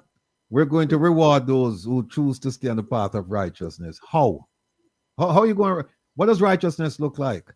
How are you going, again, people, just pay close attention to the words, to the selection of the words, right? And the fake passion. Mm-hmm. In reality, being righteous is its own reward. Yes. Because now you have done well among your peers. And they would in turn do the same, which leads to what? A better community. So what kind of reward can you give me for me doing what I'm supposed to do? You can't reward me for that. Correct. Correct. And people need to get out of this mentality that they need to get something for doing the right thing. They get something for providing a service or a good. So you go to work, you get compensated for it because you showed up and you did these tasks. So you get paid. And you get a bill for your electricity, your water, because the service is provided. Well, not so much your water because no people not getting no water. But you understand the concept. So you're going to reward me for not going out there and committing a crime. How? Right. And that's it. Listen to this, Kevin. Listen to this. I'm going to tell you how, man. Listen to this. We must reward those people. And that is how we are changing Jamaica. Providing employment. Employment has never been so high as it is in Jamaica today. Mush down that lie. Right there. Pause right there, please. Mush down that lie. Please. That is two contradicting statements he have right there. He said he needs to change it. And then he said that is what he did to put in employment. But the employment is there and the people are still committing high crime and violence. I don't understand. Him say we're going to provide more jobs, but the employment rate is not as high as it has been now. That has never been as high as it is now. That's the contradiction. Them two didn't work together. No, that sounds to me. I don't know. This business glorified of talkers. all kinds of alienation. And like the thing, this before is not now going on. You hear him say that today. Providing opportunities so that this business of not now go on and all kinds of alienation and disenfranchisement, those are not valid reasons or excuse. Say people, alienation and disenfranchisement, him not talk to no. Him talk above no. Him not talk to him not telling you what the real problem is. So how can you trust this man? And don't forget to know it's Mr. 28. So and you don't have one. You're minus whatever the number is. You're minus 28 and I'm a plus 28. And him talk up yourself. and him tell him I go reward you, and him not tell you how him I reward you. Him I reward you with just soothing words. That's all. That's all. Can't feed you. But you're the tone So, for a prime minister doing good. The future of Jamaica depends on the values we instill in our children. All right. At the part the middle one catch. The future of Jamaica depends on the value we instill in our children. Now, Mr. Prime Minister, I need you to tell me what kind of value you're trying to instill in the children of Jamaica. Talk about housing. Talk about unemployment, the true unemployment. Talk about crime. Talk about the economy. Talk about the healthcare system. Talk about infrastructure. Talk about the Cuban doctor them a leave, 400 of them, and who are going to take care of the sick people in Jamaica now? Talk about 28 bank accounts. Talk about Western investigation. Talk about Beverly Hills investigation. Talk about money that flow through companies where you farm during COVID, 3 of them to be exact. Talk about how you get PhD or D or whatever during COVID. Talk about how money come from SSL. I go in ADMAT. Talk about ADMAT. Talk about your case now before the Mr. Prime Minister. Listen, some people might say it's a good message, but the messenger not good. Messenger not good. You not fit talk them things there at all because them not fit you. Them not fit you. What a hypocrite. Him go up there and talk them things and people, and you have people actually believe him. People actually believe him, That is the sad part. And here, the ethics code of conduct. Did you sign it, Mr. Prime Minister? Yeah. Theo. And I'm talk about values and ethics we give with children. And him no want to sign it. Come on, man. Get real with the people. Let me move him here, man. Him no good. I'm sorry. Let me kindly remove that video. Yes, please. Remember that one. Then we cannot forget this. I've always said to people, do not trust the words of politicians. Do not trust the words of politicians. Yes, we can't forget that. I was wondering where it is, Me have it, man. Me have it, Kevin. One more time for good measure. Okay, all right. Sita. All right, Kevin. Sita. I've always said to people, do not trust the words of politicians. Do not trust the words of politicians. No, we cannot. We cannot. You know what I forgot to know? Well, I forgot to put the two of them together. Do not trust the words of politicians. That will never happen. That won't be happening. that will not happen. That will never happen. Okay. That's a good marriage, That's a good marriage. I've always said to people, do not trust the words of politicians. Do not trust the words of politicians. That won't be happening. That will not happen. That will never happen. If you look at them, both of them are very good messages, They're very good messages. But look at the messenger them, right? Look on the messenger them. Let me jump in on this quickly, Kevin. Over there. Video file. We want to see some more. We're talking about International Women's Day. And we are talking about some of the people who really are put to shame. Here is another one we are put to shame.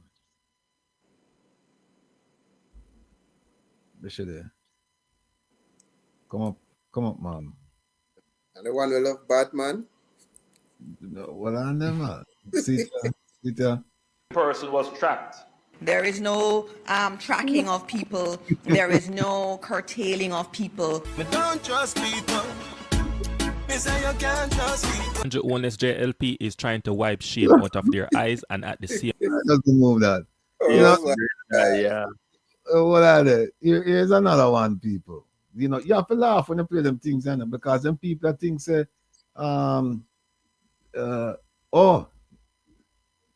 excessive. Okay, here we go. The one I got, Kevin. Which one that? The walkers, our lady there. Our lady with the oh, Sarah. Sorry. Hello, good afternoon, Mrs. Cuthbert Film. My name is Andre Williams, madam. I'm a reporter with the Gleaner Company, and I am just seeking your guidance as it relates to whether or not you have been made aware that the Walkers Hill community has had some disruption in their water supply. Red Hills? No, I haven't. Not been aware. Well, I mean, have you called NWC? Well, I have reached. Call NWC to find out. I mean, I don't understand when you said. I don't understand when you said there's a water. Hello, good afternoon, Mrs. Cuthbert. The Walkers Hill community has had some disruption in their water supply. Red Hills? No, I haven't. Not been aware. Well, I mean, have you called NWC? Well, I have reached. Call NWC to find out. I mean, I don't understand when you said. I don't understand when you said there's a water disruption. For how long? For today? For. All right, I don't understand. Like, is there a time limit since they've had a water disruption, or is that something that happened today? I don't know. NWC normally sends out an advisory, and I'm not aware unless an advisory was sent out or somebody calls me from the community. All right, what I know, Mrs. Cuthbert Film, is that they used to get waters on a Wednesday and Sundays, but they have said that over the past month that has not been so. So tell them to call NWC to find out. I don't know who. Tell them to call NWC to find out. I want to come here and set the record straight. A journalist from the Gleaner wrote a very misleading story this morning that I made a comment regarding the Walkers Hill community and that they should call NWC themselves. I want to state categorically here that it is not true, that I never said such a thing. No, get out of here. Yes. Get out of here. Happy Women's Day. Get out of here. Not only are you a liar, but you really don't understand your own portfolio. And we're going to show the people that you don't understand the portfolio. Here we go. Wow. Here we go. Show our labor rights. Show our Here over us. during the COVID-19 pandemic. The Jamaica Labour Party to buy stocks in Trans Jamaica, and many Jamaicans who have never bought stocks before bought into this company. Yes, our Prime Minister is for the ordinary man because he understands what it means by building from nothing to something.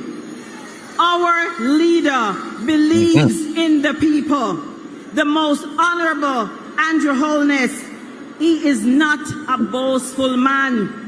He is not a disrespectful man. He is simply a man from Spanish Town who committed to serving the people of Jamaica to make their lives better.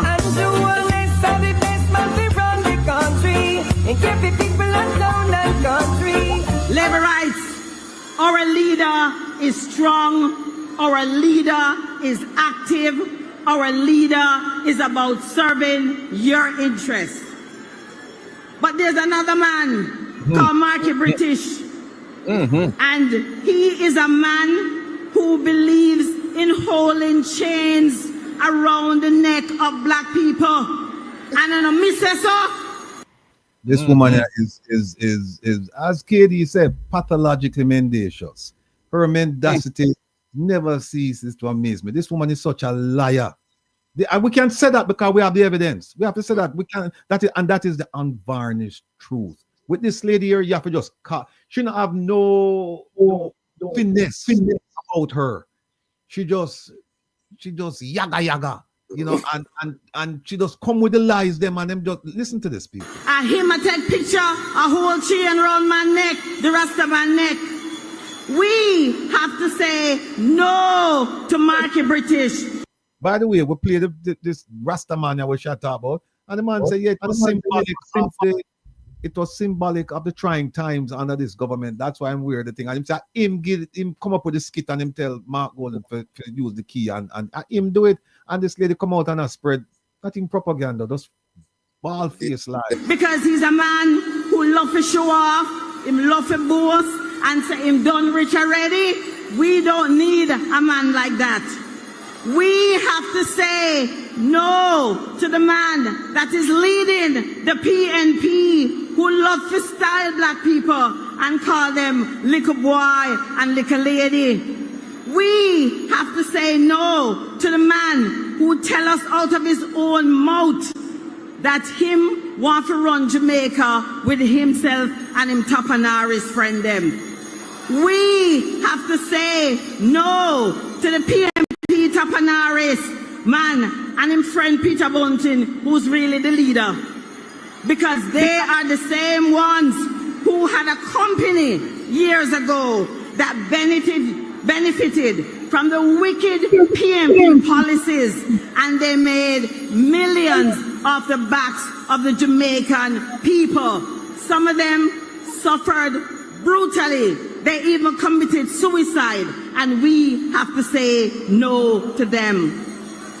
We have to say no to the PNP Tapanaris men whose company was investigated for anti-corruption. There it is. There it is. Me done. People don't hear that. There it is. Was investigated for anti-corruption. Now, keep in mind, this is the number 2 person at the Ministry of National Security. You know, we should have known about investigation of corruption. And you should say the company that these 2 men own was investigated for anti-corruption. And by the way, this wasn't even a slip of the tongue, you know. She was reading. She was reading. No, this lady can't even come from the back of the classroom to the front. This lady should just stay from the back, just go through the door. She'll exit. She have no business being in the class. Believe me, none. I will put her there. I'm glad he never said put her under the classroom. I was waiting for it. I have one question. Proud of the rebel. Yeah, we're proud of the rebel one. It might improve. I have one question though. Jamaica, the diaspora, you don't think we deserve better? That's all I'm asking, man. Oh God, man. This woman sounds like she's on the corner after smoking a spliff, drinking some rum, and just talking foolishness. Add the boom to the rum now. Rum and boom. And special. It's very low on the grading. I'm gonna ask another question. I know I said 1, but she get 200% increase too? Ah, yes indeed. See the brother, you know. Jamaics. Never really Why you letting yourself be subjected to the questions that Will Rattigan would ask?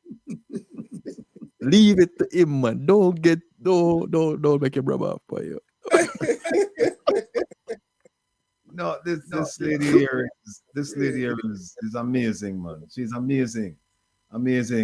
What else we have that time? Mr. Silver, top of the morning to you over there in the UK. Top of the morning to you. Oh, I want to say something that's so embarrassing with our Prime Minister. Check out this. And by the way, if the Prime Minister and him crew look on, I don't know how will give me this to play. Your message to Mr. Thomas. The thing look hopeless. Your magnum, Mr. Honest. Watch out now. For the man them we hustling at the market. Bigger it say you no qualify for office. Go and go learn a skill and go and go work a forklift. That them tell with them deceive you very often. Get your youth, don't elect them to office. If things not change, your mother still starving. When election time come around, you see them with them placard, them t-shirt, we no want it. Chew them each up a matter land. Them say we a squat upon land. Too far, man, a suffer too long. We a take everything where them take away from man. Things need for change. Tell me what's the plan. Work for your own car, we want more job. No China, Harbor, no one, no Japan. Them fi bus get a youth money go Thailand.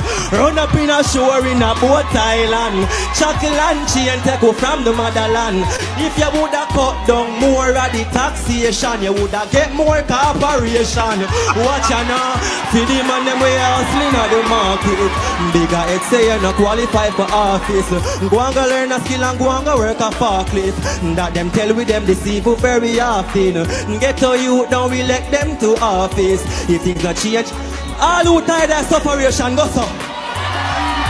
Balance well. Kevin said the separation. No man, this man this man are going away, man. Kevin, me know you have, so Kevin, me know you have to dig up, but you really have to dig up right now because we could have do one more story, We could have do the one pan Dalrymple. That one, what you say? So here's my situation now, people. As much as I would love to be here, I have to exit because there's an event that the global base is backing, and as a member of Reggae Global Radio and the global base, it is a matter of importance that those who are local give their support. There's an artist by the name of Yamistic. You've heard me play his music, and he has an album launch tonight, and we are representing, just like we did. Well, Kevin there. Kevin, dig up. Kevin. All right. Well, Kevin, I'll come back. I could see where Wells producer Jonah for you. See it. Not to know is bad. Not to wish to know is worse. Not to wish to know is worse. So all of who there, so we wish to know. That's right there. No, see this one I know. This is one of my favorites. Never worry about who will be offended if you speak the truth.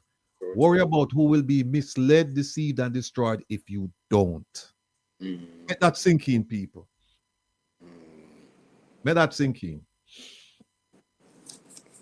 Like cooking some chicken that needs to marinate. Yeah, let that sink in for a while.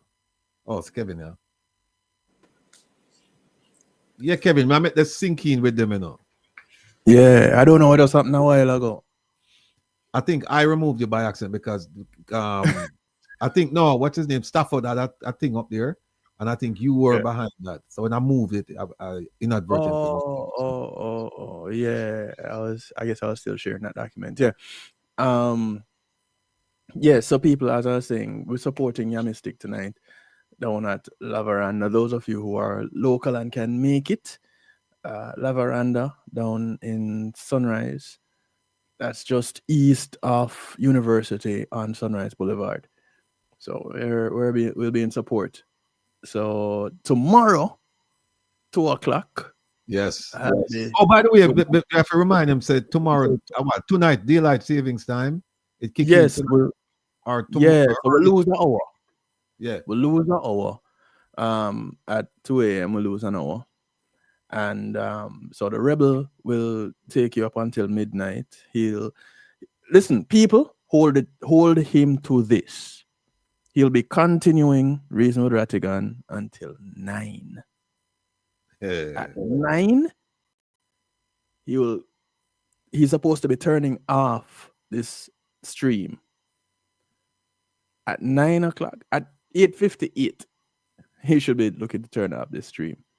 at 9 o'clock, he's supposed to be starting his stream on Reggae Global Radio. So you'll be watching him on the video side on the Global Base TV and hearing him on Reggae Global Radio. I know some people are there listening to him on Reggae Global Radio right now.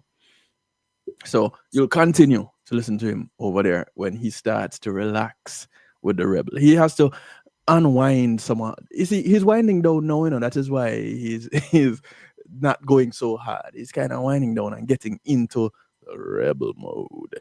Yes, and so, indeed. Yes, indeed.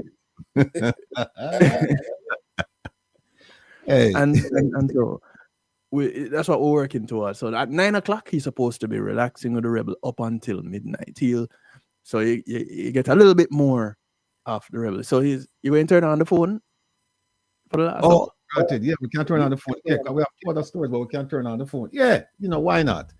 Jamaica have a thing for talk about, and then after Jamaica, we turn on the phone. But Kevin, we need to move from that screen there over to that screen, yeah. This is the first time I look on it over that side. I want it back on the side of me now. I look on it, so please, I beg you. I intentionally had put it there. Yeah, confused, right? Because when I use it over there, so in fact, I'll be honest with you, I've never looked at it over that side. I've always looked at it this side. Jamaica, let me tell you something. It's about creature of habit. That's me. This guy. That's me. This guy. One set it one way, and he looked at it one way, and he goes, "Yeah, this can't work. If you move it, mercy." That's what I call Kevin out 1 o'clock in the morning. Call him 1 o'clock, 2 o'clock. Kevin, get up. Where there? But that is why he's also so good at what he does. Because you will say something to him last week in the wee hours, and this week or next week, you come and say something else, and you go, "Wait a minute, you don't remember." And so here it is. We have people doing and saying things 4 or 5 years ago, thinking that it gone, it done and gone, and nobody will remember. Or as recent as 2 weeks ago. And so you have the 9-day wonder. That is why that doesn't exist here. Right. Because the Rebel is an elephant. And also a creature of habit. And so you get this is the result. That's and true. A keen eye, an eagle's eye. Yeah. If the dot is here over the for the eye, it's gonna see it. OT, I didn't laugh. No. OT, OT, I didn't laugh. That I would experience it. OT and Joan, I didn't laugh right now. Right. OT told me that I would experience it. OT. So on that note, ladies and gentlemen, I catch you tomorrow. I almost said next week. I catch you tomorrow, 2 o'clock.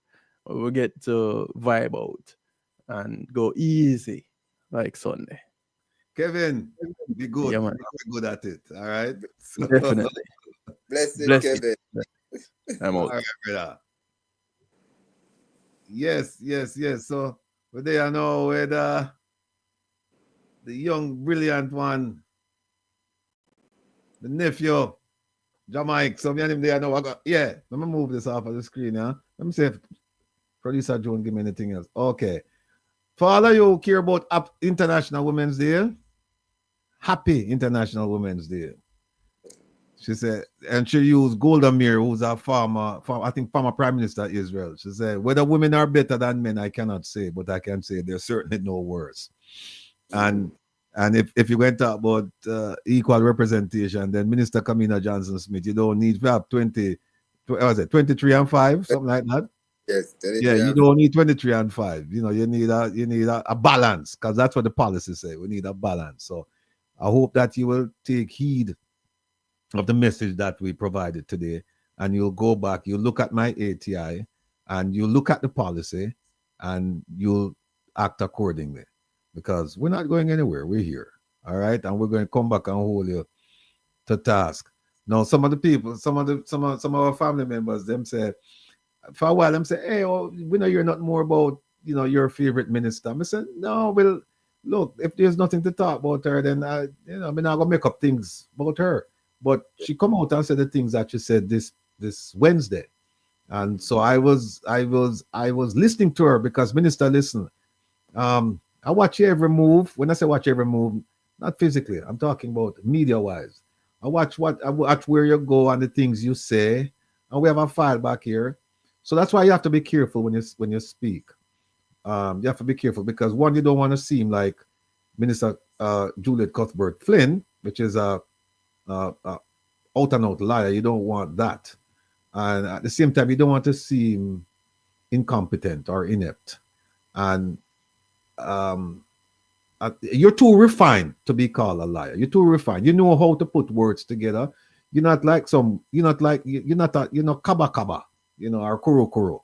You know how to put words together to cloak the true meaning of what you want to say and not offend people or offend people in a nice way. I don't worry about that. What I worry about is the fact that you look inept and incompetent. And not just you, but also the ambassador. That something I go on from 2019 and only not prepare for it. And I've said all along, and I continue to maintain that Jamaica is a reactive society. It's not a proactive society. It's not a predictive society. Things happen, I want to respond. That's how I know. When I don't prepare for things, when I don't look at emerging trends and say, okay, something is happening over there, let's make arrangements to deal with it if it gets here. When I don't do that, Jamaica is like, it's over there, so now bother we until it start bother you. Hey, I have a story, Uncle. Sorry about that. Yeah, go ahead. A story from a child growing up. So 3 of us as boys used to, when we were in Jakes Road, Mountain View. So Carl, Dada, and I. Carl is now in America. But I remember we were standing at Carl's house the night and gunshot was firing. And gunshot hit the whistle through the tree and hit the light wire. And then fire start run go over Dada's house and start burning down Dada's house. So we said to Dada, you now go out the fire. Dada say, I'm a theme house, I'm anti-house. You know what separate Dada's house from him anti-house? A sheet of ply. That is a lot of Jamaicans. Until it burn down, then they realize, hey, it's not going to burn down. And they won't say, crazy. See, so it's just sad. Just sad. But it's one of them things that we deal with.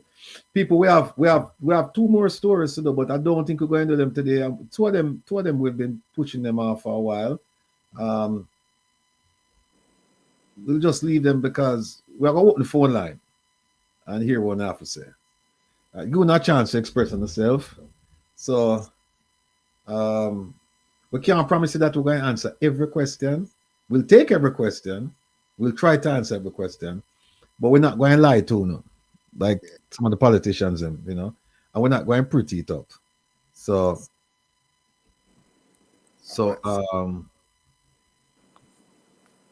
yeah, Dorita said, oh, like up the thing, people. We have 1155 there. Like up the thing, please. Jamaics, you want to go ahead and explain to the folks here what we're working on, at least one of the things that we're working on. It's not the only thing, it's just one of them. There you go. And it's one question. Thank you. Hold on a second, Jamaics. So the phone I ring already now. Hold on. Caller, good night. Welcome to Reason with Rattigan. Where are you calling from? Good night, Mr. Ratty. Good night. This is Miss P. Miss P, big up yourself. What's up? Why me there look out of my eye? Well, me there taking a show for evening. May I tell you, sir, the more that message me call is still enough. It tells Marlon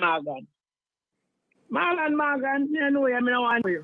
And but may I beg you, if you're tuning pan Rattigan show, Lonesome show, Jeffrey Tavares and the rest, just get your notebook and learn something and stop being disrespectful. Because you come like a senna pad. Ask your granny when you're senna, you're about send and you're the pad, because you run hand jewel is really bad. Right? One is just no class, one is nothing at all, one is like a trap before the win. Learn something. That's what can educate a pitney. I'm telling you something. All I want to do to the Jamaican people. You think our Jamaican people alone not do it to no self. Because most of them have pick me, and I go have pick me. You just take yourself and worship one man. Can somebody tell me what is it that Mr. Hollis have done to you? Why you have to worship him? Or Desmond Mackenzie said, Siaga used to beat him. So probably if you beat him, you not get not attack. But never in the history of PNP, you hear Michael Mann used to beat nobody. So we know so no get no beating. Right?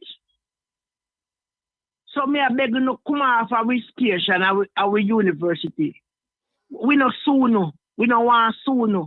Lift up man where you hear until you come at university, if you come to learn and keep your mouth shut, get a book, take your notes, and go do your research.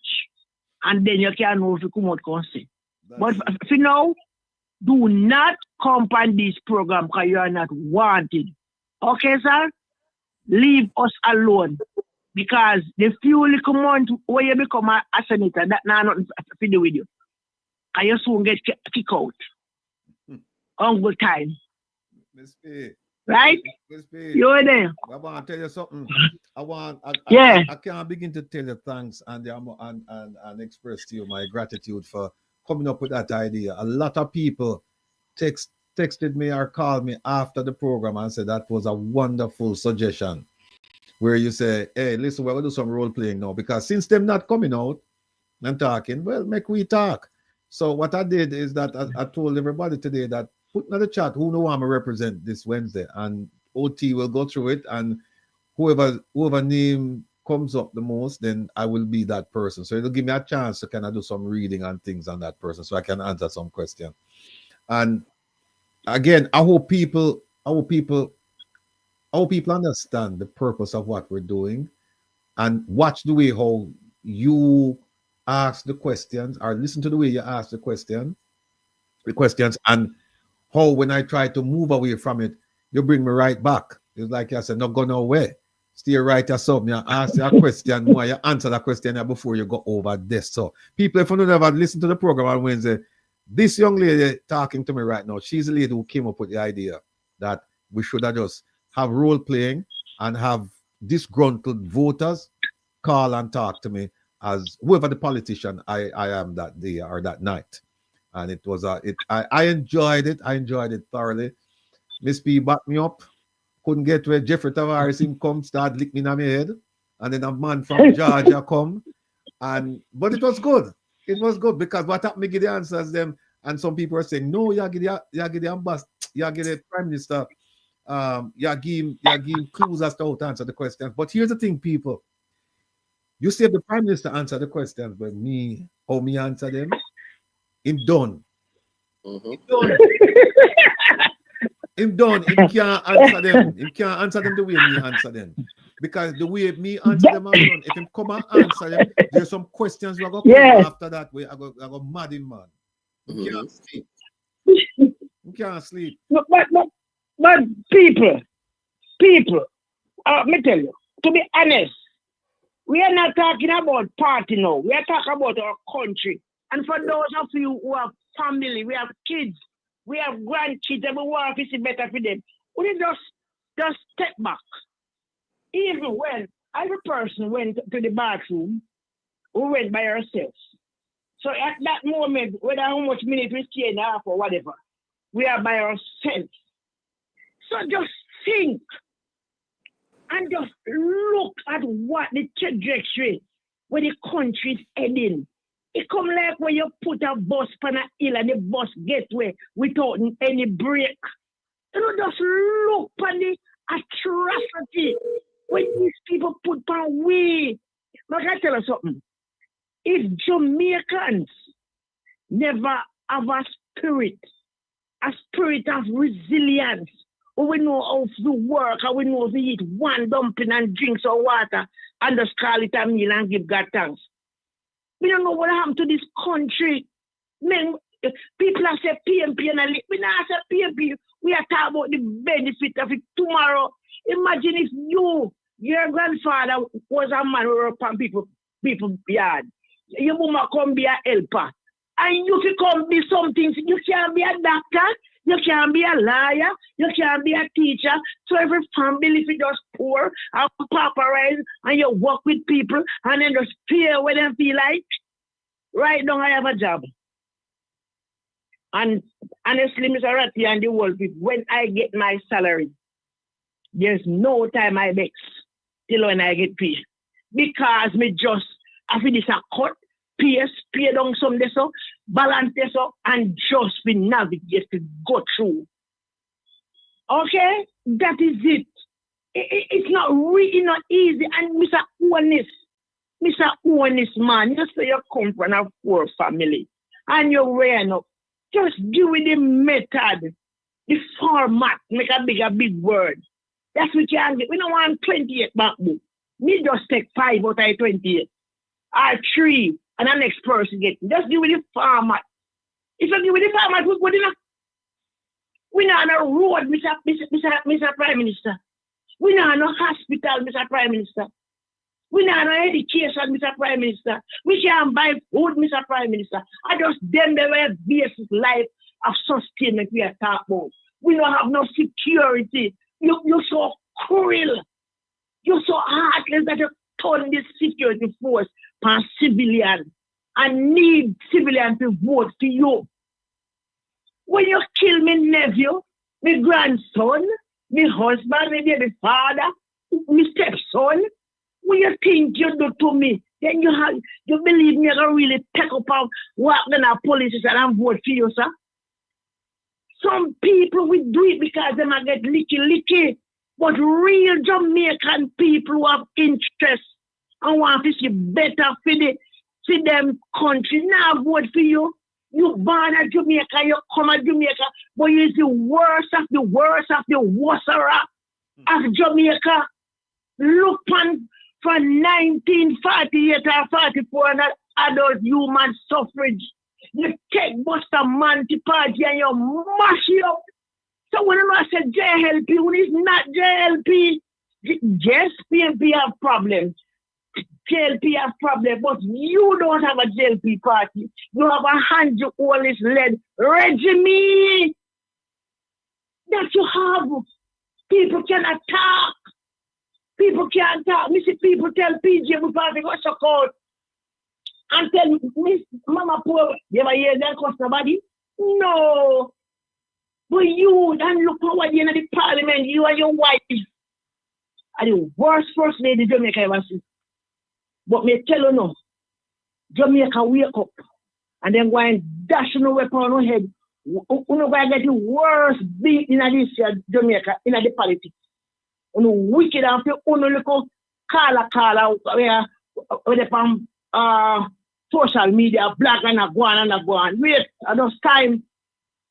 You know, Kumba come beg, you know, plenty of you know. But Mr. Ratty, let me tell you something. Mm-hmm. God put you here for your purpose. What I know, blogger, or you call yourself or whatever, you know, doing a great job. Not for me only, but for the entire Jamaica and the generation coming. And we salute you know, we thank you know, from our heart. The class and the knowledge of your teachers, we can't pay for university. Could never pay for it. And the other day, all of what you say, I come to pass. Come here when the CIA drop out then sitting and it plaster all over social media. Make no tell we say a lie we are telling. When I yield back to our next caller. All right, Miss P. Take care of yourself. We'll talk soon. Yeah, man. All right. Yeah, people. Jamaica have something after this. I'm gonna turn off the phone so Jamaica can say what I have to say, and then I'll be here with you up to the 9 o'clock hour, and then we move and start play some music, you know. All right, go ahead, Jamaica. Thank you so much. Before I say anything, they say you must always give people their flowers while they are living. And I want to tell you, Uncle Will, I appreciate you so much in terms of what, before I even got a chance to be invited on this program, I've always been in the comment section. I've been loving from afar the important information that you've been giving. And also, I want to commend Opal and Miss June, and also Freedom, Kevin, everybody who play a part in such a wonderful program. And this program is to revolutionize the mindset of the people. And this is how we can actually get real change. And I want to ask another question. So that is your flowers and the flowers for the Rattigan team. Yes. So I want to ask people in the comment section, I want to ask Jamaicans, are you ready? Are you ready for a change, Jamaica? Are you ready for something that has never been done before, unprecedented? We're talking about a resensitization. We're talking about a learning, moving from the virtual space into a physical space, bringing the reasoning, talking about constitutional rights, talking about cost of living in Jamaica, engaging with the youths. This is an opportunity for everybody to come out, to stand together and to say that, you know, we are willing and we are ready to make real changes for Jamaica. This is unprecedented. It's not going to, this is nothing that is going to happen again. This is the last of its kind because the Jamaican society will change when we talk about this initiative. We're still working on it to say we're going to present it to the public, but bear in mind, as Mr. Rattigan said, I wasn't here the first time you folks spoke about it, but a call to action in terms of let us do the work, right? And do the work on the ground of Jamaica and to engage youth in this. I'm excited about it. The date and time is working on, and we're going to present it.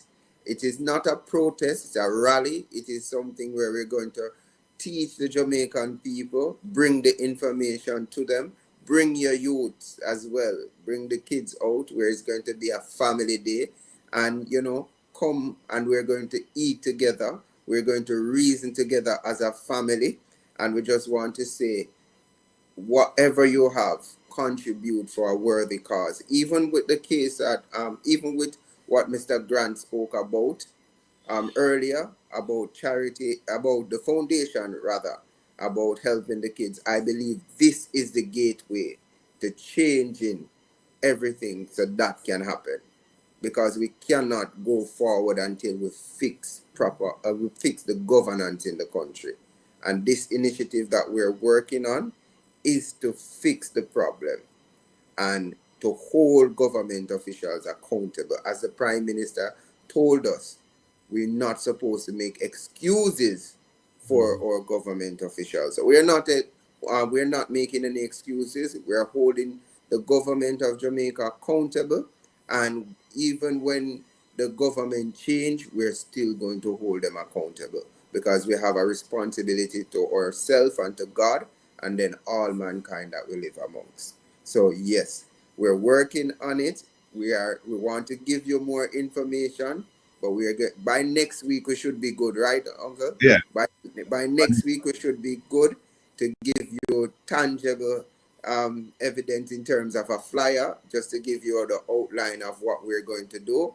So we'll speak more on it. I'm going to quickly run our engagement, but thank you ever so much for everybody in the comment section. Thank you again, Uncle Will. Thank you, Kevin, Auntie June, Freedom, and also Opal. Take care and thank you. Until next time. We'll talk soon. Bless you now. All right, cool. Yes, folks. So, me alone there. Oh, Kevin left this with me. He said that Isat had called and say we should play this. And I'm taking the opportunity while I'm here to go to Portland to be at a forum with Isat, who have been advised as a candidate for the People's National Party in the next general elections. But I'm not talking Jamaican politics.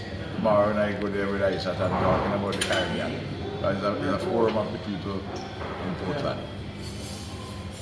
Definitely. We will be bringing the heat, and if you didn't know, you're going to learn why it is that St. Vincent and Portland is so identically situated. And we're trying to get that 4.8%, that the 5-star, the growth that the 5-star general seems to be 6. You see 3 on this side, 1, 2 is going to be 3. Yeah, but we're not talking politics, we're talking about Caribbean integration. God bless. Yes, folks, that's Mr. Gonzalez from St. Vincent and the Grenadines. He's a prime minister, and I think he's out there talking. I think there's an event. There's an event tomorrow, and he is the guest speaker. So somebody had asked me about if I'm going. No, I'm not go, man. And Rowan had asked in the chat if the legend linked me. No, sir, legend don't link me at all. And Jackie asked if I'm going to the meeting tomorrow. And Jackie, to be honest with you, I wasn't sure what meeting you were referring to until later on in the program. I realized you're talking about this thing here with Mr. Prime Minister Gonzalez tomorrow. So that's where we are. Hey, now turn on the phone now so we can have a chat. Semonesh asks what's up with the Magnitsky Act.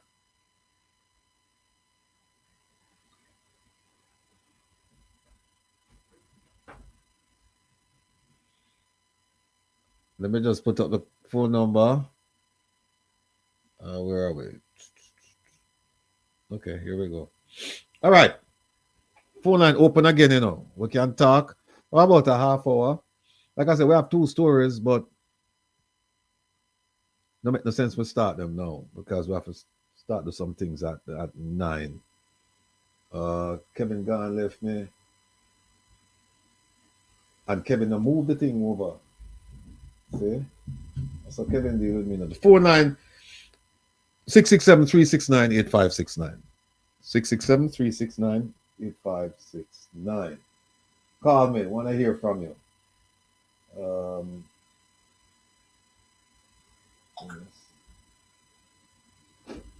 Mike. Okay.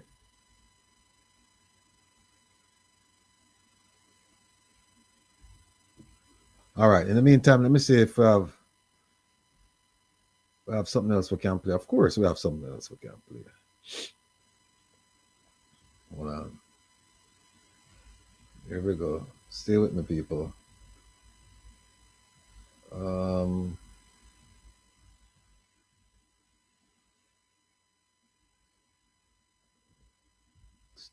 Stay with me.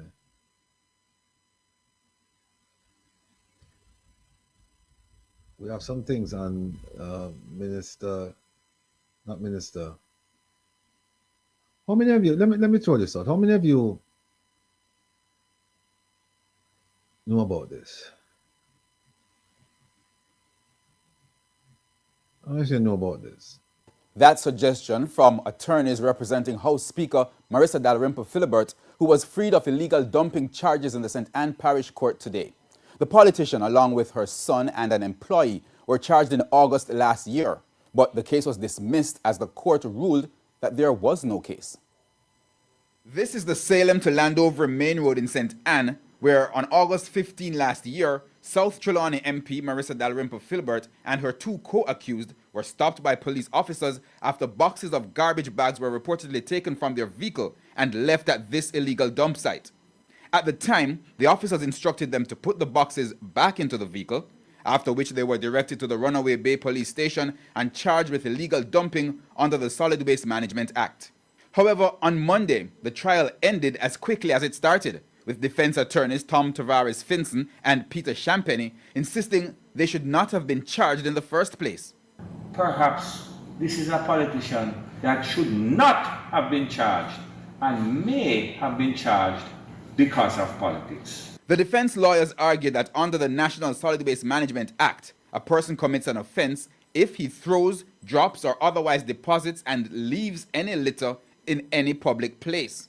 Since the boxes of garbage bags were removed, they say not only was there no offense, but there was no indication that the location is not a dumping site, so charging them was unjustified and excessive. Not that we're encouraging the public to dump there, let that be clear, but even in relation to that, that has not really been settled, and certainly from what you heard in court today, there was no evidence to suggest that that was an official site for which there was no dumping at all. But that was not the basis upon which the case was determined, as Mr. Vincent just indicated. We had indicated, and Mr. Champagne had pointed out, that there is an alternative process in the legislation where if it is believed by the authorities that a person is littering, then the person can be ticketed. To charge the person for a criminal offense suggests that there may have been some other motive in this prosecution. Ms. Dalrymple-Philibert and her co-accused all pleaded not guilty. Parish Judge Larona Montague Williams dismissed the case, and the three were freed of the charges. Now, when our news team visited the illegal dump site along the Salem to Landover Main Road in St. Anne today, the garbage heap was still there. Now, police officers were again on the road doing spot checks a few meters away, but the garbage site had household garbage, including an old mattress, old appliances, and empty tins. When House Speaker Marisa Dalrymple-Philibert was charged last year, Executive Director of the Solid Waste Management Authority, AUDREY Gordon, indicated that households and business places continuously dump at the illegal site, forcing the NSWMA to clean the area regularly. There was still no sign dissuading dumping or warning of possible prosecution.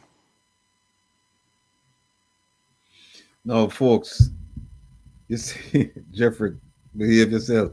Now, you see what I'm saying about Jamaica, and I know Isat and I, we have this discussion all the time, you know, about the efficiency, the efficacy, and the justice, the measure of justice meted out by the judiciary on certain cases. And this is one of them, because if you listen carefully to what Mr. Champagne said, you know, he said the basis on which the case was thrown out was that you're supposed to dump the garbage and then leave it. Right? That's the basis of the dismissal. Remember what they said? She actually dumped it. And the police men tell her must take it up and leave with it. Must take it up. And then when she take up that's when them charge her. So you see, it's a comedy of errors. It's a comedy of errors. The policemen, apparently them don't know the law, but them are charge people. And them say it must be a dumping site. Well, that them say it's not a dumping site. And then Mr. Tavares Vincent, you heard what he said, that there's an alternate process, and that is you ticket the person. Alternate suggests that there's another process, and this one is the alternate. So you can either charge or ticket or fine. And what he's saying is that one shouldn't charge her, one should have ticket her, one should have fine her.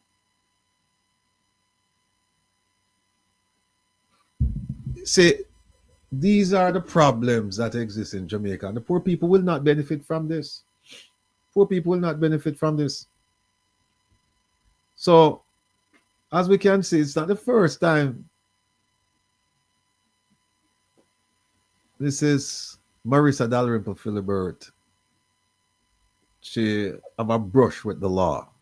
It's not the first time. I mean, when I say it's not the first time, meaning the Integrity Commission investigation and charges. It's not the first time. Here we have one right here. And people have spoken to me about some others, but I can't vouch for those. I don't know them to be true. Some land deal or whatever, but I don't know. So I don't delve into that. But this one is a matter of public record. Right? And let me show you another video. Peer video we are showing tonight with this lady, you know. That's why I said to you that she's shameless and she's also a convicted criminal. And we can't say that without fear of anything. She's a convicted criminal. Now, here she is. Let me show you.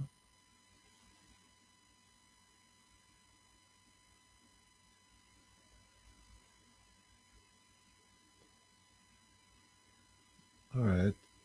To Primetime News. And a special welcome once again to our viewers on onespotmedia.com. We begin this evening with news about the dramatic resignation of House Speaker MARISA Dalrymple-Philibert. Mrs. Dalrymple-Philibert is also stepping down as Member of Parliament for Southern Trelawney. Now, the developments come 2 days after she became embroiled in legal issues uncovered by the Integrity Commission. Dwayne Anderson has been reading her statement and has this report. Since the Integrity Commission has decided to charge me criminally for an omission, I have considered the damage this has done to my reputation and have decided to tender my resignation, both as the Speaker of the House of Representatives and a Member of Parliament for South Trelawney, with immediate effect." End quote. The words of MARISA Dalrymple-Philibert late Thursday afternoon, which sent shockwaves across the country. She has found herself in legal hot water over her failure to include a Benz GLA 250 motor vehicle in her statutory filings from 2015 to 2021. She was also facing pressure for her use of a government concession as detailed by the Integrity Commission's probe.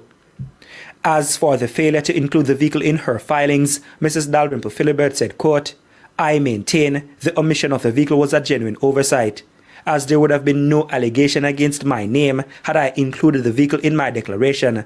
Therefore, I had no motive to have deliberately omitted it." End quote.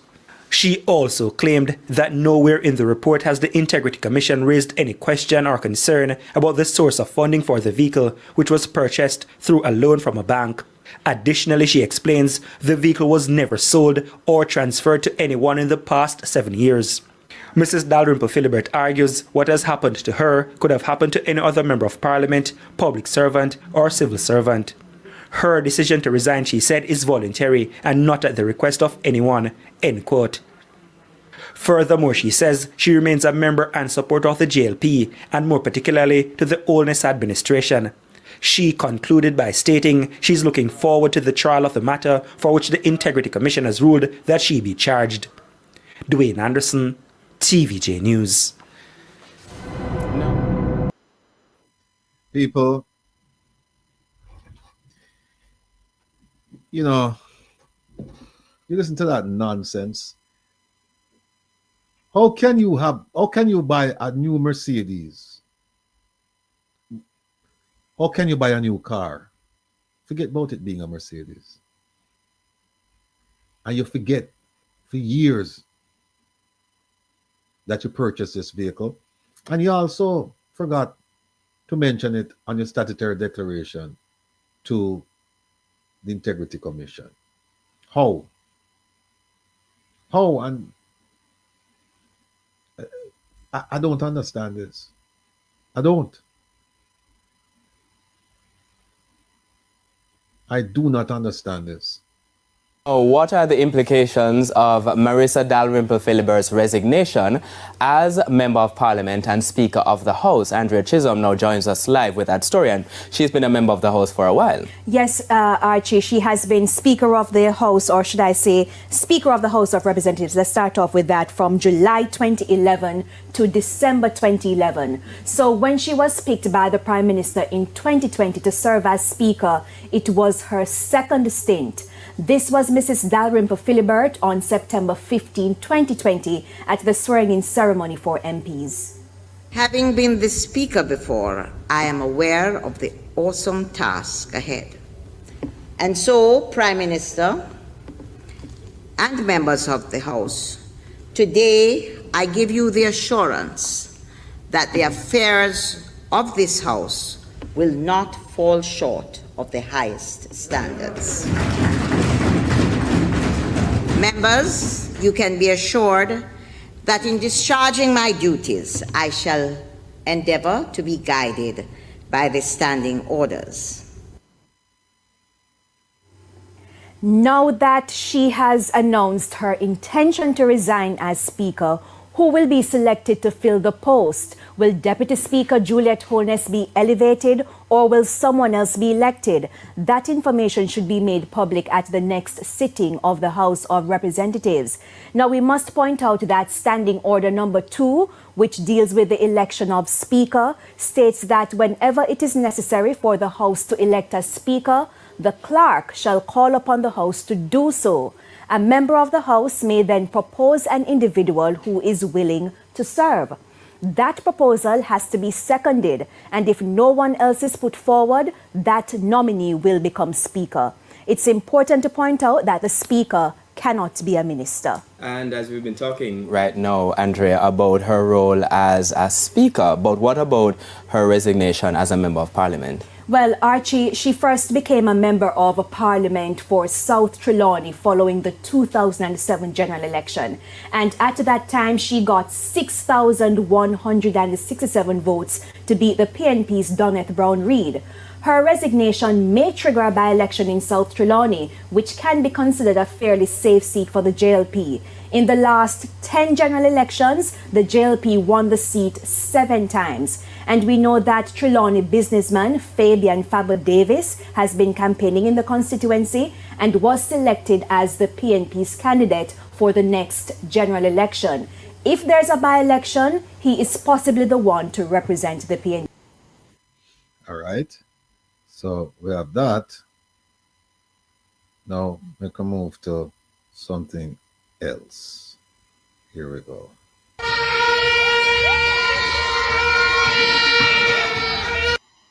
Now keep in mind, people, that she resigned in total disgrace. She didn't resign as the Speaker only. She resigned as an MP. And you would have thought, okay, this is the end of her, because she's now facing criminal charges. And I have the report here, but in the interest of time, I'll just summarize it for you. She purchased this Mercedes. She didn't report it. She got a concession. And then she said she don't know. First, she said she don't know about the car. And by the way, we blame the Integrity Commission too, because they could have charged her for lying before a tribunal, and they did not. They did not, even though the evidence clear as day. And what do I mean by lying before a tribunal? Initially, they sent her interrogatories. They sent her things in writing, questions in writing. And she responded. And she lied. She lied in her responses. And then that caused them to have a sit down with her, a face-to-face, which would be considered like the tribunal. And there she told some things that never match up either. They could have charged her for that. They did not charge her. They had 8 charges against her. And all of them seem to be based on what she wrote. But be that as it may, she resigned. So she went home. And she should have stayed home. And what happened? No one understands why they never want to sign the code of ethics, the Nolan principles. Now you understand why.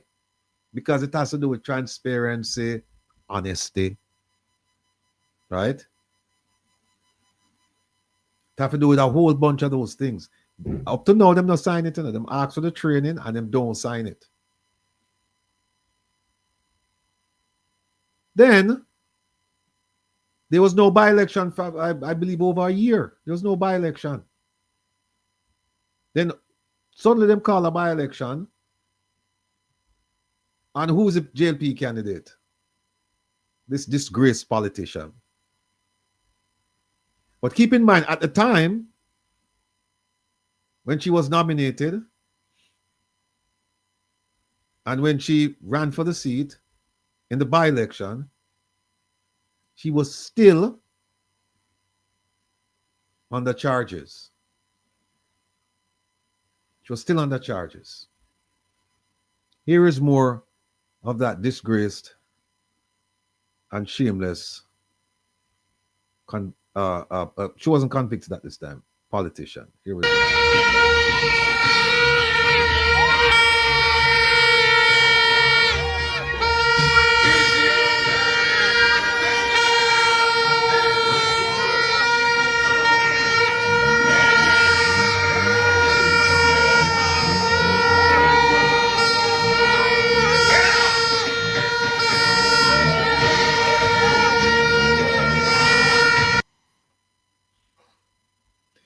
All right. So, remove that.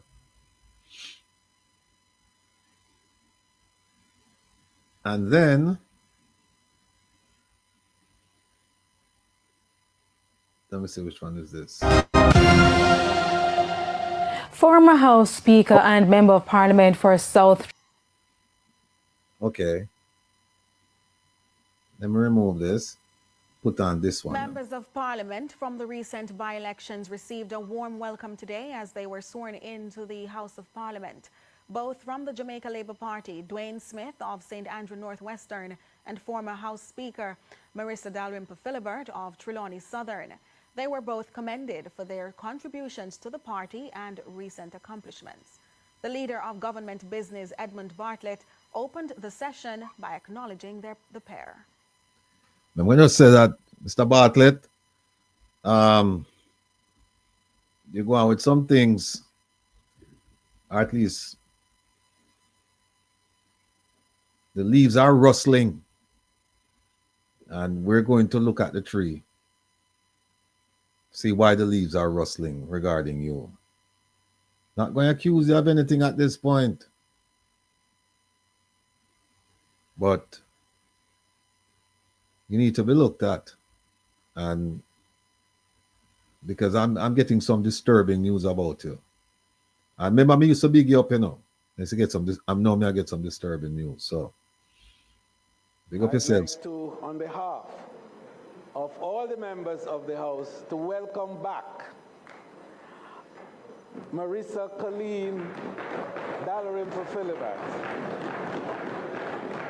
who has graced this chamber with her presence for a number of years before, and has distinguished herself not only as a parliamentarian but also a Speaker of the House. And certainly we are anticipating a very powerful and strong tenure as she replaces her position from the wonderful constituency of Southern Trelawney. Madam Speaker, I'd also like to welcome who is perhaps one of my other sons, Dwayne Edward Smith. And Dwayne... Remove Dave Smith, because there are some things that go on with him too, you know, some food things, some food contract, and it's okay. It's all right. Can't hide them things forever. Who is it? Somebody asked me a question a while ago. Somebody asked me about ATI. Oh, our ATI sent. My fax, email, or post. Email is the best way to do it, Morris. But Morris, you have to tune in next week, because next week we're going to have Jeanette Calder, and she's going to show you how, I'm going to show you how I do it, and she's going to show you a faster way of getting it done through JAMS portal. It's much easier than the way I do it, but I just like doing my own thing, you know. I like the idea of punching. Although you can write what you want, but I'm just a creature of habit. But show up next week, because you'll find out at least 2 ways that you can do it, but it's through email. Here's a story about the conviction of that lady. My name is MARISA Dalrymple-Philibert. Here we go. Former House Speaker and Member of Parliament for South Trelawney, MARISA Dalrymple-Philibert, this morning pleaded guilty. Guilty! And when you plead guilty, you know what suddenly you become? A convicted criminal. The moment you plead guilty, you're a convicted criminal. We don't forget Leslie Campbell, you know. Theme day come soon too. But this lady here, we can safely say that she's a convicted criminal and she in a parliament now, I collect the big money. Jamaica, this is where we come to. This is where we come to. This is where we come to.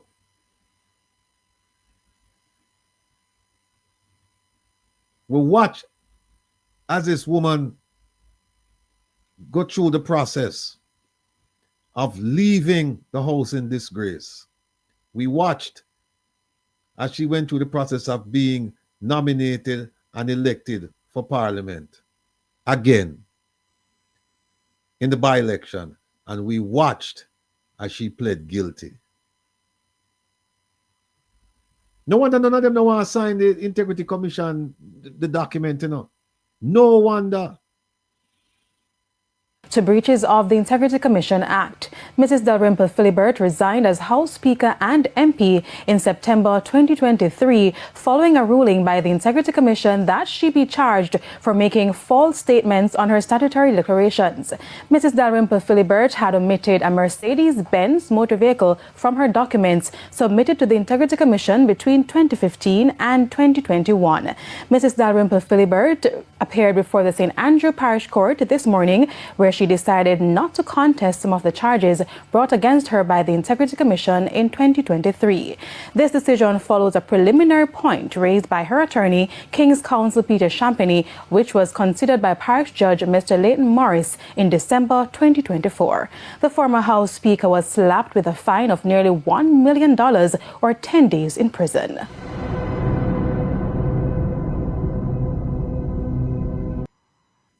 Now, what is it was 900,000.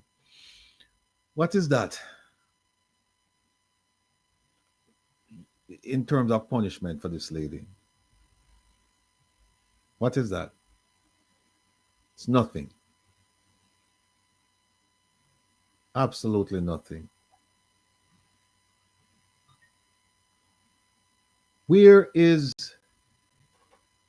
Where's the example that we need to set out of this? She pled guilty, you know, and she was facing up to 2 years in prison and 2 million Jamaican dollars. And you see what the judge did? See what the judge did? Tell her 900,000 or 10 days in jail. Now we know she's going to find the 900,000. Now, how do you plan to stop corruption now when you do this? You have to make an object lesson out of these people. We're talking about the head of the stream. We're talking about influential people in the society. If she can get away with it, why can't somebody else get away with it? Why can't you pay a fine? Just get away with it. We never hear about the concession, and if she'll pay back the concession, and we never hear about that. We have to go do some research and figure out what exactly the court ordered her to do in terms of reimbursement to the state, because she get the concession. She got the concession. I think it was more than $1 million. She got the concession. So we don't even know if she have to pay back the concession. This is the state of the judiciary in Jamaica. Just remember that Senator Martinez, you know, in America, he might go to prison for corruption and lying. He might go to prison for that. And here it is that we have a politician, Speaker of the House, who failed to report, and in doing so, she lied. If you fail to report, you lie. And then not only that, she pleaded guilty. She pleaded guilty, and what happened? The story just got swept under the rug. Where's the rehabilitation? Where is the deterrence? Those are things that should be considered. Deterrence. You punish her so that it prevents other people from doing the same thing. If people know, hey, we can just pay a fine and we get away with it, then God knows what else they will do. Where's the rehabilitation to ensure that this doesn't happen again? You pay a fine, and that's it. Don't forget, it's not a problem for these people. They can pay the fine. What about people who can't pay the fine? The man who thief the ackee or mango from King's house. I think him there prison same way. People, this is why I'm saying to you, and like I said,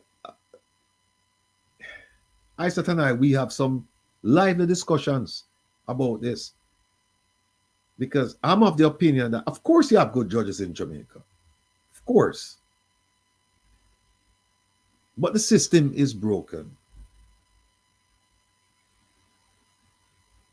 The system is broken. And when I say the system, I'm talking about the judicial / national security system. Because remember now, judges don't arrest people. Judges don't conduct investigation. Judges them do inquiries. But it's the police after the arrest and do the investigation, and then the DPP have to bring the case. And that whole system is broken. Speaking of DPP, we are going to touch she too, because see, them lose another case. Them lose another case for an appeal. Right?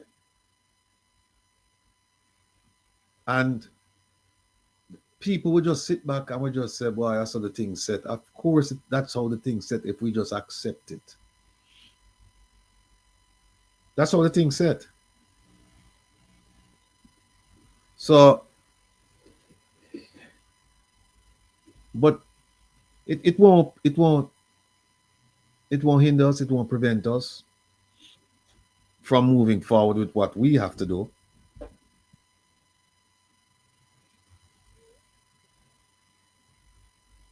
We will continue. Wait, Kevin this. Oh, Kevin. Oh, Kevin there, let me see him here. Oh, yeah. Yeah, Kevin.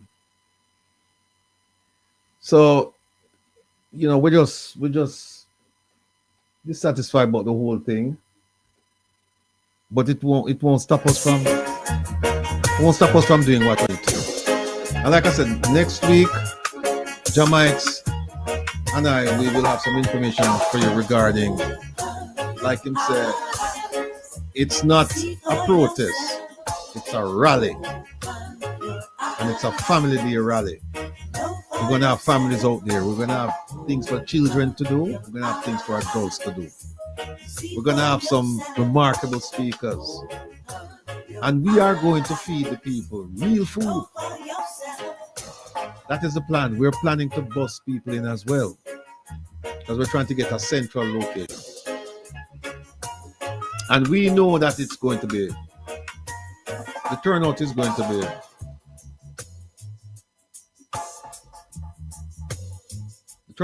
be, a large turnout. We know that. But if we don't stand up and make some noise, then nothing is going to change. Nothing is going to change. And there, like I said, there are some things we're doing, and in the fullness of time, you will know what the plan is. Sometimes it's better off, don't say anything, just do what you have to do, and that's it. So, we're going to leave it now. And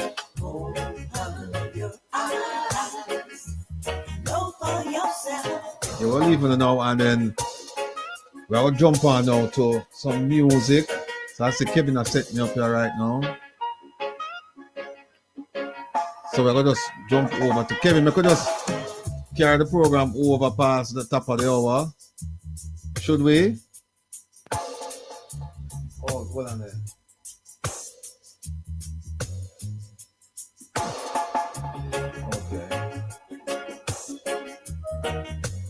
Sometimes you have to learn the hard way, people. They are trying, but I think Kevin there with me to come. We just seen a while ago. But like we said, open your eyes and see for yourself. So we're asking you to join us on Relax with the Rebel in a few minutes. And then tomorrow, Kevin and I, we will be back at 2 o'clock New York time, which is 1 o'clock Jamaica time. And we're going to play some nice music. Keep it going. Monday night, Jeffrey Tavares, Make We Talk. Tuesday night, Mystic Sensation. Wednesday night, Come Reason with Rattigan. And then, of course, Saturday, Reason with Rattigan. So, we're going to close off the show, you know. Wish all on the well, but don't go anywhere. Just OTS remember to subscribe. No, Derek, we can't keep Relax with the Rebel on YouTube because we play music and you have some